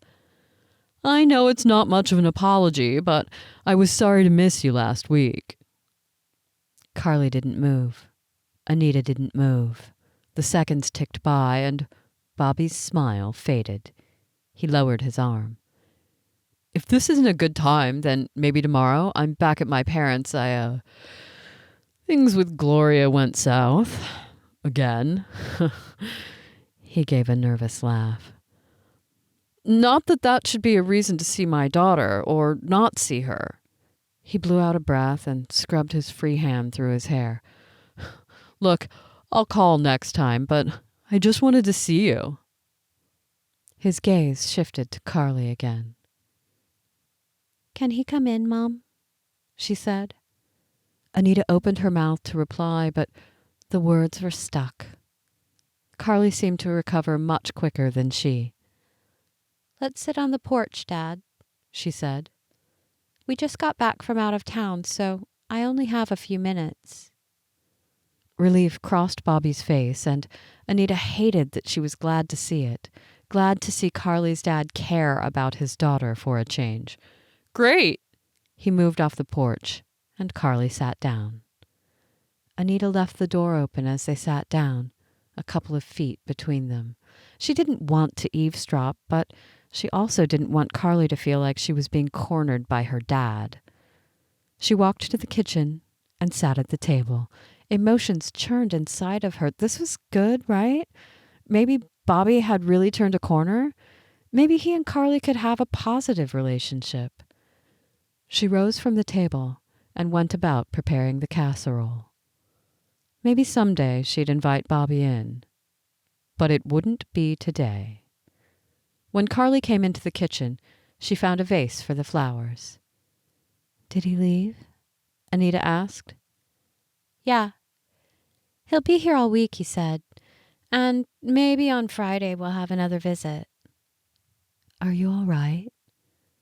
Carly nodded, but tears formed in her eyes. Anita stepped close and pulled her into her arms. "I'm sorry it took him so long." She sniffled. "Me too. But I'm not going to dwell on the past." "Are you sure you're not 25? Carly gave a muffled laugh, then drew away. "He asked about you, and I told him you have an amazing boyfriend." That's not true and kind of dramatic. Her daughter shrugged. Well, it can be true. She only sighed. All right, you win. I'll call Wyatt after dinner. Good. Carly moved past her. I need to get started on my homework. Call me when dinner's ready. Anita stared after her. She sensed Carly wanted some time to herself, but her daughter was growing up before her eyes, becoming a responsible adult. Anita knew she had Sam to thank for a portion of that, as well as Wyatt. And Phyllis. How did she get so lucky to have such amazing role models for Carly just when she needed them? It ended up being nearly 10 p.m. when Anita finally called Wyatt. She wondered if it might be late for him since he ran early in the morning. But he answered almost immediately. Hey, it's Anita. Hey, I'm glad you called. This alerted her. Is everything all right with your grandpa? Oh, sure, he said in a soft voice. I just didn't know if you'd gotten sick of me on our trip. We were together a lot. A laugh burst out. No, I didn't get sick of you, and neither did Carly. She kept reminding me to call you. She told Phyllis that you're my boyfriend. Is that right? Wyatt paused. How is Phyllis? Anita gave him the update. Then he asked, Are you calling because you want to, or because of Carly? She didn't have to think about that. It's all me, Wyatt. That's good to hear, he said slowly. Are we going on a date then? Because if I'm going to be your boyfriend, I think it's a good idea. Heat filled her chest. Are you asking? Always. Anita's smile felt like a permanent fixture on her face. I'm free on Thursday night. It's a deal. Although what? He asked. That does seem far away, even though we'll see you at the center tomorrow night. Thursday is really far away, Wyatt said. When I kind of want to see you tonight. Anita's breath stalled. It's after 10 o'clock. I'm not tired, he said in a teasing tone. But she didn't want him to be teasing. I'm not either. Did you just invite me over? Yes. She wasn't going to beat around the bush. She did want to see him again, and the sooner the better. But I should warn you, Bobby came over tonight, surprised us both, and it was a lot to take in. Carly was a trooper, though. Oh, wow, that's good, I guess, in the long run? I'm hoping so. Anita released a breath. Carly is a smart girl and a realist. She gets that from her mom. Do you still want me to come over? Wyatt asked. Or do you need some time to yourself? I need some time with you, she said immediately. Then see you soon, he rumbled. After they hung up, Anita hurried to her bedroom and changed back into regular clothing. She couldn't see him in her ratty sweats. She had a feeling he wouldn't mind much, but she wasn't ready to advance their relationship to that stage. By the time she saw the red Cadillac's headlights swing into her driveway, she was sitting on the front porch with the light off to keep the neighbors from spying too much. He climbed out and seemed to spot her immediately as he walked to the porch. He wore a fitted t-shirt and those jeans of his she liked. His smile, just for her. Hey, she said. Hey, good to see you again. She laughed and then stepped into his arms and hugged him. She was done holding back with this man. He pulled her close, and she shut her eyes to breathe in his clean scent. Thanks for coming, she whispered. Anytime. She drew away and looked up at him. His gaze was intent on hers. Now was the time. She was done waiting. Come into the backyard. She slipped her hand into his, then tugged him with her. They walked around the house, moonlight bathing the ground. I told Phyllis we should make a connecting gate between our backyards. I can help. Anita smiled up at him.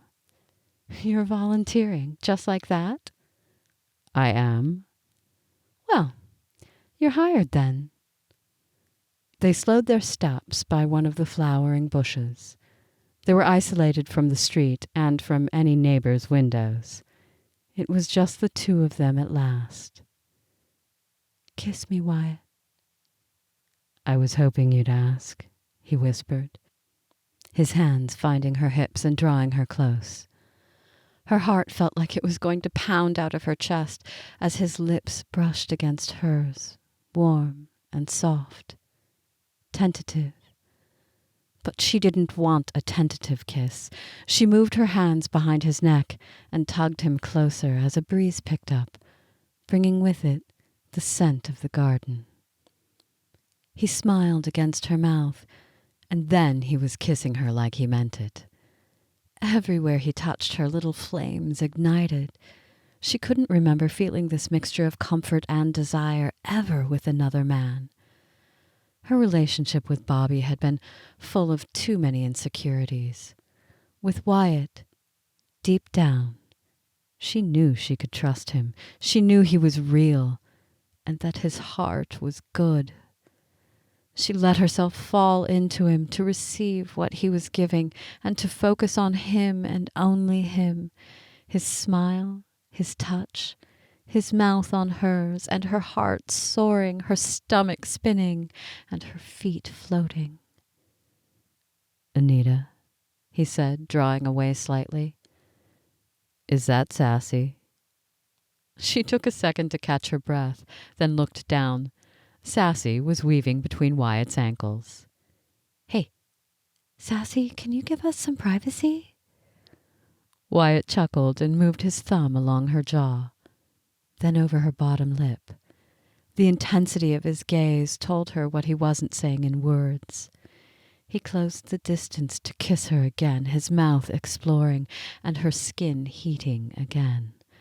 Her entire body was humming, and she knew she'd never forget this first kiss from Wyatt, even though she planned on enjoying a lot more.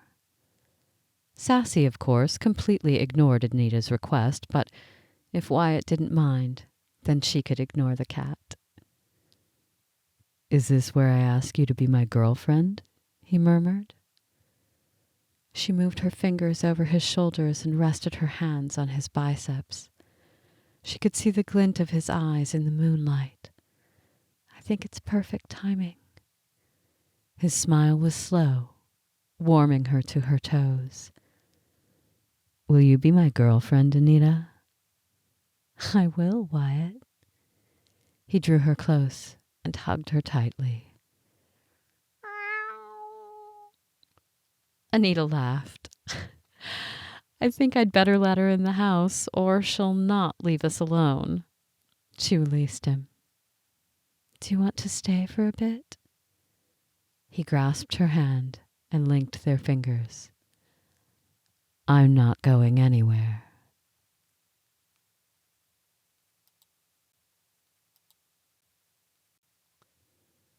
Epilogue. 6 months later. So, this is the place? Susan asked, settling into a chair with the help of Lyla. Anita smiled at the visitors to the assisted living center. It was currently decked out with holiday decorations, a mixture of Christmas and Hanukkah. She and Wyatt sat together at a table, holding hands, waiting for Carly to return with a couple of board games. The room was filled with visiting families, and conversation and laughter buzzed around them. Sam beamed down at Susan, one hand gripping his walker. This is the place. There's an opening if you want to join me. Anita's heart almost melted.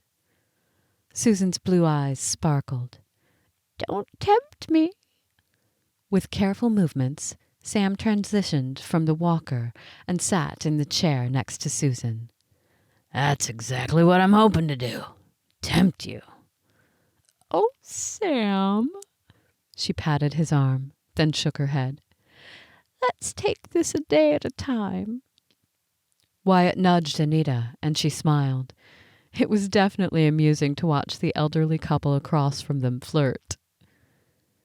What did I miss? Paula asked, arriving at the table with a festive green bag slung over her shoulder. Sam looked up as she bent to kiss his cheek. I'm trying to convince Susan to come to the center, he said with a wave of his hand. She's being stubborn as usual. I'm sure you'll charm her into it eventually, Paula said with a wink. Now, I've brought gifts for everyone. She set the green bag onto the table with a thump. For me too? Carly asked, appearing just then with a stack of board games in her arms. Yes, my almost niece. Anita's gaze snapped to Paula. What had she said? Paula's face pinked, and she covered her mouth with one hand. Oh, no, I'm so sorry. She closed her eyes, dragged in a breath, then opened her eyes again. Forget I said anything. Rewind, delete, erase. Wyatt was still holding Anita's hand, but he'd grown very still, not moving, not looking at her, not saying anything. Her mind raced. She didn't know what to think, what to infer. Maybe it was nothing. Maybe. Presents, anyone? Paula said in a too bright tone. She began to pull out gift-wrapped boxes from the bag. This one is for Gramps. She handed over a red box with a gold bow. And Susan. You didn't have to do this, dear, she said, but accepted the gift with a smile. The next gift Paula pulled out was a rectangular box. Carly, here's yours. Oh, thanks. Can I open it tonight? Of course, Paula said. Waiting until Christmas is lame. Carly laughed. Paula busied herself pulling out another present. Lyla, this is for you. Thank you so much, she said, a flush to her cheeks. I wasn't expecting a gift exchange. Sorry I didn't. Paula waved a hand. You're fine. Christmas is kind of my thing, and I'm not expecting any gifts in return. I'm just excited for the holidays, and we're all grateful that you brought Susan to visit. And next, she continued, taking out 2 smaller boxes, for you, brother, and your sweetheart. Her brows waggled as she handed over Wyatt's gift. Anita accepted the box from her. It was the same size as Wyatt's. All right, everyone, Paula waved her hands. Open your gifts. The suspense is killing me. At the same time? Carly asked. Yes, she said with a laugh. The paper tearing commenced. Anita loved how spontaneous Paula was, and she loved how Wyatt was the opposite, methodical and scheduled and organized. She loved him, absolutely and completely. She'd confessed her feelings last month, and he'd told her he loved her as well, and it had felt like the most natural thing in the world.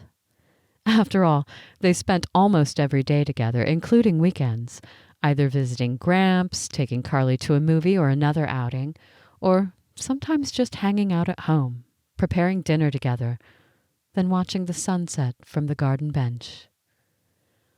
Wyatt had done 99% of the work on building a connecting gate to Phyllis's backyard, and he even helped Cameron renovate a few things in Phyllis's house so things would be more accessible as she continued to recover. Cameron and Becky had sold their condo and moved in permanently with Phyllis, bringing plenty of life to the house and the neighborhood with their toddler. Wyatt had finally met Bobby, and it seemed that Bobby was committed to becoming a permanent part of Carly's life. They saw each other nearly every week, and Carly seemed to enjoy her daddy-daughter dates. She had a sweet relationship with Wyatt as well. They could joke around, but She'd also listened to his advice about more serious things. All in all, gratitude brimmed in Anita's heart for everyone at this table. Wow, I love it, Paula, Carly declared, holding up a Rubik's Cube. My friend Sarah is a whiz at these, but now I can practice at home on my own. Happy to hear it, she said. Merry Christmas. As the others were exclaiming over their gifts and thanking Paula, Anita opened her box to find a gold bracelet interlinked with painted ceramic butterflies. It's beautiful. Thank you, Paula. Paula grinned, then looked at Wyatt and mouthed, I'm sorry. He gave a small shake of his head, and she mimed zipping her lips. What's going on with you and Paula? Anita asked him in a quiet voice. He didn't have to tell her, but she was too curious not to ask. He began. It's nothing, Paula said with a wave of her hand. I mean, it's something, but not what you're thinking or what I implied. Apparently, everyone had paused in their gift opening to watch and listen. Continue, Paula said. Ignore everything I say tonight. I'm the worst at keeping secrets. She shook her head and began to collect the discarded wrappings. There I go again. Now, who wants to play Scrabble? No one answered. Everyone stared at Paula. Say something, Wyatt. She turned her pleading gaze to her brother. Bail me out here. His mouth edged into a smile. Then he looked at Anita. I was planning on doing this a little later tonight, but I guess there's no reason to wait. If I do, then Paula will just keep putting her foot in her mouth. What are you talking about? Anita asked. He shifted away from her, moved off his chair, and knelt close to her. Why was he kneeling? Oh, she drew in a sharp breath. Wyatt? She whispered. Not only had those at the table gone silent, but the entire room had hushed. Did everyone know what was going on but her? Anita, you know I love you, he said quietly, but somehow it seemed to fill the room. And I'll keep telling you every day, because I love you more than anything else in the world. His green eyes were so intense and so full of love that Anita felt tears burn. I'd be honored if you'd marry me and become my wife, he said in that low voice she loved. He took the small box he'd unwrapped earlier, and only now did Anita realize that he hadn't actually opened it. Now he did. Inside was a gold ring inset with a diamond and 2 rubies. This was my grandmother's, and I want the love of my life to wear it. Anita's tears spilled over, and she looked from the ring to Wyatt. His expression was full of that love and devotion that she'd come to cherish, come to rely on. It's beautiful, Wyatt, she whispered. Are you sure about this ring? He has my permission, Sam said from across the table, his voice cracking. The ring is meant to be worn, and I can't think of anyone else I'd rather wear Norma's ring. I've never seen my grandson so happy. She brushed at the tears on her cheeks. If I wasn't clear before, will you marry me, Anita? Wyatt asked in a teasing tone. Say yes, Mom, Carly said. Anita smiled and drew in a shaky breath. Yes. Yes, Wyatt. I'll marry you. He grinned, and she threw her arms about his neck. Cheers erupted around them, but Anita could only think of the man in her arms, the man who held her heart, the man who'd given her a second life. Wyatt pulled her close and murmured in her ear, I love you. I love you too, she said, holding on to him for a long moment. When they drew apart, Carly was there to hug her. I'm proud of you, Mom, She said, and Anita laughed. Now try on the ring. I want to see what it looks like. Anita wiped away more tears. Then she let Wyatt slip on the ring. Turning her hand, she watched the diamond and the rubies catch the light. Beautiful, he said, his arm coming around her as he kissed her temple. She looked over at her new family-to-be. Paula was beaming, Sam had his hand over Susan's, and Susan had tears in her eyes. I can't wait to call my friends and tell them, Carly said. Then her eyes widened. Can I be a bridesmaid? Of course, Anita said with a laugh. Marriage. A wedding. Her mind was spinning. She turned toward Wyatt and wrapped her arms about his waist. He leaned down and kissed her, lingering until Paula nudged them. Hey, I want to hug my new sister-in-law too. Wyatt released Anita, and she hugged Paula. How long have you known? Paula drew away. Oh, I've known for months. Possibly that first night I met you. It only took my brother a little longer to realize that you were his future. Not that much longer, Wyatt said, his gaze finding Anita's. She lifted her face to his, and he kissed her again. All right, Paula said, lifting her hands. I'll get out of the way. Are you two going to keep smooching or are you going to play Scrabble? Sam asked. Wyatt released Anita with a grin. It's up to my fiancé. She smirked. I'll just watch. I think my brain is too scrambled to spell out any words. Sitting at the table, Anita linked her fingers with Wyatt's and leaned her head on his shoulder. She watched the game unfold. Carly's triumph, Sam's competitive spirit, Susan smiling at everything he said, Paula coming up with the wackiest words possible, Lyla helping her mother sort through word combinations, and Wyatt. The way he kept her hand, his fingers strong and sure and warm, locking in their future together. And Anita knew there was nowhere else she wanted to be.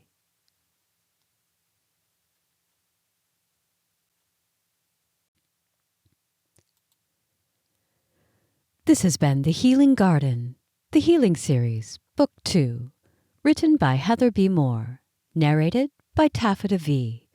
Copyright 2024 by Mirror Press. Production copyright by Mirror Press.